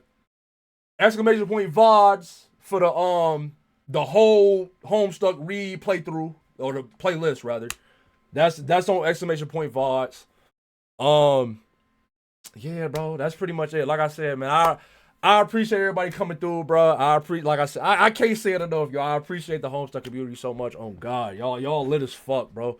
Y'all so fucking lit. Y'all y'all got me for life. Oh God, y'all got me for life. Y'all got me for life. I promise you that. Oh God. Oh, everything I love, man. Let me see, bro. I'm about to send y'all to my nigga Devin, man. I'm about to send y'all to my nigga Devin. Show him some love. He a furry VTuber. He play a lot of what's this Sonic racing game? He play a lot of this shit. He play a gang load of this shit. I'm gonna send y'all to my mans real quick, bro. Endermorpher, I appreciate it. I appreciate the follow. I'll holler at y'all, man. Tomorrow, Ace Attorney, Saturday, we gonna read some more Homestuck. Woo! I fuck with y'all, man. For real, I fuck with y'all. Y'all show dummy love, man. Y'all show dummy love, bro. Y'all lit, man. Y'all lit as fuck. Y'all have a good night. You feel me? I'ma holler at y'all, bruh. I'ma holler at y'all, man.